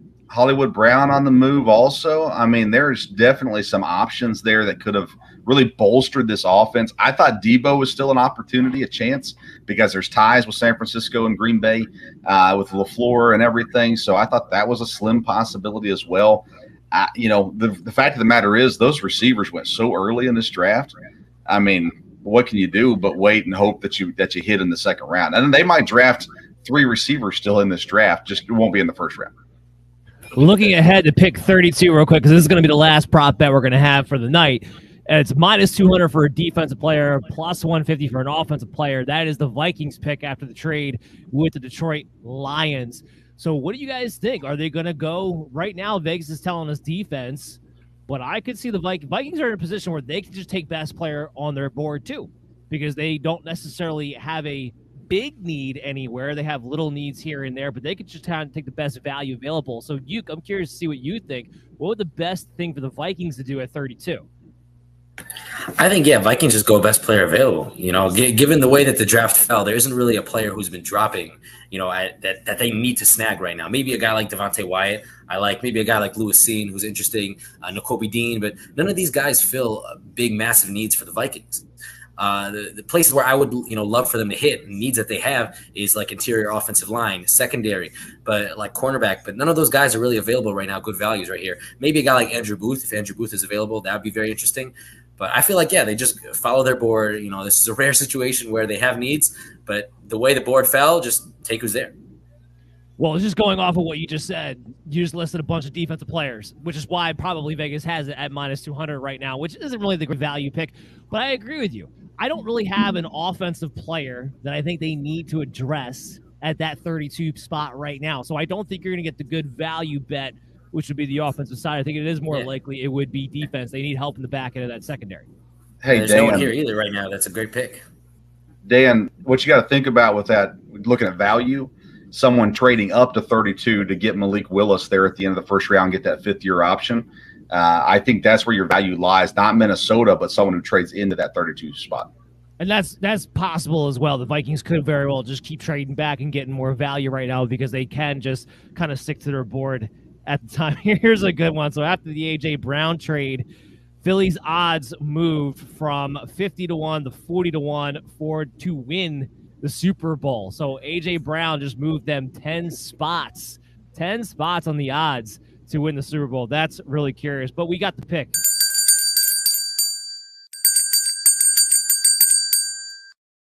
And it is Wyatt. I don't know why I don't have his graphic up here, but Devontae Wyatt is the pick for the Green Bay Packers. I like it. Vince, do you like it? Yeah, like I said, I had him mock drafted at 22 to Green Bay. Thought that they would be able to get him there. He fell down to 28. They didn't have to make any trades and move around. That really solidifies their defensive line. They were kind of weak in one spot on the D-line. That will really, put it pretty solid. A guy that started for him last year now can move and be a backup. I love it for Green Bay. Chris, what's your reaction? He was one of your favorite players, too. I'm not a big Wyatt guy, so he's not one of my favorite players. Oh, what did I get him confused with then? Why are you a big Wyatt guy? Are you kidding me? Just a penetrator up the middle? Yeah, I'm not. Yeah, I mean, as a guy that I think definitely has the potential, a guy that can definitely, can be a disruptor, but wasn't a guy that I think is the first round talent, in my opinion. So it wasn't a guy I was necessarily high on.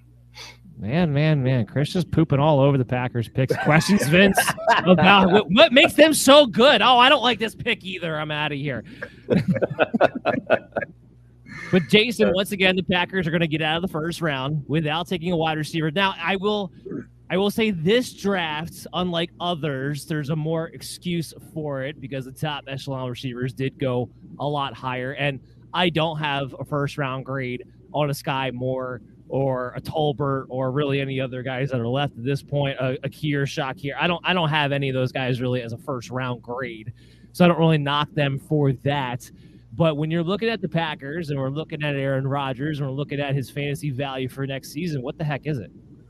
Look, at the end of the day, he's still Aaron Rodgers. He's going to throw, you can throw my uncle open, if anything. But, like we said, what weapons are we looking at right now? There's still time, obviously, to still make a trade, make some kind of move.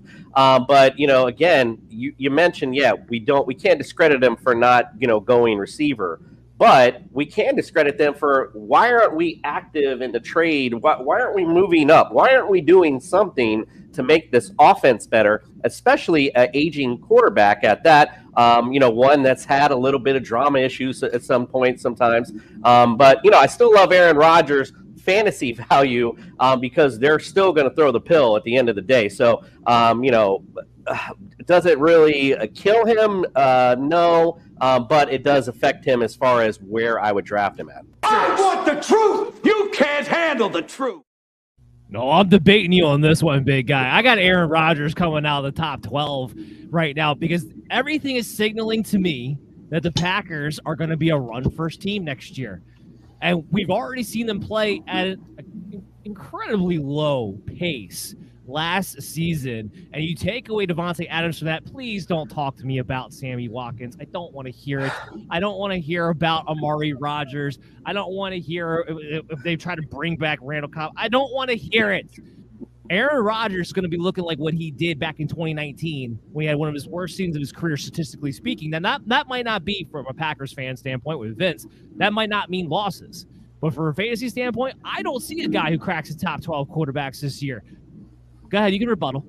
Yeah, so, again, I agree with this. I mean, as in a football perspective, 100%. That's what we've all said that the Packers should do, especially you're in a cold weather state. You got the snow. You got Captain Thunder Thighs, A.J. Dillon. I mean, I love A.J. Dillon, especially down the stretch of the season. Yes, that's what they should do. But it's Aaron Rodgers, my friend, and we know how Aaron Rodgers likes to do things. I just don't see how he's going to just start handing the ball off all of a sudden. It's still Aaron Rodgers. He's still going to fling the pill. And let's see if these young guys in the defense can step up. If they can, then of course, they'll be in a position to control the clock, run the football, and play good defense. We'll see if that permeates on the field. But again, still Aaron Rodgers. He's still going to audible to some throws. I still like him top 12 quarterback next year. I think if he knew Devontae Adams was going to be leaving, I think he would have stuck with Jeopardy. Chris, Patriots are on the clock. Jaguars, I think, took the pick they wanted. So if you're the Patriots, what are you doing here? Yeah, I'm looking to trade down. I think that if they can out of the first round. Do the Patriots thing. That's what they usually do, is trade out of the first round. So I think that's probably the best move actually for them. What's left on the board, a lot of guys think you pick your preference. I know we talked about the linebacker position. I'm not a huge Dean fan. I don't think he's a great fit for their defense necessarily either. They usually have the linebacker a little bit bigger. So I look at kind of the guys on the board, and the only guy that kind of jumps out to me that I like is Daniel Fioli, the left tackle or right tackle, probably initially from Minnesota. They definitely could use an upgrade in the tackle position. I know they have Brown, but he's kind of been Trent Brown's been kind of injured a lot the last couple of years. You can't really bank on him, so that's the guy I like the most. But I think they'd probably look to trade down if they could. I will say this. We talk about the Packers never taking a wide receiver. I'm not really impressed with the Patriots wide receiver grouping either. However, again, probably wouldn't take one here if I was them. Don't have one in the first round grade. They paid all this money for tight ends that they didn't use. They paid all this money for backup receivers that they didn't use because they weren't good either. When we look at this team and you have a Mac Jones, talk about the Jaguars trying to build around their quarterback. Well, what about the Patriots? What are they doing to help out Mac Jones? And with Josh McDaniels gone, what does that leave them with? Because now all of a sudden, is this going to be Bill Belichick uncorked? Because I'm fearful of what the hell that's going to look like. Anybody have a comment? You're right. They haven't done anything to help Mac Jones, not in the offseason. Now, again, he still has the tight ends there, so maybe they use them this year because they're a talented group with Hunter Henry and Jonnu Smith. wide receiver wise, they're really hurting as well. When will they get one? Will they trade for one? The Patriots seem to luck into picks oftentimes, and this year that's not the case. They traded back, and there wasn't one of those stud guys that fell.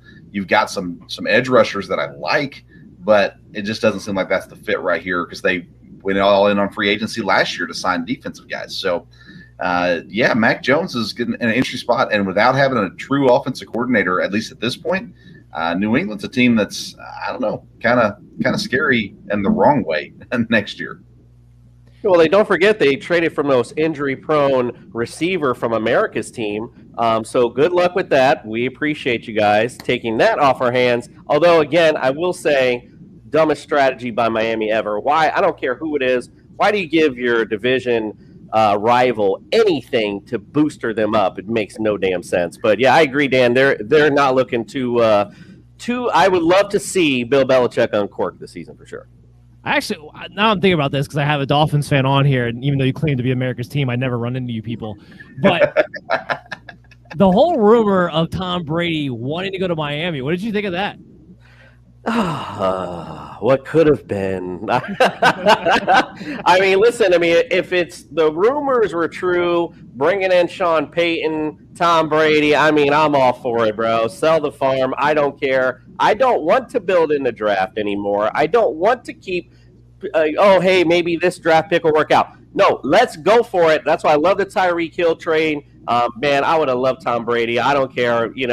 I talked about Deshaun Watson all last season. I'll take whatever, bro. Bring him on. Let's go. I want titles. Let's do it.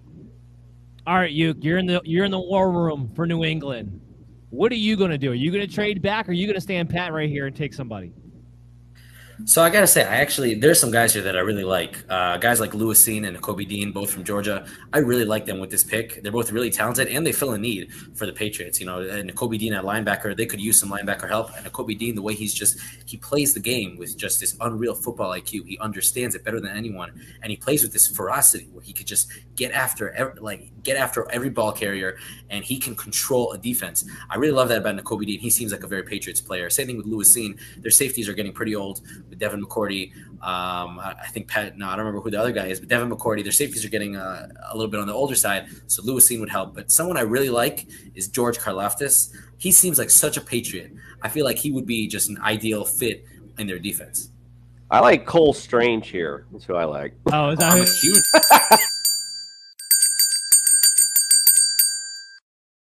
Yeah, leave it to the Dolphin guy to spoil the pick. There it is. Cole Strange off the board. Offensive guard. Well, at least he will be playing offensive guard for the Patriots. Did have some experience there at tackle in college. Jason, you're not allowed to speak. Chris, what's your take on this pick? Yeah, we don't. Just to MD's Nation and Belly Up fans, heads up. I did the graphics. He's not one of the graphics for the top 3 rounds. Cole Strange does not belong in the first round. And this is just an absolute true Patriots pick. That's why I said they needed to trade down to do the Patriots thing, because this is just a huge reach. Here's what you said earlier in their show. You said the Patriots do better when they're second and third round players. They figure they just take one of those in the first round and then just call it a day. Yeah, I guess so, because it seems like they don't want to necessarily improve their team.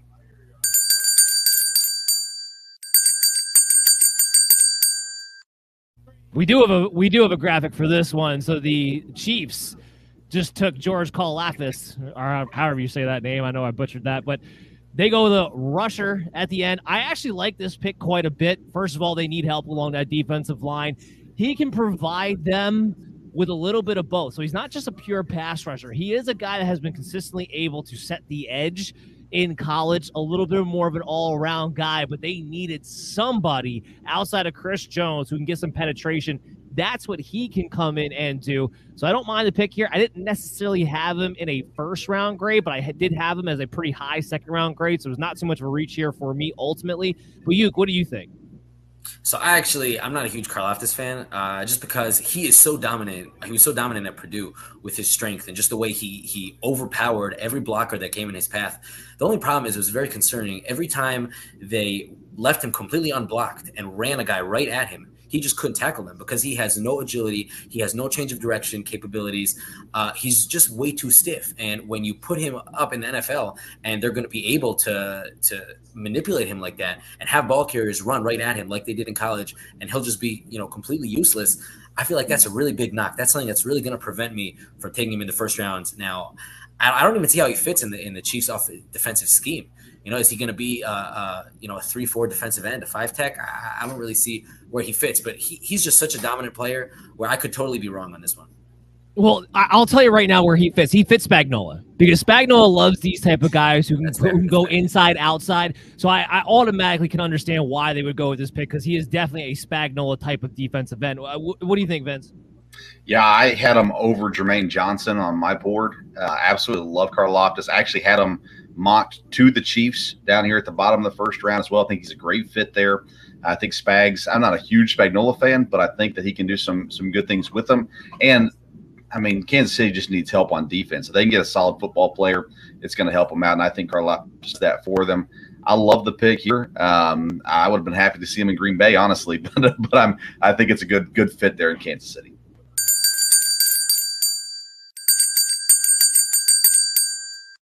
It's the end of the draft when everybody gets their acts together. So Daxton Hill is going to go to the Cincinnati Bengals.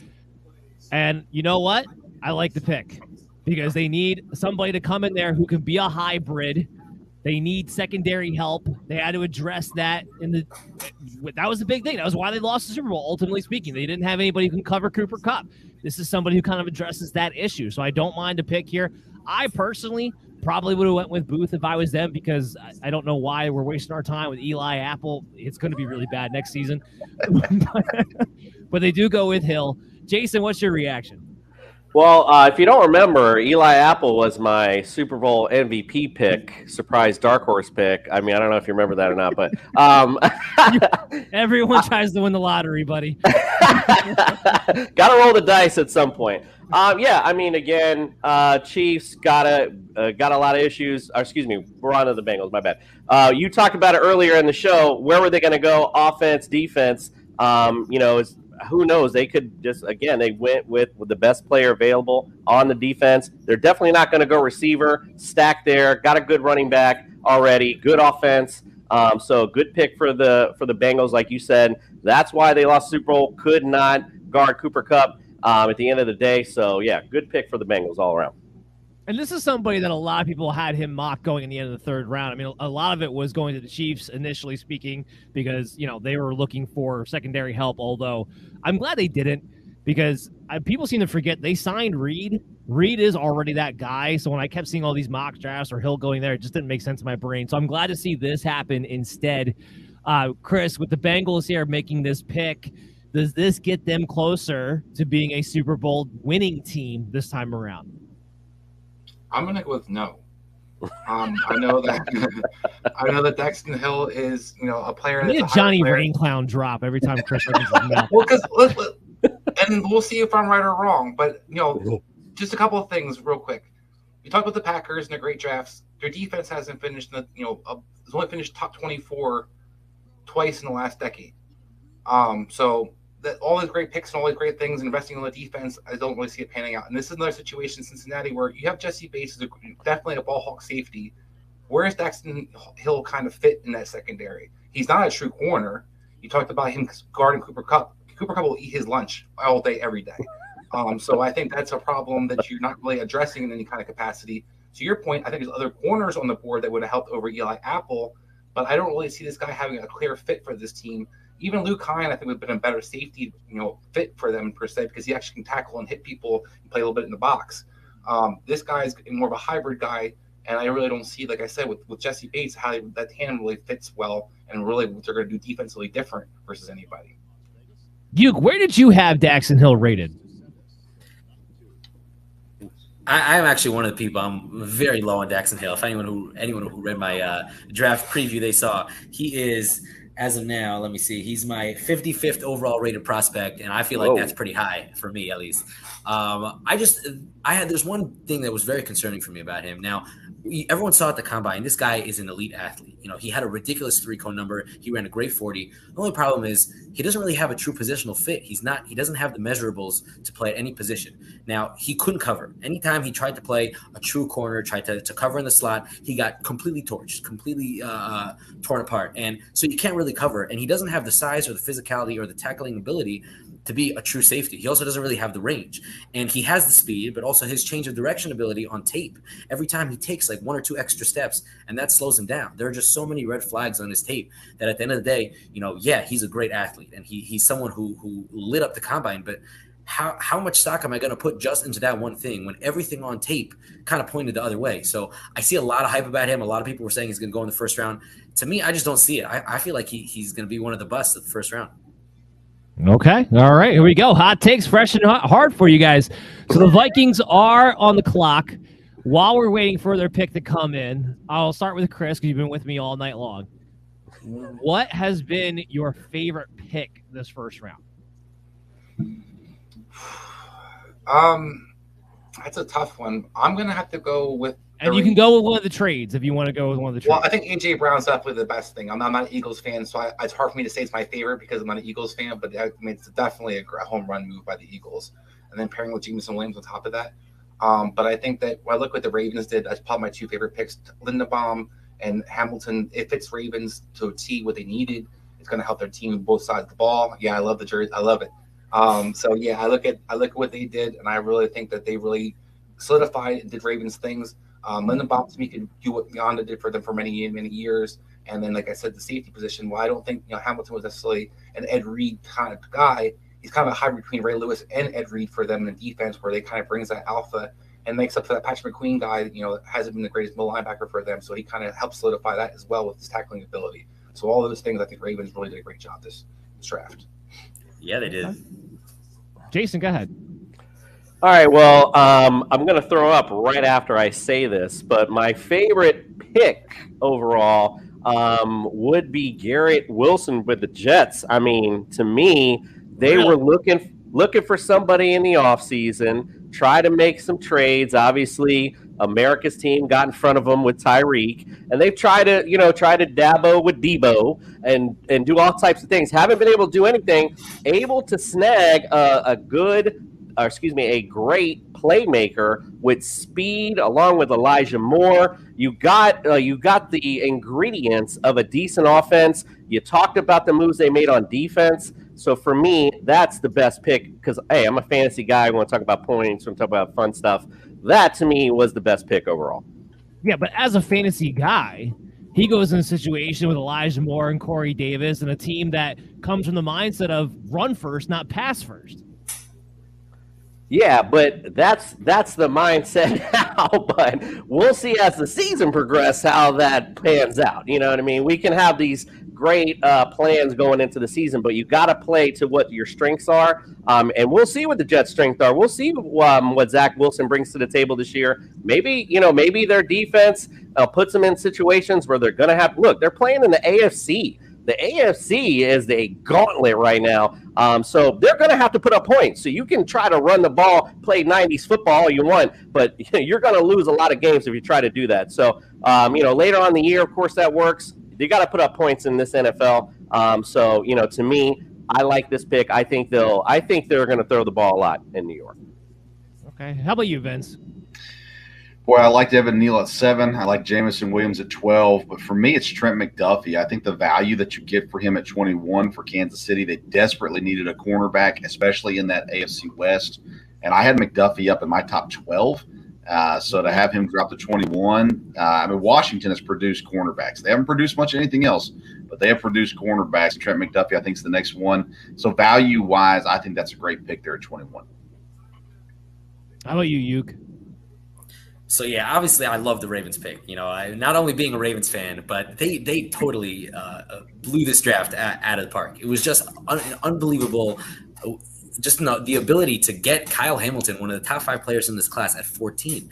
that was amazing. And then on top of that, to follow that up with getting Linderbaum later, and I wasn't even one of the biggest Marquise Brown fans. So trading him away, him in a 3rd-round pick to get a 1st-round pick, that's an amazing haul to get for a middling wide receiver. To turn that into an amazing player like Tyler Linderbaum, the Ravens really turned around their draft. But aside from being a Ravens homer, a pick I really want to highlight is Jahan Dotson to the Washington Commanders. Now, everyone feels like that's a little bit of a reach, but I got to say, Jahan Dotson is one of those players. I've slowly been rising on him. I feel like I've just been way too low on him. I'm just having a hard time rising him up my big board just because of his inability to separate properly, his long speed, his size, things like that. But at the end of the day, there's just so much special with Jahan Dotson. His just ridiculous ball skills, the way he comes down with every single pass. It's just really exciting. And I actually think it's a great fit on the Washington Commanders, pairing him up with a guy like Terry McLaurin. I really feel like this might be actually the receiving core that Carson Wentz has been waiting for a while. I really, really like this fit. Drastically different take than what Chris and I had earlier for that one. But I got to get to the pick.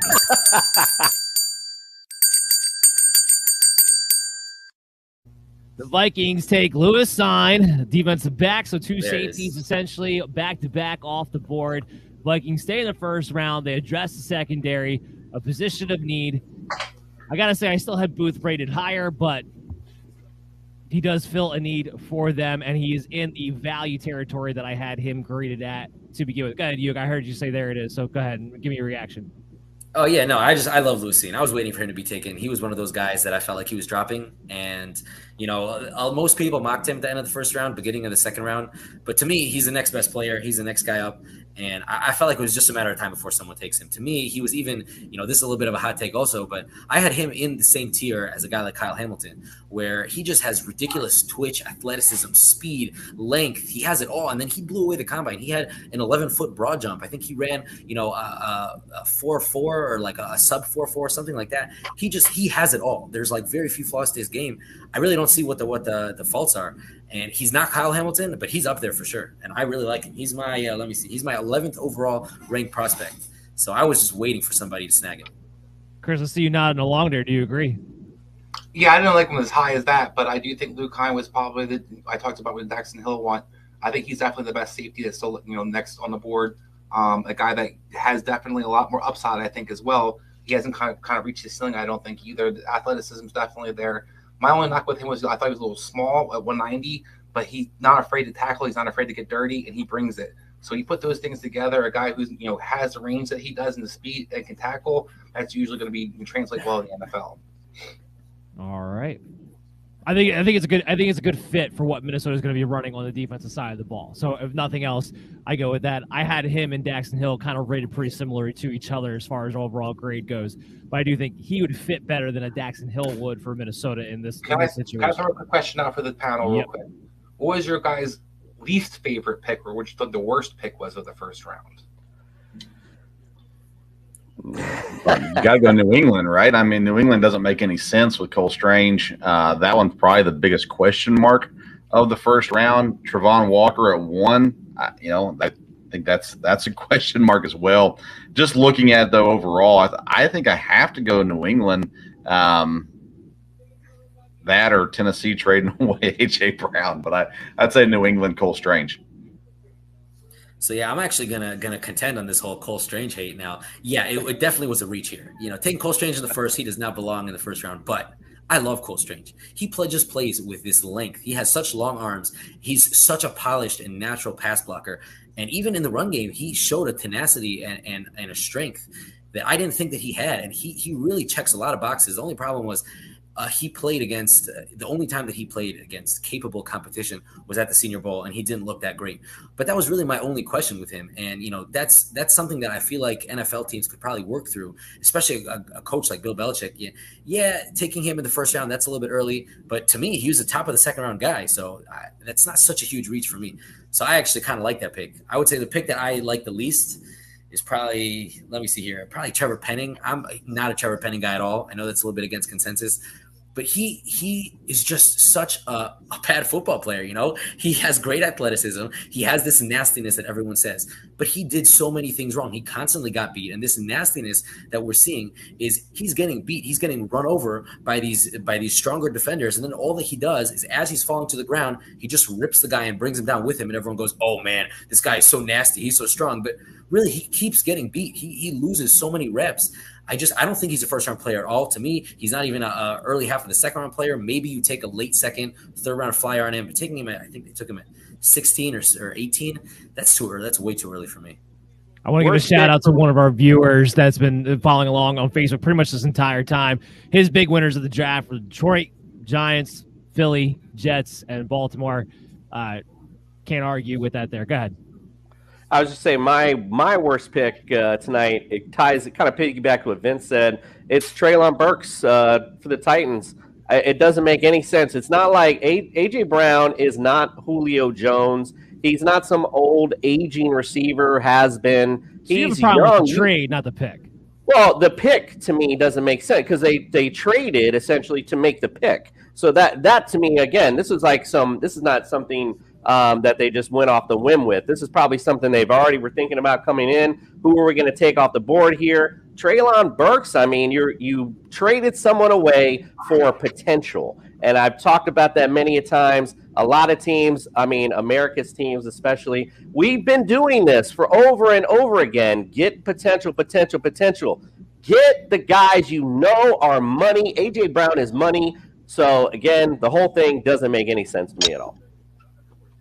Wait, Jason, I just want to say to that, I just want to remind you, just a couple of years ago, you had a disgruntled wide receiver named Stephon Diggs who wanted to be traded from his team, got traded for a first-round pick, and the team went and selected this wide receiver, I don't know if you've heard of him, named Justin Jefferson, and everyone said, why are you doing this? You're basically trading a wide receiver for another wide receiver who's very similar to him. Keep the guy like Stephon Diggs who's good, and a lot of people didn't understand that move, and obviously that move paid off, better than anyone could have even imagined.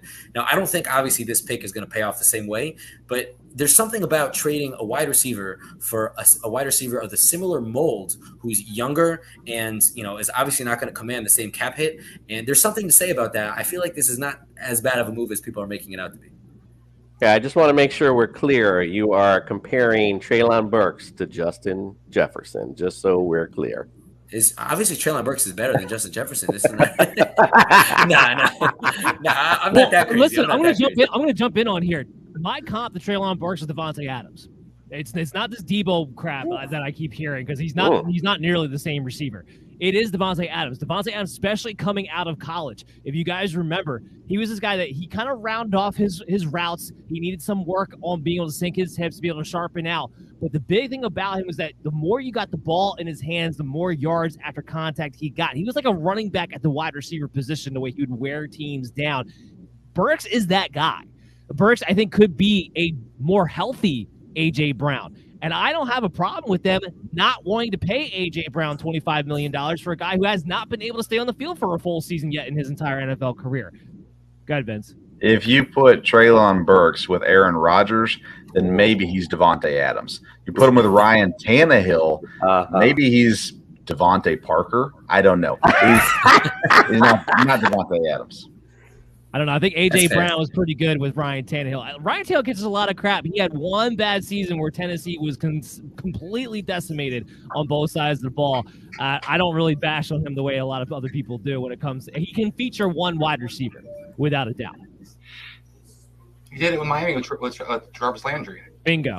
Right, exactly. And I thought Jason was going to jump in there, but Chris. I didn't want to overstep my bounds here. I'm still a guest in your house here, but yeah, I mean, you're exactly hit on it. I actually watched him under. I hate to say this, Adam Gase. I got season tickets. I'm sitting up here watching this guy. In the first few games, we had a game against Cleveland. He wasn't seeing people open. And then later on during the season, you saw this guy develop. He was seeing those people down the field. So I like Ryan Tannehill. I mean, me and my son watched we're at the game where he hit the most consecutive passes in a row when he broke the NFL record. I think it was against the Texans. Ryan Tannehill has spots of greatness, but unfortunately, he's got a turnover problem as well. He'll be a great mentor for Malik Willis when they draft him in the third pick in the second round. Okay. Nostradamus. Vince, that's a great segue because I was going to go into what's the narration now going into the second and third round, and that's going to be narration number one. Malik Willis was not taken. It was Kenny Pickett, so now he's available. And I'm better with Willis being in the second round now, because that's all my. Now, if you're going to take him in the second round, now you don't have the same pressure on him having to perform necessarily right away you would as a first round pick. There's a little bit more of a window that you're allowed to develop, and this is more where he belongs. I kept comping him to Jalen Hurts. Hurts went in the second round. Now we're talking about some actual value and of developing a guy rather than a guy who has to come in and save a franchise day one. That's going to be a big narrative heading into tomorrow. Are there any others? Anybody can jump in. You're talking about the quarterbacks? I'm talking about what's your narrative going into tomorrow? Oh, well, obviously the quarterbacks is huge here. You know, I'm a big Desmond Ridder and Matt Corral fan. So to me, like, they were my top 2 quarterbacks in this draft. So I'm surprised that they weren't taken in the first round. Someone didn't jump up to snag them. I would love to see where they go. You know, maybe one of them goes to maybe Indianapolis and then takes over for Matt Ryan next year. That would be very interesting to me. They would have, you know, probably have an immediate impact on the NFL. So that's something that I'm really looking forward to see where these quarterbacks go.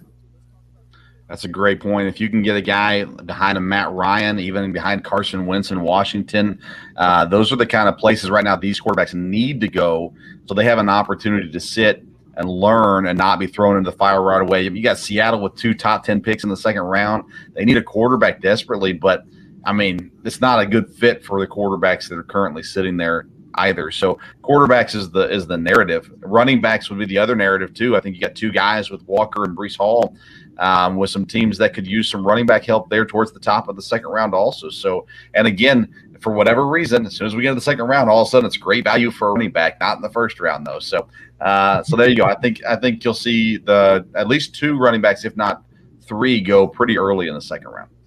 Yeah, that's what I wanted to hit on was the running backs. You know, none taken. It would surprise me a lot. There's a lot of teams though that could use some running back assistance, and going, you know, into the fantasy dynamic of things, a lot of teams that are sitting up there, could go ahead and take a stab at it. But we're going back to Malik Willis. I think Danny kind of hit on the head. He's like the guy that's the most intriguing to watch out for.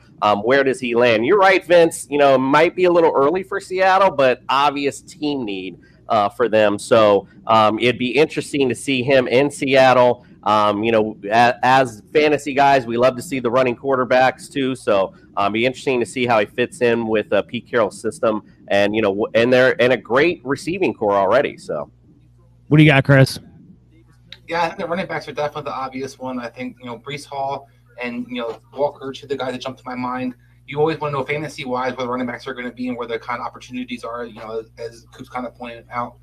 The other guy I'm really curious about is one of my favorites of this draft is Daniel Fioli, the guy who I just absolutely love, and I love his potential down the road. So I'm kind of curious to see where he winds up. Yeah, that's the big behemoth tackle. I mean, behemoth tackle. It's just always fun to watch where these guys can kind of go. I want to throw some shade on the Jahad Dotson pick, because that is my worst pick of the first round. That is the biggest reach, because I had him as a late second round. What'd you say, Chris? So I have mine when you're done with yours, my worst pick as well. Well, go ahead, because that was mine. That's all I needed to say. Well, you talk about the quarterbacks. Mine has to be Pickett. Is going to be one of the guys I hate. I hate the fit in Pittsburgh. I hate the idea of him being in Pittsburgh. I think they just basically drafted the same quarterback they already have on their roster, Mitchell Trubisky. You're not going to get much different, I don't think, from this guy. If you read kind of the scouting reports, they're almost identical. And then if you kind of look at some other situations, I really hated the Quay Walker pick. I think that was just a reach. A guy that I didn't have a first round talent. He had to get one more dig in the Vince. I'm sorry, you can't have 4 linebackers in today's NFL that you're paying and drafting all that draft capital in and have such a crappy defense on top of it. Well, they're a crappy defense, so they got to improve it, right? Quay Walker, I like Nakobe Dean. Though they draft defense every year. I think that's the problem I'm trying to make the point of. They do it every year. They draft all that defensive capital, and especially in the first round. Yeah, exactly. Yeah, Vince, I need some mental support. I'm Team Quay Walker. He's my 16th overall prospect, so that was a good pick to me. His athleticism, he can cover. He's got good pass coverage. He has a little bit of a rush as a pass rush, and he gets off blockers pretty well from everything that I've researched on him. Again, on this one, I kind of have to sit back and trust him, hoping that it's the right pick. I admit I had him lower. I had him going 31 to Cincy, so I had him in the first round, but I didn't have him quite that high. Yeah, I just want to touch, by the way, on what Chris said about Kenny Pickett. I just want to say I agree with everything that you say. He's not even better than Mitch Trubisky, so I don't really see what the point was here. He's not a great quarterback. I feel like they burnt a first-round pick, but I just want to maybe point out the perspective of Kenny Pickett here, where of all the teams that Kenny Pickett could have gone to, I feel like this is the ideal scenario for him to go into a place where it's a steady, competent organization, not going to a dumpster fire like a Jacksonville or New York or Cleveland. He's going to a steady organization with a Hall of Fame head coach like Mike Tomlin, who I don't think he's had, I don't remember what the stat was, hasn't had a losing season in Ever over a as a head decade. coach. Yeah, ever as a head coach, something like that. So he gets to even sit for a year behind Mitch Trubisky and learn, and then he gets to inherit, Najee Harris, Deontay Johnson, Chase Claypool, Pat Freiermuth, and then hopefully an improved offensive line. I don't think that there is a better scenario he could have gone to. Now, from a perspective of looking in from the outside, yeah, I hate this pick. I don't get it. Kenny Pickett's not a good quarterback, but if I were Kenny Pickett, I would be thrilled right now. Well, I think that's why I hate it so much, because I think that whatever quarterback Pittsburgh was one of the ideal situations you could wind up being in. So whatever they were rumored to Dan kind of talked about Willis being there earlier, I think whatever quarterback they wound up is going to probably be the best situation. Seattle's not too far behind because they have some weapons in place as well. But I think otherwise, you're absolutely right. There's a lot of guys who just, are going to be in a situation where they're not going to have a chance to succeed. My problem is that I think this guy can't throw in the cold weather. I think this guy does have, had one good year, but he's also very old when he has a good year. We see other quarterbacks when they're fifth-year seniors and 24 or 25 years old, how successful they've been in the pros. Brandon Weeden, Chris Winkie, go down the list. These guys don't materialize into anything.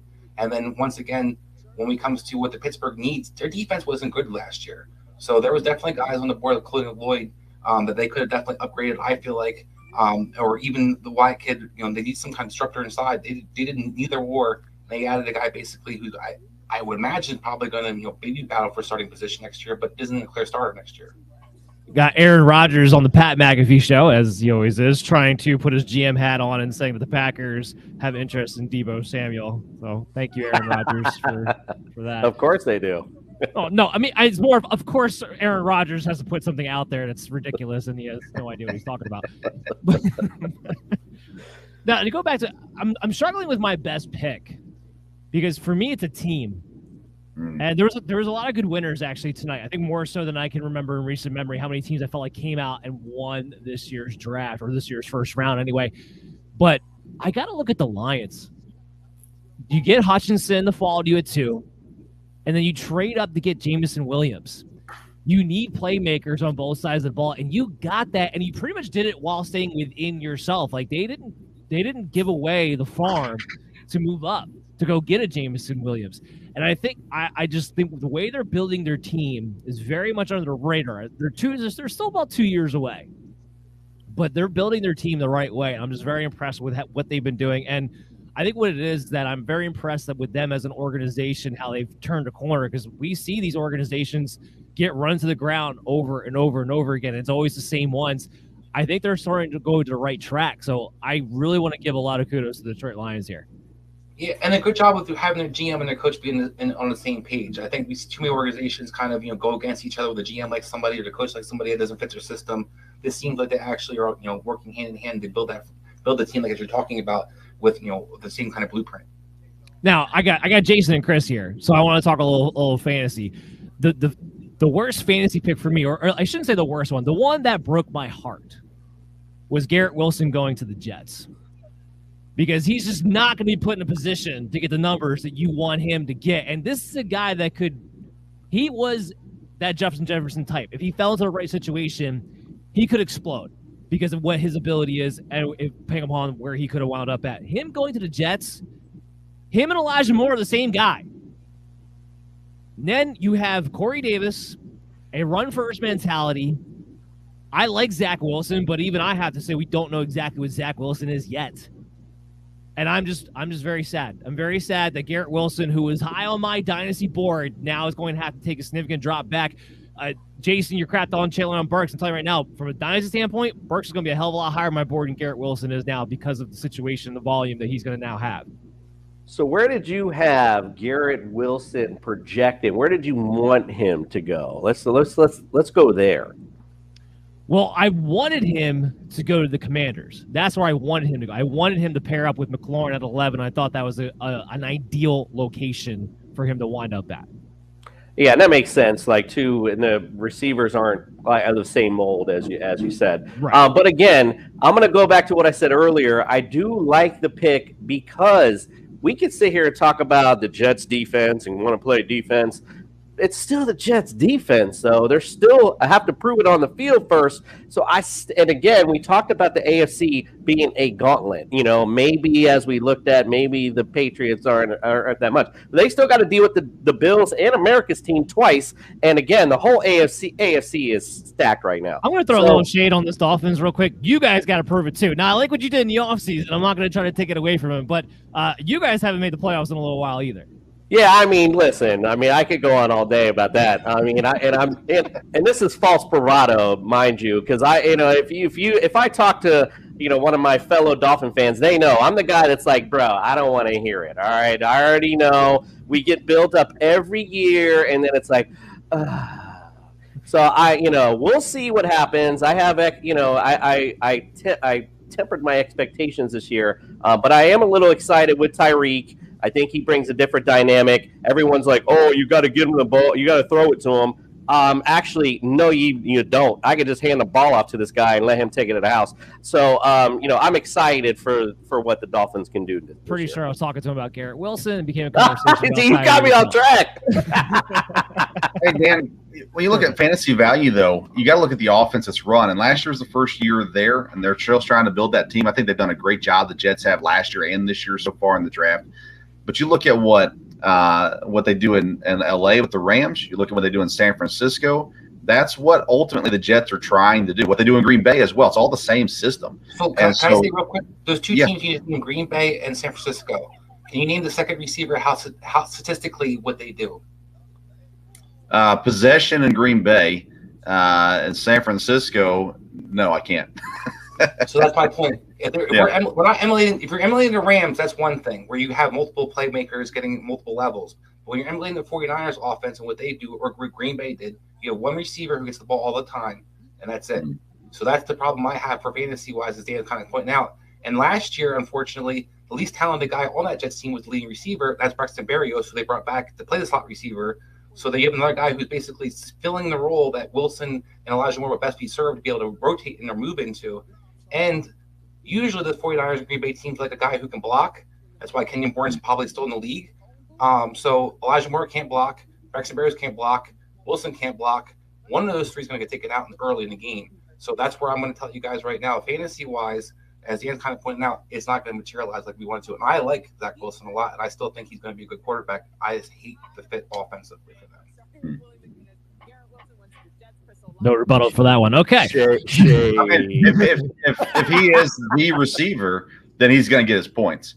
If he's not the receiver, then he's not going to get. And that was what I was going to pick you off with my secondary point to that was, even if Garrett Wilson takes over as the lead guy, that means Elijah Moore gets thrown to the wing side. And I love Elijah Moore too, and I don't want to see that happen. So that's why it breaks my heart in two ways, because either it ruins Garrett Wilson or it ruins Elijah Moore. Somebody's getting screwed in this deal, and I didn't want to see it happen to either one of them. Denzel Mims last year.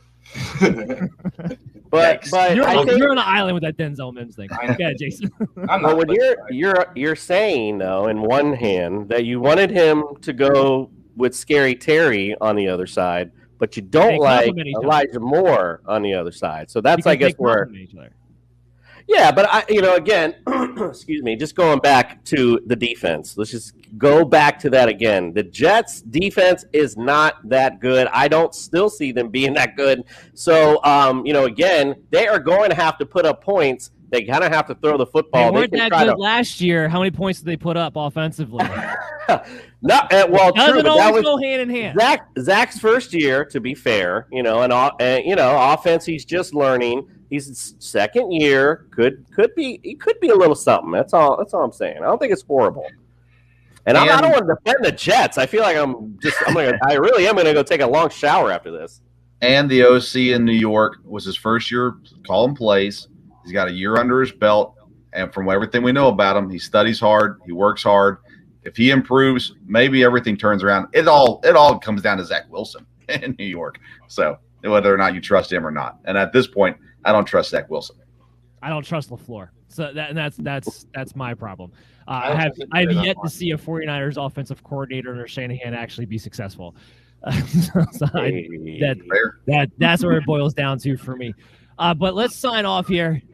It's been a great run. It's been a great night. We're going to be back tomorrow for the second and third round at 6:30 p.m. Same place, right here on Belly Up TV, Roku, YouTube, all together. It's probably even going to be longer tomorrow because we'll probably end at the same time, but we're starting an hour earlier. There's going to be a lot more to go over, a lot more guests coming. Vince, I believe you're going to be coming back tomorrow. Is that correct? Yeah, should be on the first few picks there in the second round. Awesome. Where can we follow you at, and what do you got going on with your show? At Sports Stove on Twitter and Instagram. As soon as we get off here, I'm recording for tomorrow morning's episode. So a new podcast will be out Friday morning, and then also will air 7 a.m. on Belly Up TV there as well. No sleep for the weary. Jason, where can we follow you, man? Follow us at TSS Fantasy. I don't care if you follow me or not. Follow my show. That's all I care about. Check us out. We're live where you can find us. Belly Up TV, Roku, all that. Find us where you can listen to anywhere you listen to your podcast. Go to tssfantasy.com. We got all of our latest and greatest on there as well because we are the fantasy show to people. All right. Not more than the MD Space Football Show, just to be clear. You, where can we follow you at? What are you working on? So yeah, I'm honestly, as of now, I was just the draft scout for Belly Up. I'm working on maybe writing for some other fantasy sites, but nothing's really concrete yet. It's just a few things in the works. But I feel actually a little bit humbled right now among all these podcasting legends who have their own show, and I don't really have anything to plug right now. I can just say, I just write my scouting reports on Belly Up. It's really all I do. I have, the full. If you want to see really all of my stuff, I put out a draft article of the full NFL draft preview, and that kind of can really take you down a rabbit hole towards any individual player scouting report, any positional breakdown, big boards, mock drafts, whatever. It's all linked in that one article. So that's really where you can see all my stuff. Love it. I really appreciate you guys coming on. Really was a lot of fun. I can't wait to get back at it tomorrow. Chris, good job today, man. Let's go get some coffee for tomorrow and get some rest tonight. And then we'll be ready to fire it up and ready to go and do this again and really have another blast. Again, more guests coming on. We'll have more pick betting analysis for you guys for the second and third round. Second round in particular, it kind of runs out towards the end of the third round, just let you guys know, and more fantasy analysis. So everybody come back tomorrow, signing off for the first round of the Belly Up Sports' MD's Fantasy Football Show NFL Draft coverage. Take care.